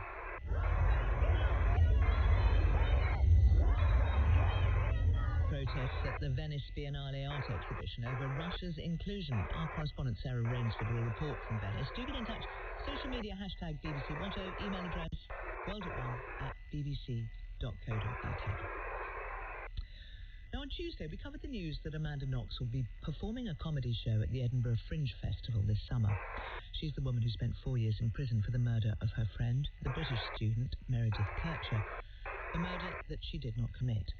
Since she was acquitted, she's made a number of documentaries and written about the experience, and now she's turning her hand to comedy. To this day, some people say she's innocent, but she sure acted guilty. Imagine if your whole personality was put on trial and the verdict was she didn't do it, but she made it weird. Well, shortly after our programme on Tuesday, she got back to us to offer an interview. So, when I spoke to her, I asked her how she turned her experience into comedy. The best kind of art form that comedians do is by taking something tragic and turning it into comic, by really embracing the absurdity, really highlighting the absurdity of the situation. One key thing to note is that I'm talking about my own experience, so I in no way make light of the horrific crimes that were committed against Meredith Kercher. That's not what this show is about. We should say that the lawyers for Meredith Kercher's family, Francesca Maresca, has described what you're doing as inappropriate and disrespectful towards the memory of Meredith. How do you respond to that criticism? I mean, I think that Francesca Maresca has been invested in vilifying me from the very beginning. His position has always been that anything I do and anything I say is, by definition, inherently offensive to the Kercher family. He says that anytime I tell my story, I'm dredging up the crime and the horrible memory for her family, but he himself wrote a book about the case. He participates in documentaries about the case, and he didn't say a single word when the actual murderer wrote his own book about the case. So he seems to be fixated on me alone, and I think that that's outrageous. I'm just wondering, though, that there will be many people who think that every time you do talk about it, it does drag it up for the family. You know, put what the lawyers said aside. Well, I think that there is something in there that is true. When a person who has been in the midst of a big, horrific event talks about it, there are other people who might be impacted by that. But what that means, if you take the position of anybody who has been adjacent to something horrific, they are not allowed to tell their story because it could dredge up things for other people. And what I think that's what's really interesting about that claim is it's like, okay, you can make that ethical argument, but why does it only apply to Amanda Knox? The fact that this rule seems to only apply to me suggests that it's not really about protecting the memory of Meredith Kircher or about protecting her family. It's about vilifying me. Why do you think there is this sort of, it's been described as almost a sort of 21st century witch hunt as far as you're concerned? Oof, that's a big question that I'm still grappling with, and something that I grapple with in the show itself. It is a very deep and dark reality to find myself still held accountable for something that I didn't do, that I had nothing to do with, and to be sort of the figure that everyone thinks about when it's a man's crime. Like, let's be real. What happened here was a man assaulted and killed a young woman, and then a bunch of men decided to prosecute an innocent woman. The media absolutely has had a tremendous hand in trying to silence and erase me. And I think that the fact that I'm a woman certainly has a part in that. We still live in a world that is very primed to find fault in women, to vilify women, to dismiss women, and to want to silence them. You've done comedy. What's been the reaction when you stand up and talk about it? It's been so great, actually, and I dipped my toes in it just to explore it, and I really loved connecting with the audience that way. It's really refreshing to talk about the horrible things that I've experienced with a sense of humor, and therefore, tell the audience a story about pain and about grief in a way that has a little bit of sugar to help the medicine go down, The audience is what, overwhelmingly supportive, or do you have people who come and who heckle and give you a hard time? Well, so far, I haven't done any comedy in the UK. I have been heckled in the UK. So I'm nervous going into this. I know that there is a stigma against me that is particularly powerful and sharp. I'm aware that I'm the only act at Fringe that seems to be being asked to defend its existence at this point. But that said, I am a creative person. I'm an artist with an authentic artistic statement to make. And I'm reclaiming my story through my art form. And I trust that the Edinburgh audience is going to see that and give me the benefit of the doubt. Do you ever feel tired that you're always having to explain yourself? Absolutely. I think that one of the gifts that I would love my daughter to have, so one of the things that I talk about in the show is that something that we moms do is we want our daughters to have what we didn't have. And I would love my daughter to have an existence where she didn't feel like she had to prove herself and explain herself to anyone. Amanda Knox. Well, we asked Francesco Maresca, the lawyer for Meredith Kircher's family, for a response to what she said, and he said he did not want to respond. Now, Amazon has started a drone delivery service. It's very limited at the moment, only delivering small things and only within a 7.5-mile radius of its fulfillment centre in Darlington in County Durham. Now, this is the sound of a drone delivering a package to someone's back garden, and you can just hear the clunk as it's dropped from a height of about 12 feet, 3.6 metres.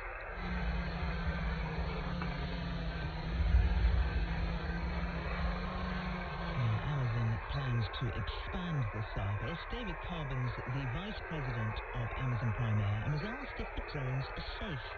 It's been designed as an aerospace product, and we have a targeted level of safety that's measured in aerospace terms. So a regulator comes in and assesses the claims we make about safety, or the claims we make about performance, the claims we make about noise, actually meet those. But how do the go from a limited delivery in a controlled environment to scaling that up to service the whole country? Anna Jackman's Associate Professor in Human Geography at Reading University, and I asked her if it could be scaled up across the country.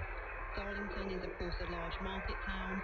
It's a really interesting place to choose for a trial of delivery drones because it has a mixture of residential areas. It's got, main roads and an airport nearby, so it's very good for data gathering. But in terms of scaling up, there are a range of challenges here. Delivery drones are often praised and sought after as what we'd call a last mile solution, which means businesses transporting their packages from a warehouse or, in Amazon's case, a fulfillment centre to the final destination, which is the customer's home.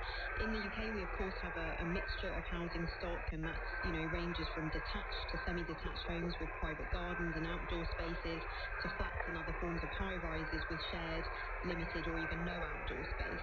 And this variation of housing presents quite a lot of challenges to Amazon and other commercial delivery drone providers because they have a preference and presently a need for homes with that private outdoor space. So in terms of scaling, there's quite a lot of work to be done to allow the delivery drones to function in more densely populated locations without that larger outdoor space. Okay. I mean, I suppose one could imagine on high-rise flats, perhaps somewhere on the roof of the building that everybody could go to collect their parcels.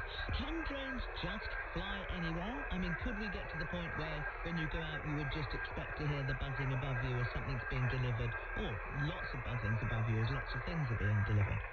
No, presently drones can't just fly everywhere. There's a lot of work that the National Aviation Regulator, the Civil Aviation Authority, is doing towards trying to support the growing and scaled integration of drones, including delivery drone programs. But we're certainly not currently at a stage where they can fly anywhere. In terms of a potential timeline to enable these sorts of applications at scale, the Civil Aviation Authority is working towards enabling these kinds of use cases, what they're calling priority use cases, which includes medical delivery as well as commercial delivery operations. They're working towards enabling them in the UK by 2027. But there is a lot to do here, around maintaining airspace safety. So there's a need for more attention to detect and avoid, and to making sure that drones are visible to other airspace users and other airspace users are visible to drones as well, so that we don't see any collision risk and we maintain that safety. I had assumed that this would be a relatively green technology because it's not travelling by road. Is that not the case? So they are electric, battery-powered craft, which, is great for responding to emissions. There's need for a bit more data around the calculations for how many drones need to be working in order to deliver the same amount of parcels that one van would, etc., and looking at that kind of scaled operations. Is it inevitable? Is this the sort of thing that people want? I think there is a selection of consumers that want that speedier delivery, and we're talking about between hours and minutes rather than a day or days, who would be willing to pay a premium for that. There's obviously others that don't have access to that financially and otherwise. There is data, research data around how people feel, their public perception of these technologies, that has raised concerns about things like privacy, safety, could it fall on my property or fall on my head, or collide with another airspace user, and crucially noise. So there are quite a few concerns around drones being an irritating, sharp and tonal noise source. And an example of why this really matters is that in relation to Amazon's recent Darlington delivery drone trials, it was reported that their proposals had to be scaled back, and they were granted only a temporary planning permission, including the council refusing plans for 2 of their drone launch pads due to what the council cited as a lack of evidence about how drone noise might affect residents. And we've seen this in international drone delivery efforts as well, so noise could be a really big concern. Professor Anna Jackman. The Russian punk protest group Pussy Riot led a noisy and chaotic protest at the Venice Biennale art exhibition yesterday, forcing the Russian pavilion to shut its doors temporarily. It's the first time they've exhibited there since the 2022 invasion of Ukraine. The protesters shouted, "Russia's art is blood." Russia's return has also been heavily criticised by the European Union, and last week the entire Biennale jury resigned in protest at the presence of both Russia and Israel, pointing out that both countries' leaders are accused of war crimes. From Venice, our correspondent Sarah Rainsford reports.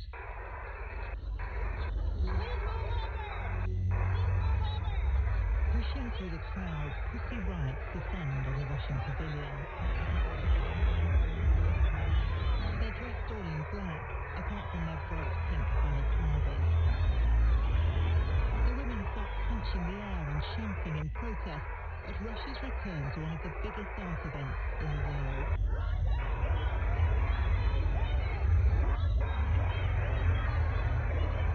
That's the Russian pavilion behind me, and right in front of it, these activists have come with their balaclavas and with their protests and with their flags.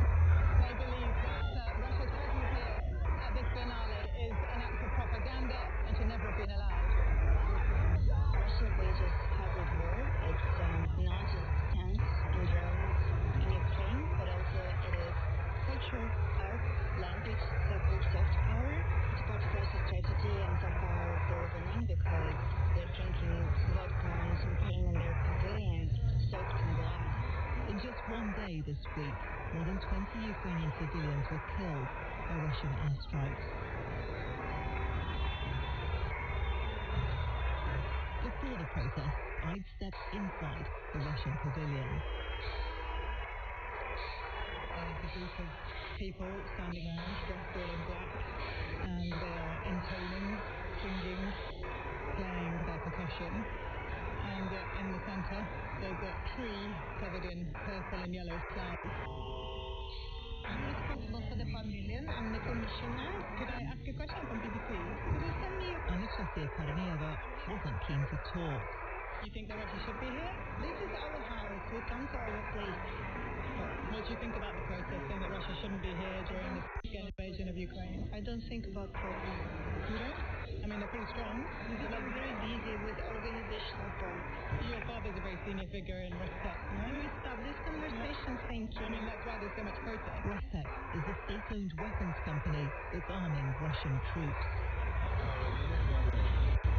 The EU isn't happy that Russia is back here in Venice. The Commission is pulling a big chunk of funding for the Biennale, and Italy's culture minister is also boycotting the event. There have been daily protests too over Israel taking part, and last week the entire jury resigned, saying the leaders of both Russia and Israel are wanted in The Hague as suspected war criminals. But the president of the Biennale is defiant.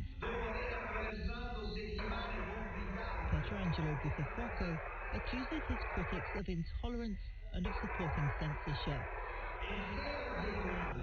If the Biennale began to select not works but affiliations, not visions but passports, it would stop being what it has always been, the place where the world comes together. Such talk doesn't wash with most Ukrainians. We just stepped outside into the beautiful paved streets of Venice with the russet and yellow buildings, and I'm here with an art critic from Ukraine, Zoya, who's come to show me what they're calling the invisible Biennale. This is Nika Kazushka. She was 18 years old, a writer and artist in Kharkiv, and she was killed by a cab. By a missile, a glide missile. We're standing in front of a poster for an imaginary event marked as cancelled because the author was killed by Russia. And this writer isn't the only one. They are all people of culture, people of art. Some of them were killed in the street. Some of them fight for Ukraine in front lines. And now almost 300 people in this list. That's why there are protests. Some of them noisy like this, and some quietly symbolic, like the main exhibit that's been brought to the Biennale from Ukraine. It is a concrete statue of a deer that was evacuated from Pokrovsk in the east to escape the advance of Russian troops. It's now hanging from a crane just a few meters from the Russian pavilion, displaced by war like millions of Ukrainians. Sarah Rainsford reporting. Now, under broadcasting rules, we have to be very careful on election days, like today, of not straying into anything political. So, for my weekly economics chat with Evan Davis, no talk of triple locks or price controls. Instead, we thought we should try to figure out the economics of happiness, which isn't political, although arguably should be. Why don't politicians, along with all the other promises, say that they'll aim to make us happier? It got us thinking, is it possible to work out a formula for general well-being? So let's start, Sarah, with what is happiness. There are two different notions of it. Economists talk about the two different notions. One is, roughly speaking, your mood, how happy do you feel? The other is how satisfied you are with your life. And you can see the distinction. I might be very happy with my life, but have a horrible toothache and be extremely unhappy in my mood today. So those are the kind of two. It's really important to distinguish those notions. And the way economists talk about it is simply to ask people how happy they are. And they say, it doesn't sound a very reliable measure, but they say when you compare people's answers, they correlate very heavily with things that you would think would be objective measures of happiness. Okay, but don't they ask for yesterday because it's slightly different? Well, let's do it. I'm going to ask you one questions that get you each of these two different notions of happiness. So the first is the question asked by the World Happiness Report. It's asked in all countries. They rank countries. UK is 29. It's actually slipped down a little bit at the moment. But this is a life satisfaction question. It goes like this. Please imagine a ladder with steps numbered from 0 at the bottom to 10 at the top. The top of the ladder represents the best possible life for you. The bottom of the ladder represents the worst life for you. On which step of the ladder would you say you personally feel you stand at this time? Well, I think I'd always 8, 9. See, I think I would be an 8. There's a danger we're going to sound like smug presenters. Well, the UK average is 6.7. Right. It was above 7 about 10 years ago. 2019 actually it was 7.2. So it has slipped a bit. But that's life satisfaction. Yeah. Okay. And I might be in a bad mood today. The question is, you recognise that overall you're in a... But life is... life's good. The job is okay. I've got a good relationship. The happiness question, this is the ONS, the Office of National Statistics here, ask a number of questions because they do monitor this. Their happiness question is, overall, how happy did you feel yesterday? That's on a 0 to 10. I'm trying to think what I felt yesterday. It was... I can't think. I had quite a tough day yesterday. I had a migraine overnight. It was probably a tough day yesterday. Yeah, so I think a bit lower than my... I think lower than my life satisfaction. So one interesting question is there a difference between the sum of all your happinesses day by day and your life satisfaction? And I think they are. I think you can be miserable almost all of the time, but be very satisfied with your life. You might be someone who works incredibly hard, has produced a wonderful family, given them every opportunity in life and feels, you're still a miserable person. I've had to flog my backside. It's been really unpleasant to do that. So it is possible you can have quite a big divergence. Okay, but you mentioned that the UK is 29. And it's really interesting seeing the ones that are at the top of the list. So top of the list, at least this is according to... Always top of the list. This is again the World Happiness Report by Gallup. Finland, and that's the one you're saying is always top. Then Iceland, Denmark, Costa Rica. Costa Rica I don't understand. Because we then go back to Sweden, Norway, the Netherlands. Scandinavian countries are always at the top. And whether it's Finland or Denmark, you can argue that, but the Scandi countries are always top. I actually once went to Denmark to investigate this for night many years ago. Because the Danes, if you remember, make some of the grumpiest, horrible films, most negative films. Scandi noir. And one of the directors said, we just say we're happy, but we're not happy. I mean, and it is possible that there are cultural differences in how people feel they should answer these questions. Equally, though, I think it's more likely they do have quite high living standards. Yeah. They do have a secure life. They trust each other. Crime is relatively low. I mean, you can see why people might, in most countries, be happy. Now, you're listing things there, because if on the heading towards a sort of formula for happiness or well-being, I mean, it seems crazy that we shouldn't be. Then you're starting, one presumes, in that list that you drew up there to consider what might sort of be involved in. So we start getting to what we know about what lends itself. Right. We've got to start with money. I think the key one is money, and economists talk a lot about this. And the global experts on happiness, Lord Layard, Richard Layard, here, an economist, he's always trying to explain to people that money isn't the route to happiness. Personally, Sarah, I think you can overdo that kind of money isn't a route to happiness, because there are lots of things that are routes to happiness that we know. So being generous, volunteering, being able to give to other people definitely makes you feel happy. Everybody also agrees that relative status and income matter. That being a little bit more comfortable than the people around you is a route to happiness. I think I would definitely rather be 10% poorer and richer than my friends than 10% richer but poorer than all my social. Okay, but so it's complicated, isn't it? But I think money is a route to being generous. Money is a route to money is a route to life choices, surely. To having choice. And so don't underestimate the value of money. Okay, and there have been studies in the past, haven't there, where they sort of say you need a certain level, but not necessarily much more than that. The most famous finding in all of this was a chap called Easterlin, who found that richer societies are happier than poorer societies, and richer people are happier than poorer people.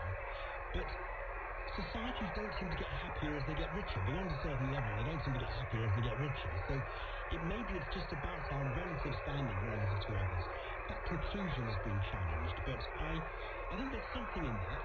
Relative status matters, and money matters. It doesn't matter for itself, but it matters for your ability to be generous and to have agency and control over your life. You haven't mentioned something which I always thought was sort of foremost, which is, well, the number of friends you have, the number of social interactions, the number of club memberships, those things that get you communicating with people, because human connection is so important. That's important, absolutely. But you could literally put a number on that, couldn't you? Well, I can't put a number on it. No. But you can put numbers on economists could. You can basically look at the happiness level and how they vary with how much social connection people have. And so loneliness is obviously a terrible route to a lack of happiness. People do differ, so we don't want to be too prescriptive about this is what you do and that's what you do to be happy. But if I was a politician and you were trying to promote happiness, I think the reason why they don't talk about it is they're just skeptical as much as they can do about it. Can they improve people's marriages? Pretty difficult, really, isn't it, if you're a politician? But I think you could be working, or an area to work on would be making sure that there are institutions that people can join or feel they belong to. And there's definitely something has happened in terms of it's this thesis that we no longer go bowling with other people. Yeah. We go to church with other people. Then we're a little bit more homely and a little bit more together.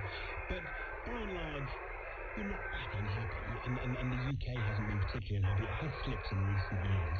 But one area that I think the World Happiness Report signals issues around younger people, where there seems to have been a decline in happiness, and everyone immediately thinks, is that social media? And they've looked at it and say there's something going on there. Yeah.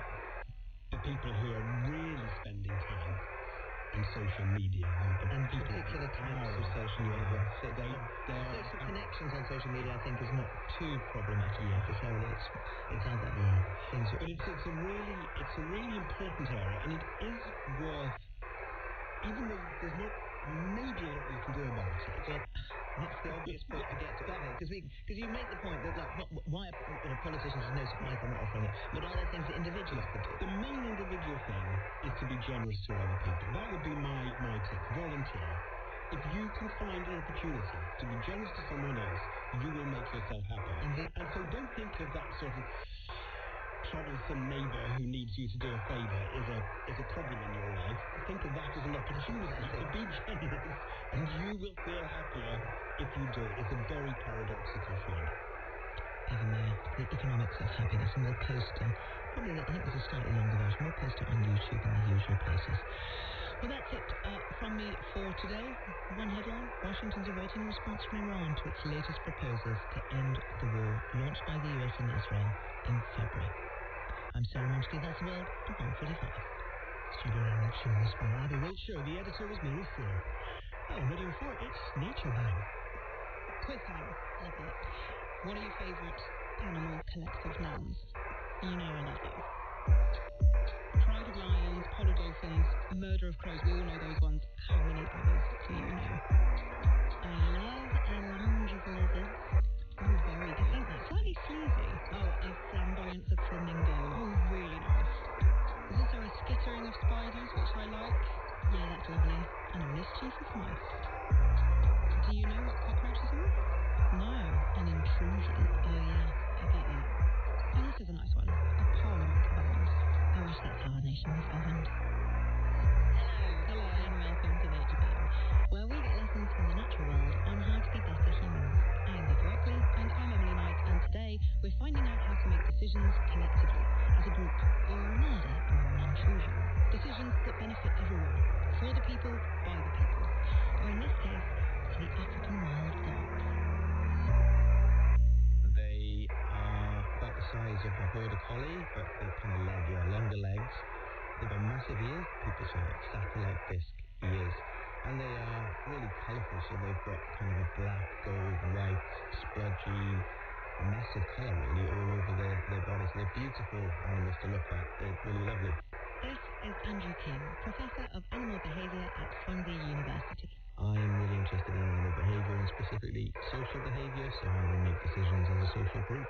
African wild dogs are also sometimes known as painted wolves for their splotchy tie-dye coats.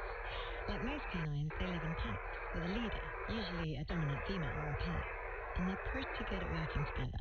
So they hunt together, they're cooperative hunters, they'll bring down larger prey because they're in larger groups. Andrew wanted to know how they might coordinate something as complicated as a hunt.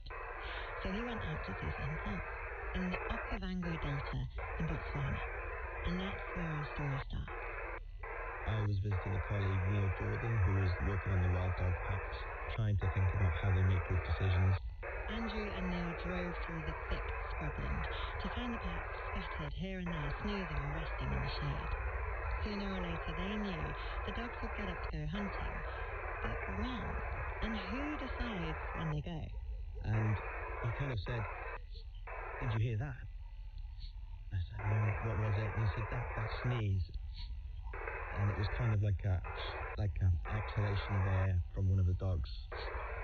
And then he said he thinks he could guess when they're about to go off and start hunting based on the number of sneezes that he's going to hear in the next few minutes. Sneezing? To decide when to go hunting? Yeah. Big claim, Neil. Big claim. But the more work we did on it, the more convinced they became. The dogs were using these little sneezes as a way of casting us out. I'm good to go, guys. Ready when you are. And when there was enough dogs basically saying, "Yeah, I'm ready to go," then they would go off. Not all African wild dogs do this. In fact, it might just be the Okavango packs who do it. And Andrew thinks it's probably because of the scrubland they live in, which is densely covered in trees and bushes. Even just 10 metres away, you won't be able to see the other dog. And so that vocal cue might be the reason that they're using this in this habitat and maybe not in some of the more open habitats. Because maybe in a savanna, you've got the visual cue of standing up. Yeah, exactly. And you can see when another dog's ready to move off. Oh, I love it. So they have to sneeze. The only way. They have to sneeze, yeah. And how does it work? Do they need a certain amount in order to make that collective decision? What happened is that we saw a type of quorum. So quorum is the number of individuals that want to perform a behaviour needed for the whole pack to do the same thing. Mm-hmm. When the dominant dogs wanted to move off, then you only needed a few sneezes. Whereas if they don't want to go, and the subordinate dogs want to go, you have to have many, many more sneezes before you can get them going. So basically, each vote wasn't equal. Not all sneezes are born equal. No, indeed. Now, you might think that doesn't sound very fair, having a voting system that's rigged in favour of the leaders. But actually, this is a good deal more fair than you might expect. In the animal literature, we would say an unshared democratic decision. Because they have this dominant pair, the expectation would be more despotic, right? So they're going to call the shots. but they're also cooperative breeders, so maybe every woman will get a say. So the interesting part for me was to work out where they fell on that scale of despotism to democracy, and the answer was that they fell kind of somewhere in between. Andrew's encountered all kinds of systems and structures on his political tour of the natural world. He studied meerkats, fiery little dictators where the dominant pair rule with an iron fist. They are enforcing the behavior, the culture, the way things are run in that group, so how they're breeding, when they're breeding, who's breeding. He studied baboons, in which high-ranking families rule through complex webs of social influence. Autocracy or oligarchy, ruled by a few, I guess is the term, isn't it? You often have this power dynamic of those at the top skewing the amount of food you get in these hierarchical systems. What about something more like a meritocracy? You know, within the animal world, is expertise ever important in leadership? Yes, so especially in long-lived organisms like, think of elephants and orca. In the elephants, if you go through drought periods, then it'll be these old matriarchs who know where the water is likely to be, and so they're the leaders and they get followed to these sources. In the orca, it's those older individuals who know where to go and take the rest of the parents to those locations. So knowledge and information is one of the biggest predictors of leadership in animal systems. Then there's dolphins, whose society is so complex they even have a kind of diplomat role. They called them broker individuals. They were the ones that kind of bridged different parts of the network, so they have a signal to tell the others we're moving on, we're going somewhere else. And if you want something that gets close to communism, you might want to look at the eusocial insects, hive dwellers, bees or wasps, or ants. Yeah, so ants are really interesting because they're a classic self-organizing system. So the ants make collective decisions as well, choosing on the basis of everyone's preferences. So yeah, ants classically considered simple organisms, but are making really complicated decisions based on really simple rules. Yeah, but ants have a queen, don't they? So wouldn't that be a monarchy? But the queen is just as much a slave to the colony as the workers are. I mean, these analogies aren't perfect. Ooh, do cats anarchists? If you think back through all of the different human political power systems that we have, we've had everything. Yeah. And that's kind of interesting, the flexibility in the human power systems, if you like. We inhabit the whole scale. Yeah. And I guess that's the point. When we're studying animals, we only have our own perspective to start with. And so we have that scale which goes from one extreme to the other because we, in fact, do all of the things that the animal systems do. I know the sort of overarching narrative from Origin of Species is always that we're competitors, survival of the fittest, but what we sort of forget is that we're incredibly collaborative as well. Yeah, the human species is a very cooperative one. At the core of it, I'd like to think we're pretty good and helpful. I like to think that too. Good. So the amazing thing about human politics is not that we do one thing or another, but that we kind of do everything. Dictatorship to democracies. We do it all. Here in the UK, in fact in most of the West, we're having a crack at something democratic. It's not perfect. Plenty of those unshared democratic decisions that Andrew was talking about. And it's necessarily a little more complex than sneeze off. The point about the dogs is there's not very many of them. It's not very plausible that we could operate in the same way when we get to millions of people. This is Helen Margetts, Professor of Society and the Internet at the University of Oxford. I work on technology and its relationship with government, democracy and politics more generally. Human democracy rests on the foundations of a very simple concept, the will of the people. But Helen is actually pretty sceptical about that. The idea of the will of the people is a kind of myth. Not because people are ignorant or short-sighted or anything, but that people are very diverse. The people represent a whole plurality, and we could structure our mode of political engagement according to that plurality. Helen tries to understand the way technology, the social media age and the birth of AI might be changing the way humans do democracy forever. Because having a political opinion is one thing, but democracy is all about expressing that opinion, speaking up and being heard. But we don't have to sneeze at each other to let others know what we're thinking. We've got the internet for that.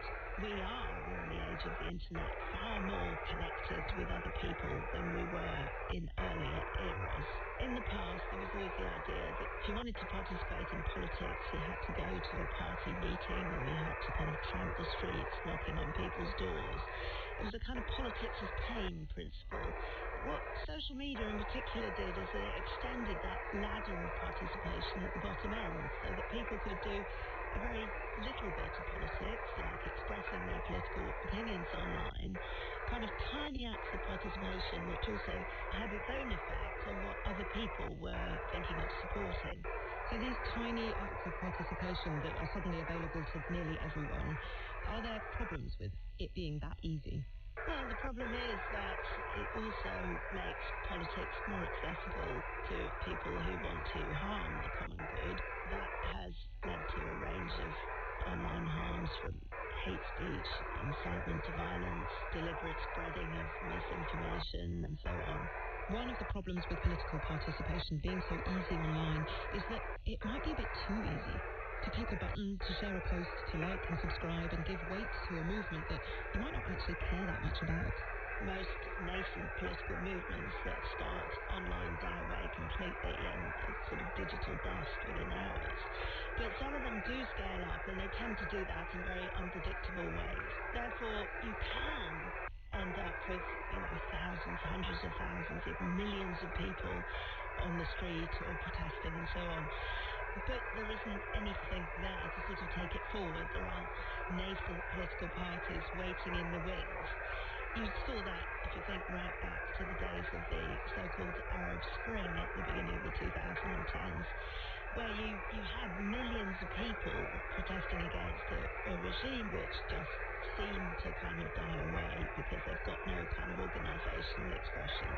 How could you tell the difference between something that might become a lasting movement and something that might just be a sort of flash in the pan, a sort of social media bubble, a collectivism with no real weight behind it? Yeah, I think policymakers have got to get better at doing that, at kind of understanding what some kind of sudden shift online actually means, whether it's a flash in the pan or whether it means some sustained interest. In recent years, the online landscape has had a new addition, one which might prove just as seismic as the advent of social media: AI. Well, on the one hand, of course, AI can be used to generate misinformation at scale, which makes people rather doubtful about any information that they see. But on the other hand, there's no doubt that AI creates a huge potential for citizens to take action about issues. It allows us to become specialists in almost everything. We're all specialists now in the Straits of Hormuz or whatever, and there is some encouraging evidence that AI can dissuade people of conspiracy theories, which is quite encouraging, and we ought to be exploring ways that AI could possibly do that. The internet age puts so much information at our fingertips, so much that it's frequently overwhelming, and it's hard to tell fact from fake news. And while social media can help you to connect with others, before you know it, you're stuck in an echo chamber. But Helen thinks that despite these pitfalls, this could be an exciting time for democracy. To say anything good about social media has become sort of an anathema to many sections of the political world. But I'm going to carry on. It's not going to go away. Yeah. This is the world in which we live. And there are all sorts of things wrong with social media. But we shouldn't completely throw away that idea that somebody with no more resources than a mobile phone could fight against injustice in some way. And that is a positive thing. I think we should try to shape it for the common good, which is, after all, the objective of democracy. Night to Bang is a BBC audio production made in Bristol. Produced and presented by me, Emily Knight, and me, Becky Ripley. And you can find all our episodes so far on BBC Sounds, where you can also subscribe to the feed. You're listening to BBC Radio 4 on 198 kHz longwave. The BBC will end broadcasts of Radio 4 on longwave later this year, but you can continue to listen in many other ways. You can find BBC Radio 4 online via BBC Sounds. Radio 4 is also available on DAB digital radio and through your digital television, or via FM radio on 92 to 95 megahertz and 103 to 105 megahertz. Plus, you can listen via your smart speaker. Just say, play Radio 4. Information on how to listen can be found on the BBC website at bbc.co.uk/reception.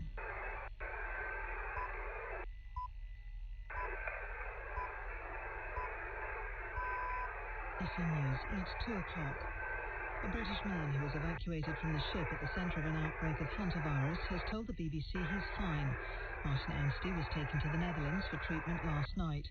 Health officials from various countries are working to trace and test people who left the vessel before the deadly virus was confirmed.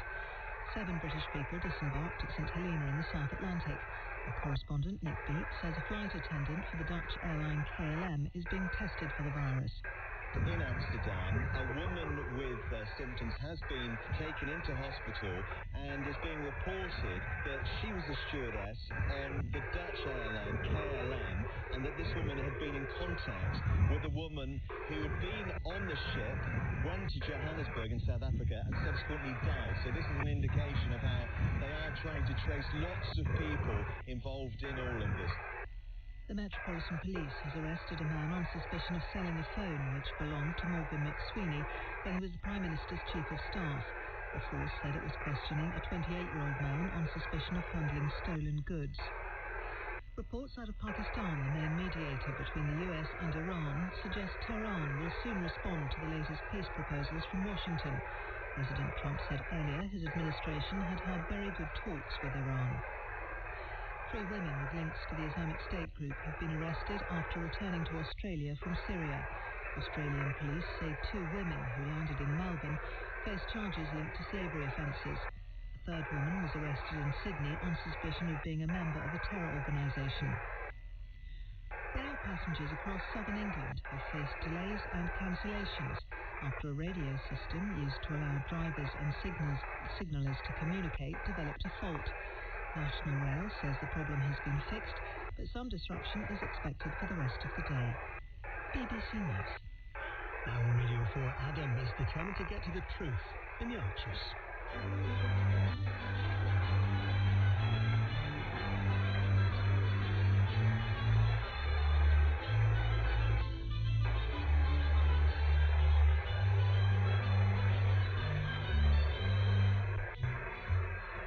Dad's not here.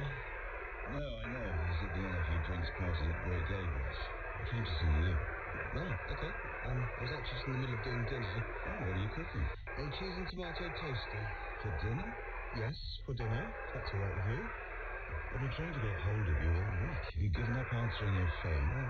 Sorry, I've been busy. What is it? We need to do something about Brian. What do you mean, do something? Don't tell me you haven't noticed how erratic he's been. He's all right. I'm not sure he is. Of course he is. It's his dad. He's always been a bit of a maverick. Yeah, but there's maverick and there's borderline unhinged. Dad is not unhinged. I'm serious, Will. Debbie agrees. Debbie? And Kate. What is this? We're worried about him. And frankly, we're worried about the farm. Dad knows what he's doing. I'm not sure he does. What are you planning? Because he won't like us interfering. No. But I really don't think we have much choice. Unless we're prepared to watch home farm go to the dogs. Really? Adam, I really don't have the energy for this right now. I just want to eat and go to bed. Well, what's the matter? Nothing. I just said I'm tired and I'm hungry. And do you know something? Something about what? About Brian, of course. No, you do, don't you? Something's going on between them. Lillian said as much last week. Lillian? Yeah. She said Brian isn't as close as I think he is, as though he was, I don't know, protecting someone. I don't know what you're talking about. I think you do.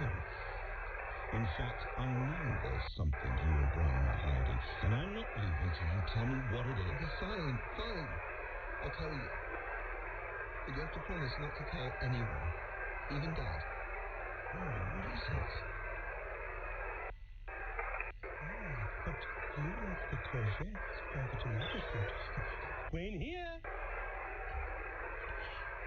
What about the kids? No, yes. But he is doing some jobs at Bridge Farm with Henry, and Zainab's still at work. No, I meant Fitch. How's he doing? Good, yes. We've been having a nice chat. He agrees that the courgettes are doing well. Oh, he does he? Hands off our courgettes fresh. But you eat courgettes? I'm sure he would, given half a chance. How was the emergency call out? Oh, it was quite sad, actually. An elderly man in a flat just outside Copenhagen. His boiler's on his last leg. Oh, dear. His face when I told him he needs a new one. Oh, poor guy. He might qualify for a grant, though. I really hope so. Life can be so hard for people, can't it? Oh, it can. How was your day? Yeah, good, thanks. Ben and I did some planning for the young person drop-in sessions and the mental health stall at the market. We're thinking of calling it Green Shoots. I like it. Yeah, thanks. I keep thinking, though, the farming focused stuff is really important, obviously, but not everyone in rural areas is a farmer. Of course not. I want to make sure that we're offering something for people from every walk of rural life. Every walk of rural life. I like that. You could use it as a slogan. Oh, yeah, I could. I just don't know what for yet. I keep having all these great conversations, but I'm not actually making any progress. Well, I told you I had a chat with Natasha and Annie yesterday. Anna Tregorin, that's Carol's daughter. Oh, yes, about the WI and the workplace. Which all sounds fantastic, but again, it's nothing concrete. Yes. And I'm worried that some of the ideas I'm having are a bit niche. Like the fundraising for free transport for the people to get to support groups. I mean, it's great. But I've just got helping you. Zulu 2, standby. Message of 68 characters follows.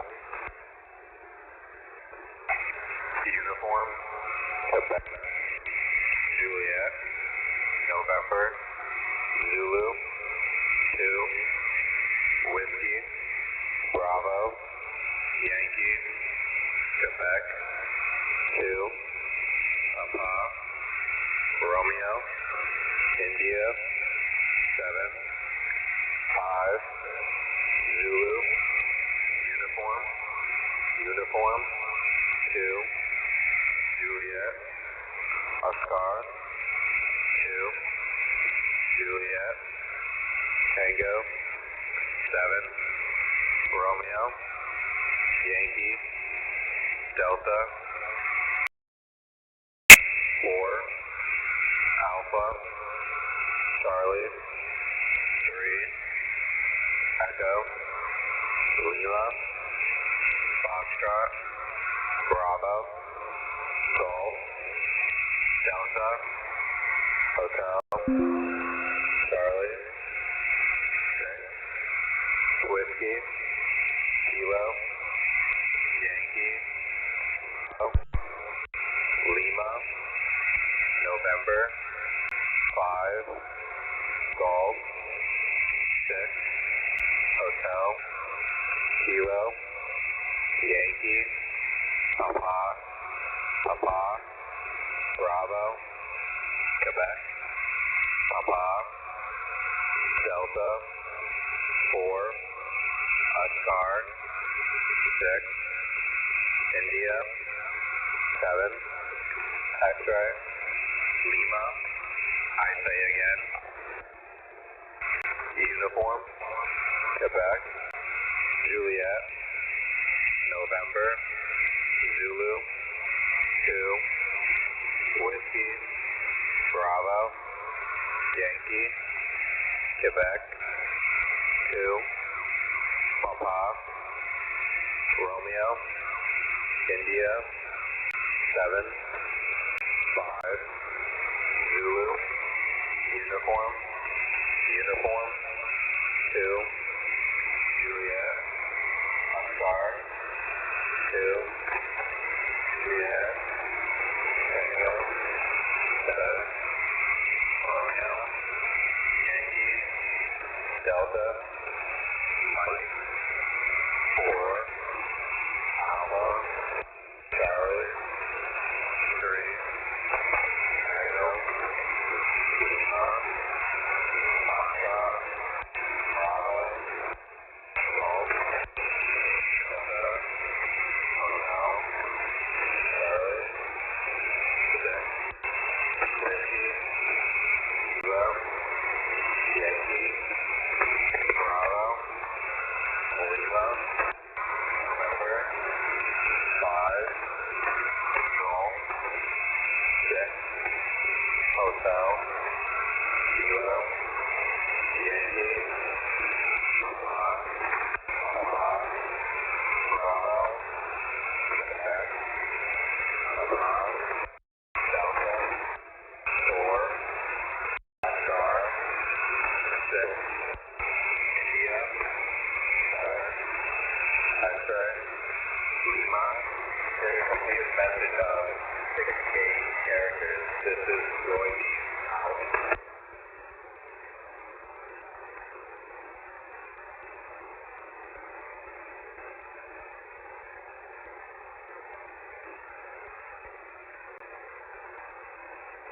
Thank